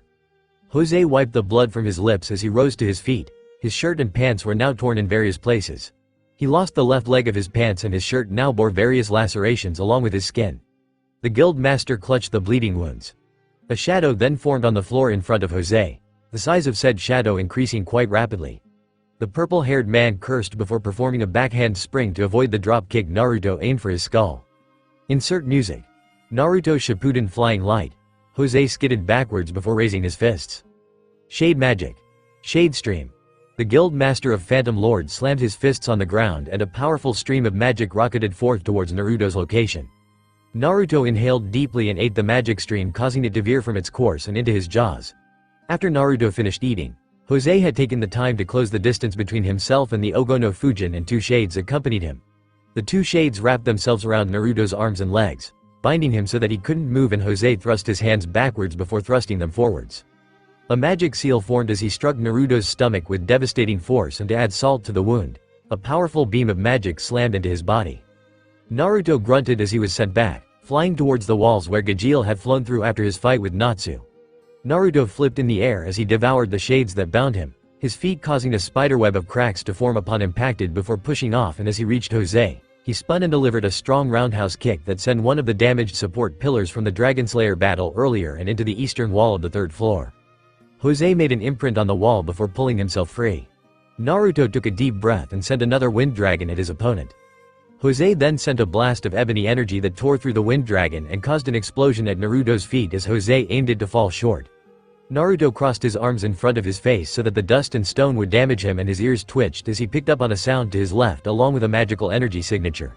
He quickly struck out with an elbow, but Jose caught the limb, and the magic energy he was building up for his strike vanished during the block.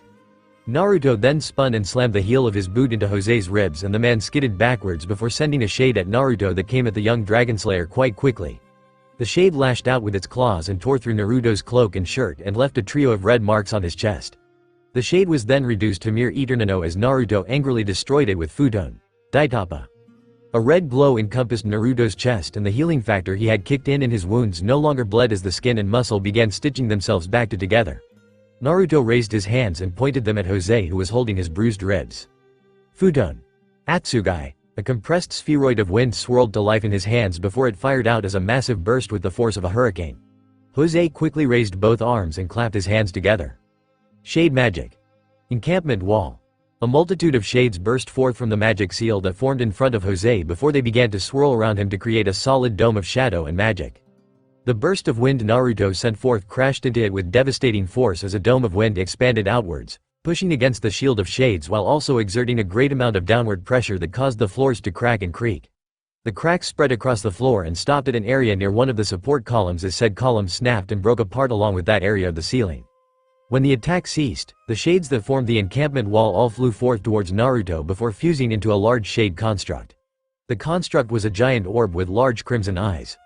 4 whips extended from its body, before being engorged with magic at their tips, morphing them into large fists. Shade magic. Jellyfish form. Naruto's sweat dropped as he looked at the gargantuan monstrosity. That looks nothing like a jellyfish, was his only thought before he sidestepped a fist from the large shade before leaping and going into a forward roll to avoid the second fist, stopping as he regained his center of gravity in a kneeling position. As he stood up, the third tendril-like arm shot forth and aimed to grab Naruto, but the Ogono Fujin bent his body backwards so that his upper half was now parallel to the ground. Time seemed to slow for Naruto as his adrenaline-filled form registered his body's position before he twisted, his leg outstretched and covered its swirling winds. Futon. Senpu Kyaku. Suddenly, a powerful sound was heard as the shade's attacking limb was struck, said limb being sent skyward. Naruto continued to rotate and 2 wind blades shot forth as he performed Futon.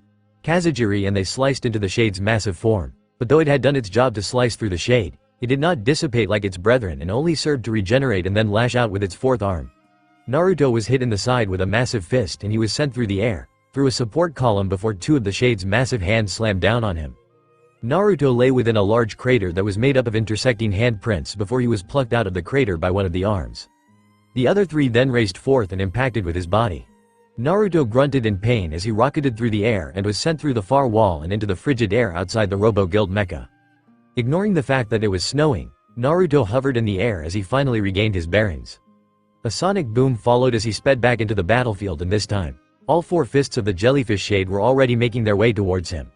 He flew upwards and avoided one before performing a barrel roll to avoid the second.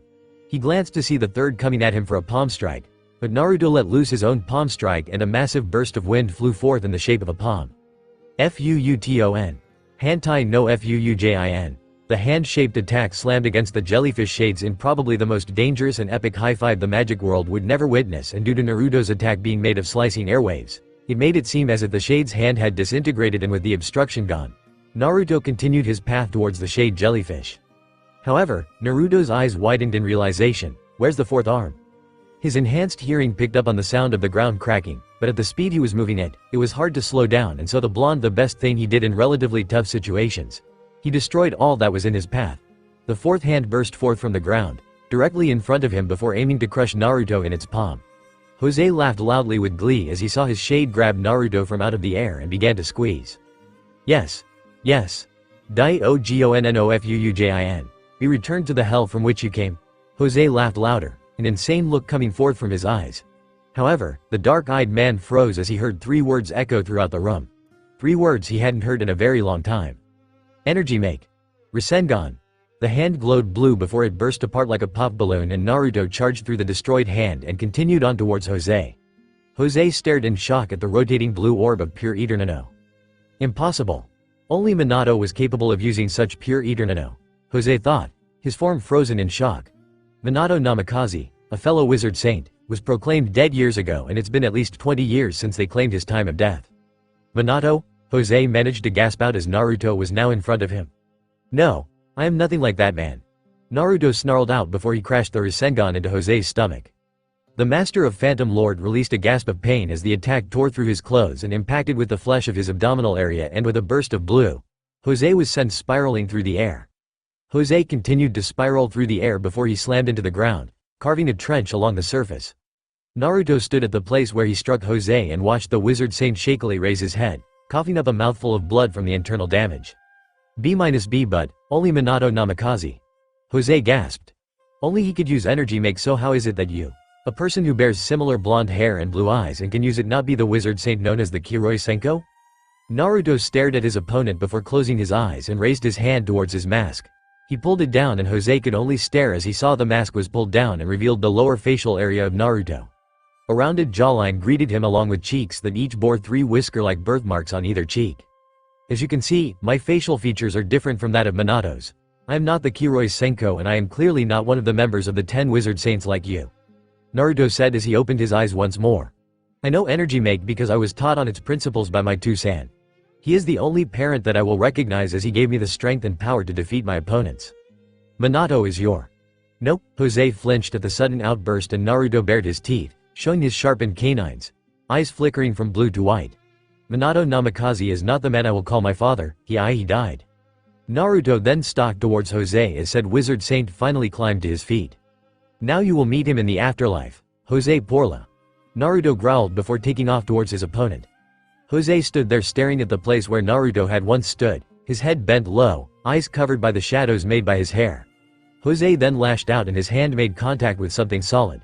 The crack of bone met the guild master's ears and it sounded like the sweetest of music to him. Naruto's eyes widened as he stared at the wizard saint. Impossible, he muttered before the force registered with his body and he flew backwards. Naruto flipped in the air and dug his fingers into the ground so that the friction would slow him down. However, as he looked up, his eyes widened when he saw Jose had already made it towards him.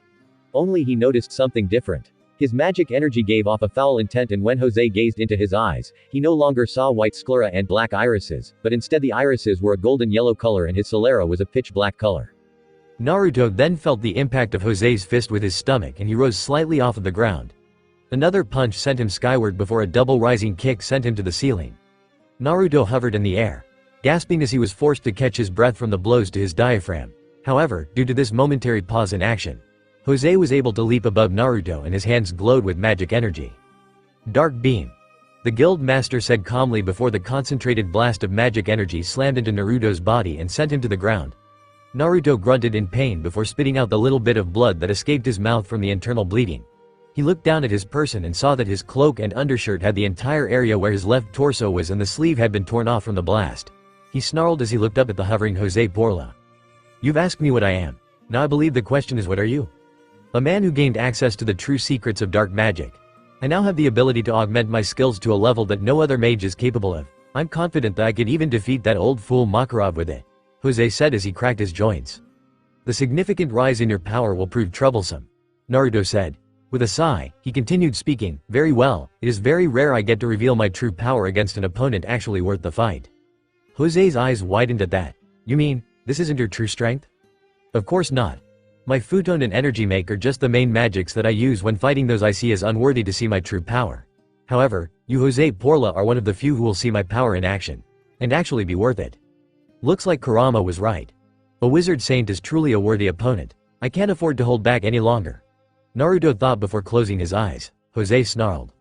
And you think I will just let you unleash this power like in some anime? I will not obey the laws of anime. Jose roared before unleashing numerous blasts of purple-black magic energy at his opponent. Naruto quickly jumped back and performed acrobatic feats that only someone of his flexibility level could achieve to avoid the blasts. He then spun as he saw another beam fly towards him before forming a Rasengan in his hand. Energy Make. Rasengan. The spiraling sphere of energy flew forth like a bullet and impacted with the blast and caused a cloud of Eternano to appear. Naruto smirked as his enhanced vision saw through the cloud and he spotted Jose bursting through the cloud and heading towards him. The blonde chuckled, then he dropped onto all fours. Insert music. Fairy Tale Toki Hinata. Too late, Naruto said. Jose's eyes widened before a large burst of magic escaped Naruto's body. Blue and black magic energy swirled to life as an aura of the energy formed due to its high-level output. The magic flickered like flames as it surrounded the blonde. His claws got sharper. His canines appeared far more carnivorous than before and his hair appeared wilder. Jose gritted his teeth as he tried to resist the winds generated from the magic energy as he was slowly being forced backwards, but the proximity to the magic energy sent his flying back quite a far distance away from his opponent. The magic then exploded outwards from Naruto's body in the form of a dome, and said dome then began to expand in size and the whole guild complex began to shake and shudder. The dome of magic vanished from view as it receded back into Naruto's body. Jose remained hovering in the air and looked down at the blonde. A few seconds passed, but to Jose it seemed like hours before the unmoving Dragonslayer snapped his head upwards. Shining white eyes stared into Jose's golden yellow ones. I'll slaughter you, human. Prepare to die. Naruto's voice spoke with a hard edge to it. He roared and the force of the magic-infused sound wave caused a shock wave that blew out the entirety of the walls of the third floor of the Robo-Guild mecha. The support pillars flew out along with the walls and the floor above them began to fall down on top of them. Both combatants looked up at the falling top floor before they glared at one another. The Dragonslayer and the Guild Master flew at one another and shock waves flew forth from the point of collision between each and every one of their blows. They punched through the falling ceiling, floor of the fourth floor and continued to clash against one another. Jose sent a blast of magic at Naruto, but the Apocalypse Dragonslayer quickly took the magic for his own as his inhaled it before his hands became coated in the black and blue magic of his draconian father. Mokashiryu no Hakai Sume. He brought down the pair of claws upon Jose and the Guild Master crossed his arms and took the blow. A cry of pain escaped his lips as the claws tore off parts of the flesh of his forearms before a powerful kick made him cough up blood and spittle. Mokashiryu no Shinkyaku. The Apocalypse Dragonslayer flew after his opponent, but as he was about to bring down his claws once more, Jose reached out and grabbed his opponent's wrists, halting the strike before slamming a magic-infused knee into the blonde's stomach. Naruto coughed as the wind was removed from his lungs. Two more knee strikes had the blonde spitting out a bit of blood before Jose kicked Naruto skywards. Shade Magic. Wraith. A giant shade construct formed out of Jose's magic seal that he formed and the Wraith released a high-pitched scream as if it were a banshee. The Wraith was about twice the size of Arya of the element 4 if one were to look for a comparison. The Wraith then launched itself at Naruto's hovering form, but just before its claws could sink into Naruto, a pulse of Dragonslayer magic escaped Naruto's jaws as he roared in retaliation. Jose raised his arms, but hissed when he felt the pain from the torn muscles from Naruto's earlier attack. Jose then coated his arms with shade magic. Shadow claws so as to act as a form of protection and the adrenaline and magic aimed to dull the pulsing pain. The two then flew at each other and crashed their fists and feet against each other, matching blow for blow before they crashed powerful blows to each other's faces that sent them soaring away from each other. However, they both recovered fairly quickly. Naruto inhaled deeply and his chest swelled to a great size before a great magic seal with the image of Agnologia formed in front of his jaws. Jose concentrated a large amount of magic into his hands, the swirl of magic growing larger and larger in size. Mokashiryu no Hoko. Dead Wave. A great beam of black and dark blue magic forced its way from Naruto's jaws as Jose released a glowing violet beam that took on the image of a giant skull spirit of some sort. The two attacks neared each other and time seemed to slow down before they impacted. A devastating shock wave formed as the two attacks pushed against one another. T-dominance. Naruto's eyes glowed brightly before he forced his attack to move forward and Jose could feel his attack being pushed back no matter how hard he tried to fight it off. Jose was saved however due to the fact that the colliding magic energies began to fuse at the point of their contact and the two energies lost their stability and a mighty explosion of blue, black and violet erupted forth like a giant pillar that blew apart the entirety of the third floor of the Robo Guild mecha. Outside, Fairy Tale Guildhouse, Magnolia City tourists skated along the ice before jumping atop the land outside the Fairy Tale Guild that had overlooked the sea, now facing the Phantom Lord Guild's Robo Guild mecha. Thanks Taurus. Lucy smiled at her celestial spirit as the muscular, bipedal cow rested her down along with an unconscious Natsu. Anything to help Lucy's SXY body. Taurus swooned as he gazed at Lucy's breasts. The blonde sweat dropped and did a forced resealing and sent Taurus back to the spirit world. She sighed before glancing down at Natsu and moved aside a few stray hairs from his forehead. Thanks for coming for me, Natsu. She smiled at the sleeping Dragonslayer before she noticed something. It was quiet. She turned around and saw all the fairy tale members laying down, panting in exertion as they sat on their asses. However, it was because of this that she was suspicious. The shades were gone, but her eyes widened as she stared at the ruined remains of their leveled guildhouse. She continued to stare, wondering just what the hell happened while they were gone. They were much too wrapped up in the guild war to have taken notice of the guild's state of being made of just wood, but now that wooden structure was reduced to splinters and driftwood. She was snapped out of her thoughts as she heard a splash and turned to see Gray standing with Juvia and said Water Dragonslayer was holding her iron-affiliated counterpart over her shoulder. Gray, back away. She's with Phantom Lord, Lucy exclaimed as she gripped her power pole. Gray held up his hands and he stood in front of Juvia in a slightly protective manner. It's okay, Lucy, Juvia's not going to fight, Gray said as he walked up to the blonde. Lucy gripped her staff a bit tighter as Juvia walked out from behind Gray, only for her to see the blue-haired Dragonslayer resting her guild mate on the ground. Why does she have him? Lucy asked, prodding her head in Gajil's direction on the ground. Juvia has agreed to a necessary ceasefire because Juvia and Gray-sama are both too drained to fight any longer. As for why we have Gajil-san, Juvia saw Gajil-san fall from the third floor of the Robo-Guild mecha and Juvia saved him because Gajil-san is Juvia's friend. The daughter of Levia then looked at Lucy, glancing over at her. Is your name Shiva?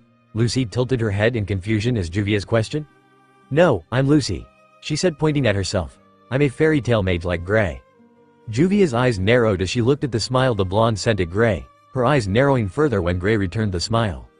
You love Gray-sama. Juvia does not accept that Gray-sama has so many women lusting after him.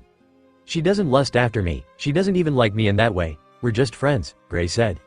Lucy is to be Juvia's love rival as well. Juvia will not lose to Shiva and Lucy-san. Lucy felt as if lightning struck her brain, her mind shattered in shock as she saw the look of absolute rival-based hatred aimed towards her. Juvia growled as she hugged Gray's arm as if she were claiming him for herself, which she was. However, she let go when the blue-haired girl looked Lucy up and down. Glancing down at her own self, Juvia then cupped her breasts before going over by Lucy, and the blonde's eyes widened when Juvia cupped her breasts. Juvia then smirked as she went back over by Gray, who's staring with an equally shocked expression. Juvia has bigger breasts than Lucy-san. Gray-sama will like me better, Juvia said as she lay her head on Gray's shoulder. Gray's eyebrow twitched as he shifted away from the girl. You like her? Lucy asked with a raised eyebrow. Juvia turned and glared at Gray, her pupils turning slitted and her canines bared, causing Gray to sweat profusely out of fear as he didn't know how to respond, since if he said yes he would be hugged to death, if he said no he'd be maimed. Poor Gray fullbuster, trapped between breasts in a hard place. Never mind, Lucy said, shaking her hand up and down. Oi, Elfman. Man. The white-haired Strauss male turned to Lucy with a nod. Elfman, what happened to all the shades that Jose sent? Well, after they destroyed the guild house by making this big jelly blob thing. Lucy, Juvia and Gray sweat dropped at the muscle-bound man's description. We fought it back and it began to disperse back into its smaller form. We then made a comeback when Nei-chan decided to join the fight and used an illumination lacrima to stun them and give us the chance to counterattack. Mira-Jane gave a thumbs up as she was mentioned. After we began fighting them off, they suddenly froze and then they all disappeared. We don't know why, Elfman said. Silence filled the area as they watched the area that used to be fairy tale. The silence was then destroyed as a massive explosion was heard. They turned to see a small figure get blown out of the wall of the third floor of the mecha, a tiny black speck that hovered in the air before it flew back in. What was that? Wakaba and Macau asked. All of the fairy tale mages and Juvia couldn't believe their ears as they heard a numerous amount of explosions and they saw bits of rubble explode out of the walls, and then the entirety of the third floor of the Robo Guild mecha had been blown out. The walls flew through the air and slammed into the ice that Gray had created during his battle with Juvia, breaking it apart. The snowy weather covered the fallen piece of infrastructure. Several more loud booms followed afterwards before a giant flash of dark blue, black and purple filled the fourth floor when it fell to the area where the third floor had once been. The entire thing glowed before shattering apart and the rubble fell to the ice below, some of the larger pieces breaking through it and landing in the waters. Two black specks floated in the air, but they could easily see and feel the magic energy being released from the two persons, or rather the two monsters, that fought above them. One was blue and black, the other was a dark violet. Master Jose is fighting, Juvia exclaimed. But against who? Gray asked. Most likely the Ogo no Fujin. Everyone turned at the introduction of the new voice and their eyes widened as they saw a red-furred kitsune the size of a horse, its 3 tails holding onto one different person. Urza, Totemaru and Monsieur Saul. Onibi Myobu, Gray, Lucy and Juvia exclaimed. The other fairy tale members stared in shock and prepared to stand, but they were forced back down when a sudden wave of killing intent passed through their area. I would be against attacking me if I were you, Kurama said. You are weak from fighting the shades and you too. He stared at Lucy and Gray. Have just fought me and you know very well that the power gap between us is still very large. If you wish to fight, I will fight you, but know that I will not be as merciful as I was in that little test match. Not to mention I have your little red-haired friend as a potential hostage. Gray and Lucy swallowed the lumps that formed in their throats. Let Urza go, Lucy yelled, though pleading would have been the better term to use. Kurama raised the tail that held an unconscious Urza Scarlet, staring at her for a moment before shrugging. He tossed the red-haired woman through the air and a weakened Mikao and Wakaba managed to grab her out of the air. Why did you keep them alive? Gray asked. Because we see them as useful. Totemaru and Monsieur Saul have the possibility to be potential minions of ours. Kurama grinned widely, his sharp teeth hadn't seen them before shiver with the image as to how much blood may have stained those mandibles. And Urza? Lucy asked. Urza Scarlet is someone who will be useful as well. She serves as a nice little sword partner for the Fujin because since she possesses that flaming sword of hers that won't be cut by Excalibur or Ascalon, it would be an interesting way to test his sword skills even though he does outclass her currently, but better to know your limits than not know them at all. And, oh, you hurt me with your mistrust, he said placing a paw against his chest, mock hurt present on his face. However, even if there were an ulterior motive present, one that the Fujin is unaware of since this motive is of my own design, I wouldn't be obligated to tell you humans. Tension filled the air as the massive kitsune sat atop his perch on one of the remaining wooden supports that Lackey had made to replace the destroyed guildhouse, his crimson eyes making all the fairy tale mages look down as they were unable to keep eye contact with the demonic fox for long. A humongous shockwave then caught everyone's attention as Jose and Naruto collided in the air once more. It will be over soon, Kurama muttered. Snowy skies over fairy tale. His pants were reduced to shorts and the entirety of his shirt and even the wizard saint badge had been destroyed in the carnage of the son of Minato and Kushina's rampage. Jose panted, his arms shaking rather rapidly. The amount of times he used his arms had been more than he had ever used them in his lifetime. His rib area was stained purple and black from the bruises and from the way he winced as he touched them, he could tell a few had been broken from the blonde's harsh kicks. The burn marks from his Rasengan attacks marred his stomach and one on his back was particularly red as the attack had shredded the flesh. Blood flowed from his burst lip and a large stream flowed from the wound on his forehead. Lacerations from the wind-based attacks covered his body and the entirety of his shirt had been torn apart leaving him bare-chested. His hair tie that he used earlier had been cut off long before and the man's long violet hair now flowed freely in the wind though it was partially stained with red. Blood flowed down Naruto's forehead and near his right eye, a slash would having cut his hairline there. The blonde locks became stained with crimson blood that mixed in well with the streaks of red he had inherited from his mother's genes. Similar slash wounds marred his bare chest as Jose's claw attacks had torn away what remained of his cloak and his undershirt. Although the seal his biological parents gave him had served to heal his body, the fatigue and the dull aching of the sensation of pain still remained from the attacks. His latest wound, a broken nose from a punch to the face, glowed red from the seal's effects as it snapped back into place before he snorted out the blood that clogged his nostrils. A thin trail of blood formed from his previously burst lip and he was panting heavily. Insert music. Naruto Shippuden my name. Naruto and Jose slammed their fist against each other, their claws of pure magic and shadow respectively, colliding with destructive force. Jose slashed at Naruto's head, but the blonde ducked, a few strands of his blonde hair floating in the wind as a show to how quickly Jose had struck and how quickly he had come to taking off the white-eyed Dragonslayer's head. Naruto then pushed up through his legs and went for an uppercut to the chest, but Jose crossed his arms and caught the blow before throwing Naruto away. Naruto tumbled through the air before regaining his bearings and then slashed the air sending arcs of wind and magic flying at his opponent. Arcs of shadow met the wind arcs in mid-air causing a ripple in the air from the dissipation of both attacks. The two then flew at each other and crashed their foreheads against another, but then Naruto grabbed Jose by his shoulders and slammed his knee into the man's stomach, right where the Rasengan had hit him earning a loud cry of pain from the purple hair man. Another knee strike sent Jose skyward and Naruto flew up after him to deliver an uppercut to the chin. But Jose leaned back and slammed a crushing blow to the ribs before speeding forth to fly around his opponent and slashing the blonde's back with his claws of shadow. A roar of pain erupted from Naruto's throat before slammed his elbow into Jose's chest, the sternum creaking within the Phantom Lord Master's chest cavity. Jose countered with a stab to the chest, But Naruto's own magic-coated claws blocked them and sparks of Eternino flew forth from the collision. Jose then aimed to slash at Naruto with his left claws, but Naruto twisted and redirected the claws to miss before slamming an elbow against Jose's chin, knocking the man's head back as his jaws crashed together with a resounding clack.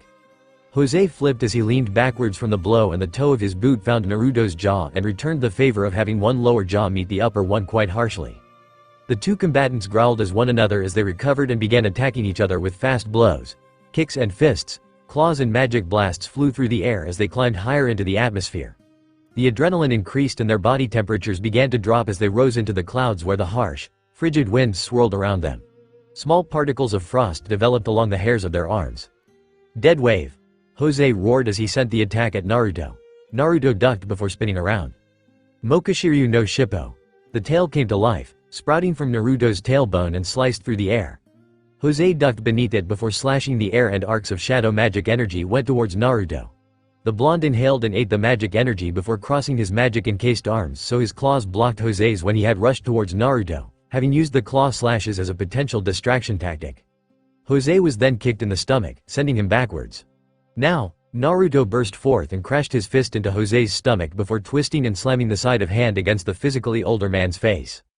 Jose's body twisted with the blow and Naruto grabbed him before he could escape and snaked his left arm underneath Jose's right armpit and bent it at a 90-degree angle so that Jose's lay in the vertex of the bend. Naruto then grabbed Jose's wrist with his right hand and pushed it down with amazing forcing. The arm muscle bent beyond its limit and the muscle tore apart leaving the arm useless as it fell limply to the side. Mokashiryu no Kuroi Kiba. An image of Agnologia's head formed, fangs bared, and Naruto crashed it down upon Jose's face sending him rocketing to the earth. Jose sent numerous blasts of magic at Naruto using his usable left hand, but Naruto avoided them all as flew down after Jose's falling form. Mokashiryu no Soso. Twin spears of pure magic, similar to Agnologia's twin spear-like tail and Naruto swung his hands forward. Jose could only blink as a flash of black and blue crossed his vision and suddenly he felt rather light.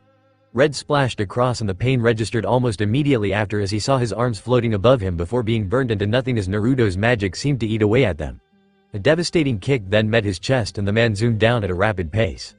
Jose fell down through the open area of his Robo-Guild mecha and slammed through the second floor and landed harshly on the first floor, a small crater forming from the impact. A small dust cloud obscured his vision and a pool of blood formed around him as the blood vessels leaked from where his arms used to be. Naruto hovered to a lower altitude and held out his arms. An aura of magic surrounded his body and then the aura coated over him, changing his skin from tan to black with layered scale-like markings and blue patterns that were akin to wisps of flame. His eyes shone brighter as he descended at a much faster pace. Apocalypse Drive. Naruto snarled. I've never used this attack outside of training with Tusan. It's time I perform it. Energy Make. Rasengan. He muttered. The Rasengan swirled to life before Naruto placed his other hand over the Rasengan. Black and blue magic swirled to life and the wind spun rapidly around his orb-shaped attack. The Rasengan grew in size, its stability being assured as the Dragonslayer magic coated it like a shell. The wind magic then expanded from the core of the Rasengan and it stretched out to form 4 curved blade-like protrusions. The blade-like protrusions then began to rotate around the orb, gaining speed with every rotation until it gained the look of a giant spinning shuriken with the Rasengan at its core. Jose stared in awe as he watched the ceiling above be shredded from merely the winds generated by the move. Nothing but dust particles remained as he watched Naruto hold the technique high above his head. A loud screeching sound came from the technique. Jose Porla, stare into the depths of hell as I end your pathetic life. Naruto growled.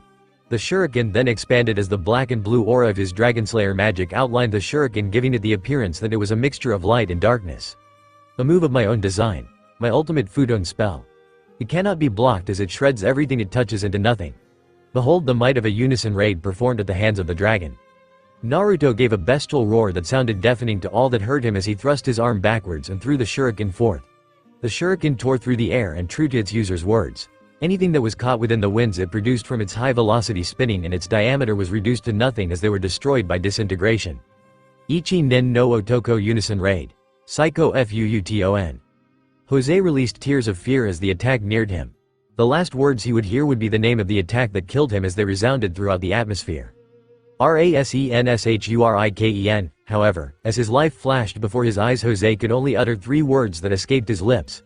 However, the sound of Naruto's spell drowned him out and they were carried off by the winds.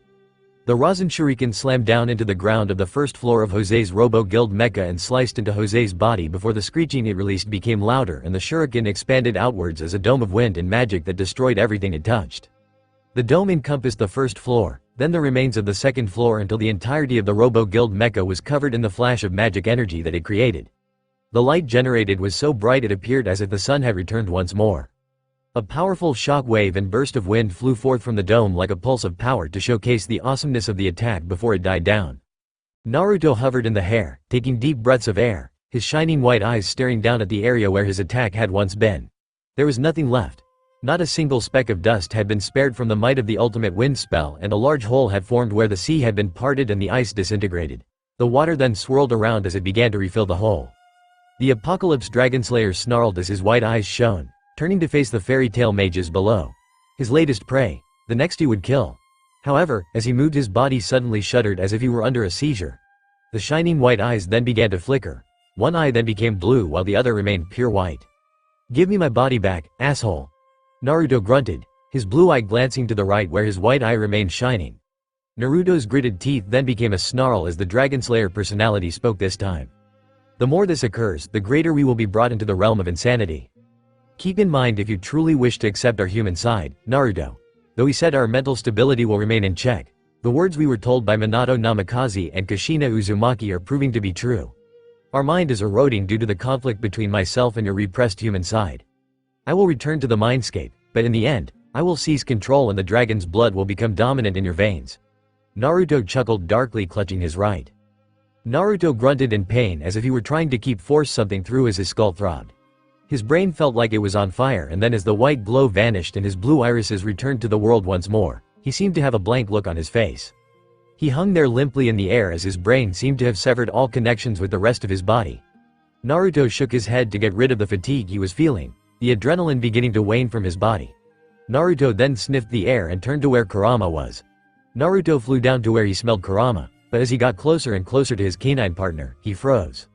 Looking up at him were eyes laced with fear, anger, awe, surprise and every single other emotion you could think of to describe the sight of seeing the most powerful man you could possibly imagine, who had just killed a wizard saint and destroyed an entire guild structure with a single spell. Wide-eyed all stared at him, Kurama especially. Naruto was covered in blood, his skin bearing no scars, but the sweat and heavy breathing was enough to show that he was not exactly free of his oxygen debt. They are seeing him, they saw his face. A crimson blur rocketed throughout the crowd of Fairy Tail members and he quickly ran towards the Fairy Tail members. With a snarl, Kurama leapt at Wakaba and Mikao and grabbed the back of their heads and slammed them harshly into the ground. The two senior members of Fairy Tail didn't even see the attack coming as Kurama quickly moved. A tail wrapped around Elfman, Kana and Mirajane, squeezing tightly around their necks so that the lack of blood flow to the brain forced them into unconsciousness. He then threw them aside, hitting Mickey Chicken Tiger and a few other members with a full body tackle, and when he finished with them he looked at Gray, Lucy and Juvia before his eyes narrowed. "Forget," he said as his eyes glowed and his hypnotic gaze bored into their eyes. Gray, Lucy and Juvia fell under the spell of Kurama's genjutsu ability and their eyes grew heavy before they fell unconscious. He sprouted another tail to give him a grand total of 4 and grabbed Juvia and Gajeel. With the 3 surviving Element 4 members and Gajeel in hand, Kurama ran up next to Naruto. "Let's go, Naruto." Kurama grabbed Naruto and the two turned to leave since Naruto was a bit low on magic energy to fly, but before the two could leave a gigantic hand landed down in front of them. Kurama and Naruto stared with wide eyes as they glanced to see one angry Makarov Drayar. "OGONNAFUUJIN and ONIBIMYOBU. A vein pulsed on the elderly man's forehead as he was clad in his wizard saint cloak. "What did you do to my children?" "I knocked them out. They saw what should not have been seen, so I struck a specific nerve bundle in the temple that is linked to the memory core of the brain, and so they will forget everything that happened from the past 5 minutes or so. I was in a rush because I could have hit harder and wiped their memories clean. I used my genjutsu ability on your ice mage and the celestial spirit one since I won't take chances with ones who have a personal vendetta against my partner," Kurama replied with a glare. Makarov gave a roar as he increased his size to the size of 2 elephants before bringing down his 2 fists. Kurama and Naruto stared at the massive fists before leaping back. Naruto panted as he grabbed his right arm when he used it to stop his skidding movement. "Kuso. The muscle feels torn, but why isn't the seal healing it?" Naruto thought as he glanced at his arm. He then sent a blast of wind at Makarov, but the Titan of Fairy Tail didn't budge. "My magical system is I can't do anything." Insert music. One Piece Mother C. Fujin. Makarov called out. Naruto looked at the gray-haired man and Makarov could only gaze in shock at the resemblance the young man had to his deceased friend and fellow wizard saint. He looks just like. But that's possible. All of them, even the children, none of them survived, but this magic signature. It feels just like Minato's, but why? Makarov chose to ignore the thought before the true question he had on his mind was vocally expressed. What happened to Gildarts? I was not told what happened to him. What happened to my ace? He said as he slammed his hands on the ground. What happened to the man I saw as my own child? What happened to my son? Naruto stared coldly at Makarov and Makarov met it with an even more ice-cold glare. Makarov Drayar, your ace battled me in an effort to make me atone for the alleged sin of making his nakama cry and bleed. He aimed to pay me back by defeating me and make me beg for mercy, but in the end I took it upon myself to defend my honor and pride and so I dealt with him. What do you? I killed him. I took off his left arm and his left leg and I left him to bleed out on the seas of fury. Naruto said. Makarov's eyes lost their glow and he fell to his knees, his form shrinking back to its original size as the will to fight left his body, his mind appearing as if lightning had struck it and separated its link to all of his body. Tears lined his eyes and they fell as streams, collecting at the base of his chin and dropped to the ground as droplets. My child. You killed my child. Makarov said softly as he felt as if a lump had caught itself in his throat. Naruto stared at the broken-looking man before turning away with Kurama, hopping atop the red-furred kitsune's back. Kurama then began to walk away and Naruto glanced back, pulling slightly on Kurama's fur as a way to tell the fox to stop. Kurama glanced up at Naruto and the blonde Dragonslayer's gaze continued to look at Makarov.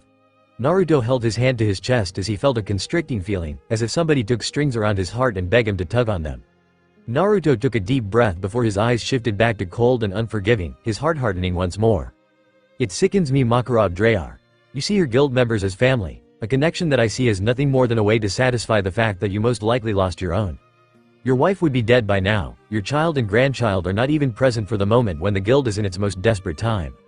Your son Iwan is a traitor and your grandson is a someone with a stick shoved up his ass from what I've heard. If you can't keep your biological family together, Makarov, then I fail to see how you would be capable of keeping together this figurative one here. Naruto said. If you don't want this to happen again then stay out of my way and I may or may not stay out of yours depending on how I feel about it. Naruto sighed as he looked around at the unconscious fairy tale members. Honestly, I'm too drained to even resort to killing you and your guildmates, but I won't kill them even if I wanted to, because, Makarov Drayar, you must learn that your children will fight. They will get hurt and some may even killed in their battles. Until you learn to accept the cruel reality of the world that death is probably the only true godly entity and the concept of a perfect life is nothing but a lie, then you will never be able to hold your family together.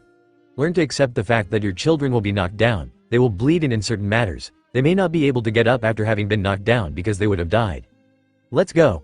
Kurama nodded at Naruto's command and then took off trotting before taking off at full speed, an ember of crimson flame being all that remained of the Onibi Myobu and Ogo no Fujin's presence. Makarov remained silent as he looked around, as if staring at the image of his own personal hell. The sky blackened, snow and wind blowing down from the heavens. His guild members, his children, his family, the ones he swore to protect with his very lifeblood were laying as if they were dead, though they were just unconscious, and some were bleeding. His guild house, the one he helped build under Purito, the second guild master, the master before him, was now nothing but a bunch of splintered wood. Makarov dragged himself to an unconscious Urza's body and propped her up so that he held her within his arms. His tear fell on her white blouse-covered chest. He embraced the wielder of Caliburn tightly as if he were afraid she would disappear. He then looked up. Gildarts. I hope you found peace wherever you are. I just can't believe your daughter never got to tell you that she was here with you all this time. He glanced at Kana. Makarov sobbed and he clutched Urza a bit tighter. I'm so sorry, my child. Forgive your parent for bringing this calamity. 2 days later, Phantom Lord Guild, Oaktown, Fury. The sun shone brightly in the sky. The people of Oaktown smiled as they carried out their usual business. Children happily played in the streets with each other or with their pets. However, the morning sun cast its light upon the castle that was Phantom Lord's guild house. But no matter how much light it gave off, the inside of the guild would remain dimly lit. To Phantom Lord, this a note from the Magic Council expressing our feelings and decisions towards the event that occurred 2 days ago. 2 days ago, the guild master of Phantom Lord and member of the 10 Wizard Saints, Jose Porla, took it upon himself to carry out an illegal act and carry out a guild war against the guild of Magnolia Town, Fairy Tale. Your master's whereabouts are unknown, but we are looking for him, but it is presumed that he was KIA, killed in action, during the war as Makarov Drayar. The master of Fairy Tale may have hinted at the inclusion of a third party in the war. As a result of your master's arrogance and his foolish actions, we have no choice but to have Phantom Lord be disbanded and no longer be registered as an active guild.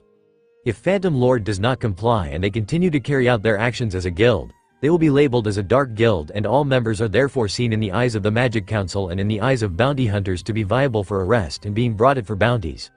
Remove your guild's banner, and also a member of the Rune Knights will come at the end of the week to remove your guild stamps from your bodies. Also, all resources that were gained from the Magic Council are to be destroyed or removed from the guild premises, preferably the former option. Any actions done or words said and or written by the members of the disbanded Guild of Phantom Lord are not held accountable by the Magic Council, and so what you all choose to do from here on out is of your own free will, as the Magic Council will have no part in it. The Rune Knights will return at the end of the week to ensure that you have fulfilled the necessary instructions. Thank you for your cooperation. Magic Council Fury Branch, 2nd Seat, Org. The members of Phantom Lord were all gathered around the table, reading the message that the Rune Knight Squadron had given to them earlier this morning, personally. So that's it, huh? One mage of the now disbanded Phantom Lord said. Is Master Jose really dead? A second added. We have no master, no guild, no power whatsoever, and I for one do not want to be labeled as a dark mage or a criminal, another said. What are we going to go? Silence formed at the end of the question, and they all looked at each other. Their eyes showed them to be akin to lost children. What were they do? As one of them said before, they had no leader to lead them. They had no guild left to serve, so they had no influence on the population to gain any sort of support, and no power to use, since if they did use their magic they'd be labeled as dark mages and be hunted by the council. For Iliga suddenly jumped up when they heard a loud knocking on the door. The Phantom Lord members all looked at each other with nervous looks until one brave soul, a young muscular man, walked out of the crowd of mages and ventured towards the door. As he reached the handle, he slowly pulled it open, the wooden door creaking as it opened just a crack. However, just as it opened, the door was kicked in and the man was sent spiraling through the air in a rather comical fashion. Not again. He groaned in his mind before slamming face flat against the stone walls of the castle complex. The doors then parted and the Phantom Lord members stared in fear, but leaning more towards shock as they saw the Ogono Fujin and Onibi Mayobu walking through their doors and into the castle-like complex. Naruto had been able to fully recuperate from the fight over the 2 days it took to reach from Magnolia Town to Oak Town, and was now clean and properly dressed in what may be considered his uniform. A pair of black boots, a fresh pair of long black pants, and a long-sleeved dark blue t-shirt he wore beneath the large trench coat. Attached to the neck of his undershirt was his trademark face mask that covered the lower part of his face. The hood of his cloak was pulled up so only small spikes of golden hair peeked through, and his blue eyes shone in the darkness of the shadows the cloak made. His golden flame necklace dangled from around his neck. Kurama then stretched out his tails and laid down the 3 Element 4 members and Gajeel on the ground, both still unconscious from the Guild Wars activities. The Phantom Lord members gasped as they looked at their unconscious executive members and bent around them, looking them over. They are alive, Kurama stated. A wave of relief washed over them before one female member turned to the 2 SS-class criminals. And what of Master Jose? Is he really? Kurama nodded in response to the question. He's dead. Who did it? Another member asked. I did, Naruto said as he took a step forward. The guild members all stared in shock at the blonde man before angrily glaring at him. Why the hell would you do that? He was our master. Why would you do this? How did you kill a powerful man like our master? Naruto raised a hand and released small amount of killing intent. Silence fell over them as the cold sapphire orbs of the golden-haired Dragonslayer stared at them. It was a matter of tactical planning I took into account over the months before this war even began. In the earlier months I had met with Water Dragon and Iron Dragon. He looked down at the 2 unconscious Dragonslayers. During that time, I made them into my subordinates through a method that I am quite proud of due to it being of my own design, but due to being enlightened by the fact that I was disliked heavily for it, it is a method I will use, only a disciplinary method. Anyway, as I had taken the 2 of them to be my subordinates, I had them relay information regarding every single war plan that Jose had with regards to the battle against Fairy Tail. Due to granting me all this sort of information, I was presented with the opportunity to take down Jose, and I took advantage of said opportunity, Naruto explained. Due to Water Dragon and Iron Dragon having given me the schematics on your Robo-Guild mecha, the Onibi was capable of disarming the technological marvel's ability to change into its armored mecha form and thus neutralize its transforming ability. Also, I knew that Fairy Tail would be capable of having members able to stand up against the Element 4 and even Gajeel Red Fox. His largest piece of weaponry was now hulking piece of metal with no real purpose other than to be a stronghold, and his executive members had all been neutralized without any effort being done on my part, and so with this in mind I struck. I killed Jose Porla, and when that was over and done with I returned here with these surviving members because you were all of some use to me as liabilities and assets in my venture to create a spy network. A spy network? They asked with their heads tilted in confusion. Yes, a spy network, Naruto replied with a nod. Due to myself and the Onibi Mayobu being a pair of wanderers, I would require information regarding the events that occur within Fury. In order to carry this out, I would require a large labor force, a workforce if you will, since I now see labor force as maybe being too strong a term to use in this context. Anyway, with respect to that, I have come here to request you all join me in my spy network. Why are you telling us this? I was told recently that honesty is method that is most effective in recruiting members into my ranks. I aim to take you all under my wing and have you become my spies throughout Fury. Truth be told, I do aim to expand to as far as the Pengrande Kingdom, but it is best to start small, I believe.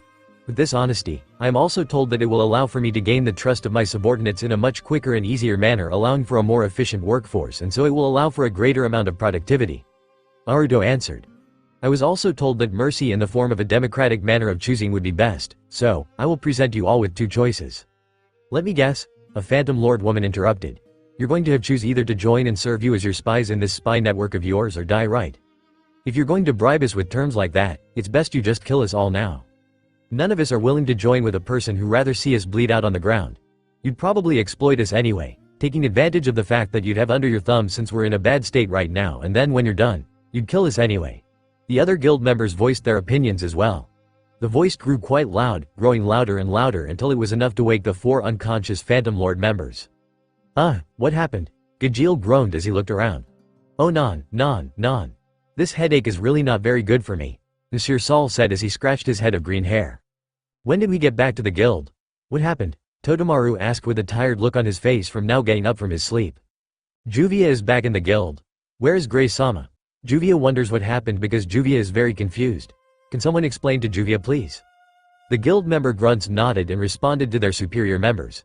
They explained the contents of the letter that had been personally delivered to them earlier in the morning regarding their disbandment, a case the 4 had already foreseen, and the conditions they had to apply to now that Phantom Lord was no longer a guild. They then moved on to explain about Naruto's tactics and how he used Juvia and Gajeel before explaining about the spy network. Well, that depends. What are these choices you are granting to us, Monsieur Fujin? Saul asked. Naruto glared at the grunts. Well, if I wasn't interrupted earlier, you all would have heard me say that the two choices you all have are that you are able to stay here and serve under me, or you can go out into the cold, dark world. Alone. I have no use for insubordinate mages who will not listen to their commander's orders. Saul stroked his mustache. Well, your actions have proven to be quite brilliant. The fact that you were able to utilize all the elements at your disposal and snake your way into the war between the two most powerful guilds in all of Fury, kill Jose Porla and our master who is also a wizard saint, and even come out victorious and in one piece is nothing short of amazing. Even managing to control Gajeel-san for your spying is a feat in itself. Yaedai-oi. The grunts snickered at the black-haired man before zipping their lips shut when his crimson eyes stared at them. Having lost his monocle when Lucy stamped the crap out of his face, Saul reached into his coat pocket and pulled out a small stone circle with velvet on the insider as it opened up. Saul too placed it over his right eye before he began to do that weird bendy thing he did with his body, swaying from side to side like he were made of rubber. Also, looking at how it is very hard to see a downside to joining you since you have the appearance of a strict yet fair leader, the only one being that if the Magic Council manages to find us out we will be reduced to the status of criminal for allying ourselves with you. However, I will accept your offer and join you, Monsieur Fujin-sama. Naruto nodded at Saul before turning to Totemaru. Meh. He shrugged. The black-haired fire user smirked. It'll give me something to do. Getting back on the road and traveling to be a spy does sound rather cool. Plus, do you know how much babes I could get with that if I go to a bar and tell them that I'm a spy? Anyway, yeah sure, I'll join you. He offered Naruto a hand to shake, but the blonde merely batted it on the palm in a makeshift high five of some sort. Close enough, the black and white-haired man thought. Juvia and Gajeel-san have already served under Fujin-san's command, and it was merely due to obligation that Juvia served Master Jose. Though Juvia did not like how Fujin-san planted the controlling seal of Juvia and Gajeel-san at first, it was obvious to see how seriously you took your information gained as you were able to come out victorious in this war, and Juvia is now free of the seal. Juvia is thankful for that as well as Gajeel-san. Juvia is more grateful though because Juvia never had someone trust her fully except for Gray-sama. Juvia said with a light blush. Juvia will remain with Fujin-san, but Juvia must request that she be stationed at Fairy Tail to act as the inside informant for that particular guild. Why Fairy Tail? Gajeel asked, but his words didn't go answered as Naruto stalked towards Juvia. The blue-eyed Dragonslayer gulped as Naruto stopped in front of her, his large form easily dwarfing her own. She flinched as he raised his hand only for her to stare up at him as he rested his hand on her blue head of hair, her hat having been lost in her battle with Gray. Your request is granted, Water Dragon. I was looking to recruit you and Iron Dragon to be 2 inside men for Fairy Tail's branch of the legal guild area. I already have the guild Lamina scale with me as one member, It'd be beneficial to have you on Fairy Tail's side. Also, Iron Dragon, as for Juvia's reasoning to join Fairy Tail. While I would respect her privacy, Naruto then bent down and whispered in Juvia's ears at a volume that only she could hear at. Just make sure you have the boy to yourself. Dragons are very protective of their mates, nay? Juvia turned red at that, glancing down at the floor and hastily scratching at the wood. Naruto then turned to Gajeel. Gajeel Red Fox, son of Metallicana, do you accept for mission to be a spy within Fairy Tail's ranks? Gajeel paused in thought. What would be an alternative? Magic Council spying, heading out to the other countries to spy on the developing economies and… Never mind, those sound boring. I'll stick with Fairy Tail, Gajeel said with a wave of his hand. Plus I'll be able to take on Salamander on a daily basis as a bonus. And Juvia gets to see Grey Sama. Juvia swooned with hearts in her eyes. As Juvia began to wiggle on the ground like some odd-looking worm, a sight which made all sweat drop, Naruto looked over the Phantom Lord grunts. Alright, your executives have made their decisions. There are approximately 70 you in this army. It wouldn't matter, but I would suggest you stay as it makes it easier. However, those of you who wish to go, you make leave and no one will stop you. Naruto said. The ex-Phantom Lord members fidgeted and then 5 members left, leaving the blonde with a total of 65 former Phantom Lord mages. So what will we do? What do we get in return? A lanky, female member asked. Naruto nodded. An appropriate question. You will carry out missions of my choosing in locations of my choosing. You will receive incentives gained from my vast inheritance which I gained from my parent. This will allow you to purchase whatever you need to carry out the mission you are given. It will be enough to gain appropriate housing, food, and also enable you to get supplies that you may need to carry out your orders. You will follow these orders to the letter and failure to do so will result in punishment. I have your sense and so do Water Dragon and Iron Dragon, and so if you commit traitorous acts or acts of mutiny, both of which I do not tolerate, you will be killed. So, in a nutshell, you perform well, I don't rip your throat out. Understood? A simultaneous nod was given to him from the newest 69 official members of his spy network. Naruto then looked around at the castle and smirked. With Phantom Lord disbanded, by the end of the week, no one would have claim on this castle. So, the guild was his for the taking, and Naruto looked at Kurama with a smirk, Kurama returning it with a nod of approval. As of this day today, Phantom Lord and everything in it was now in the hands of Naruto Uzumaki Namikaze.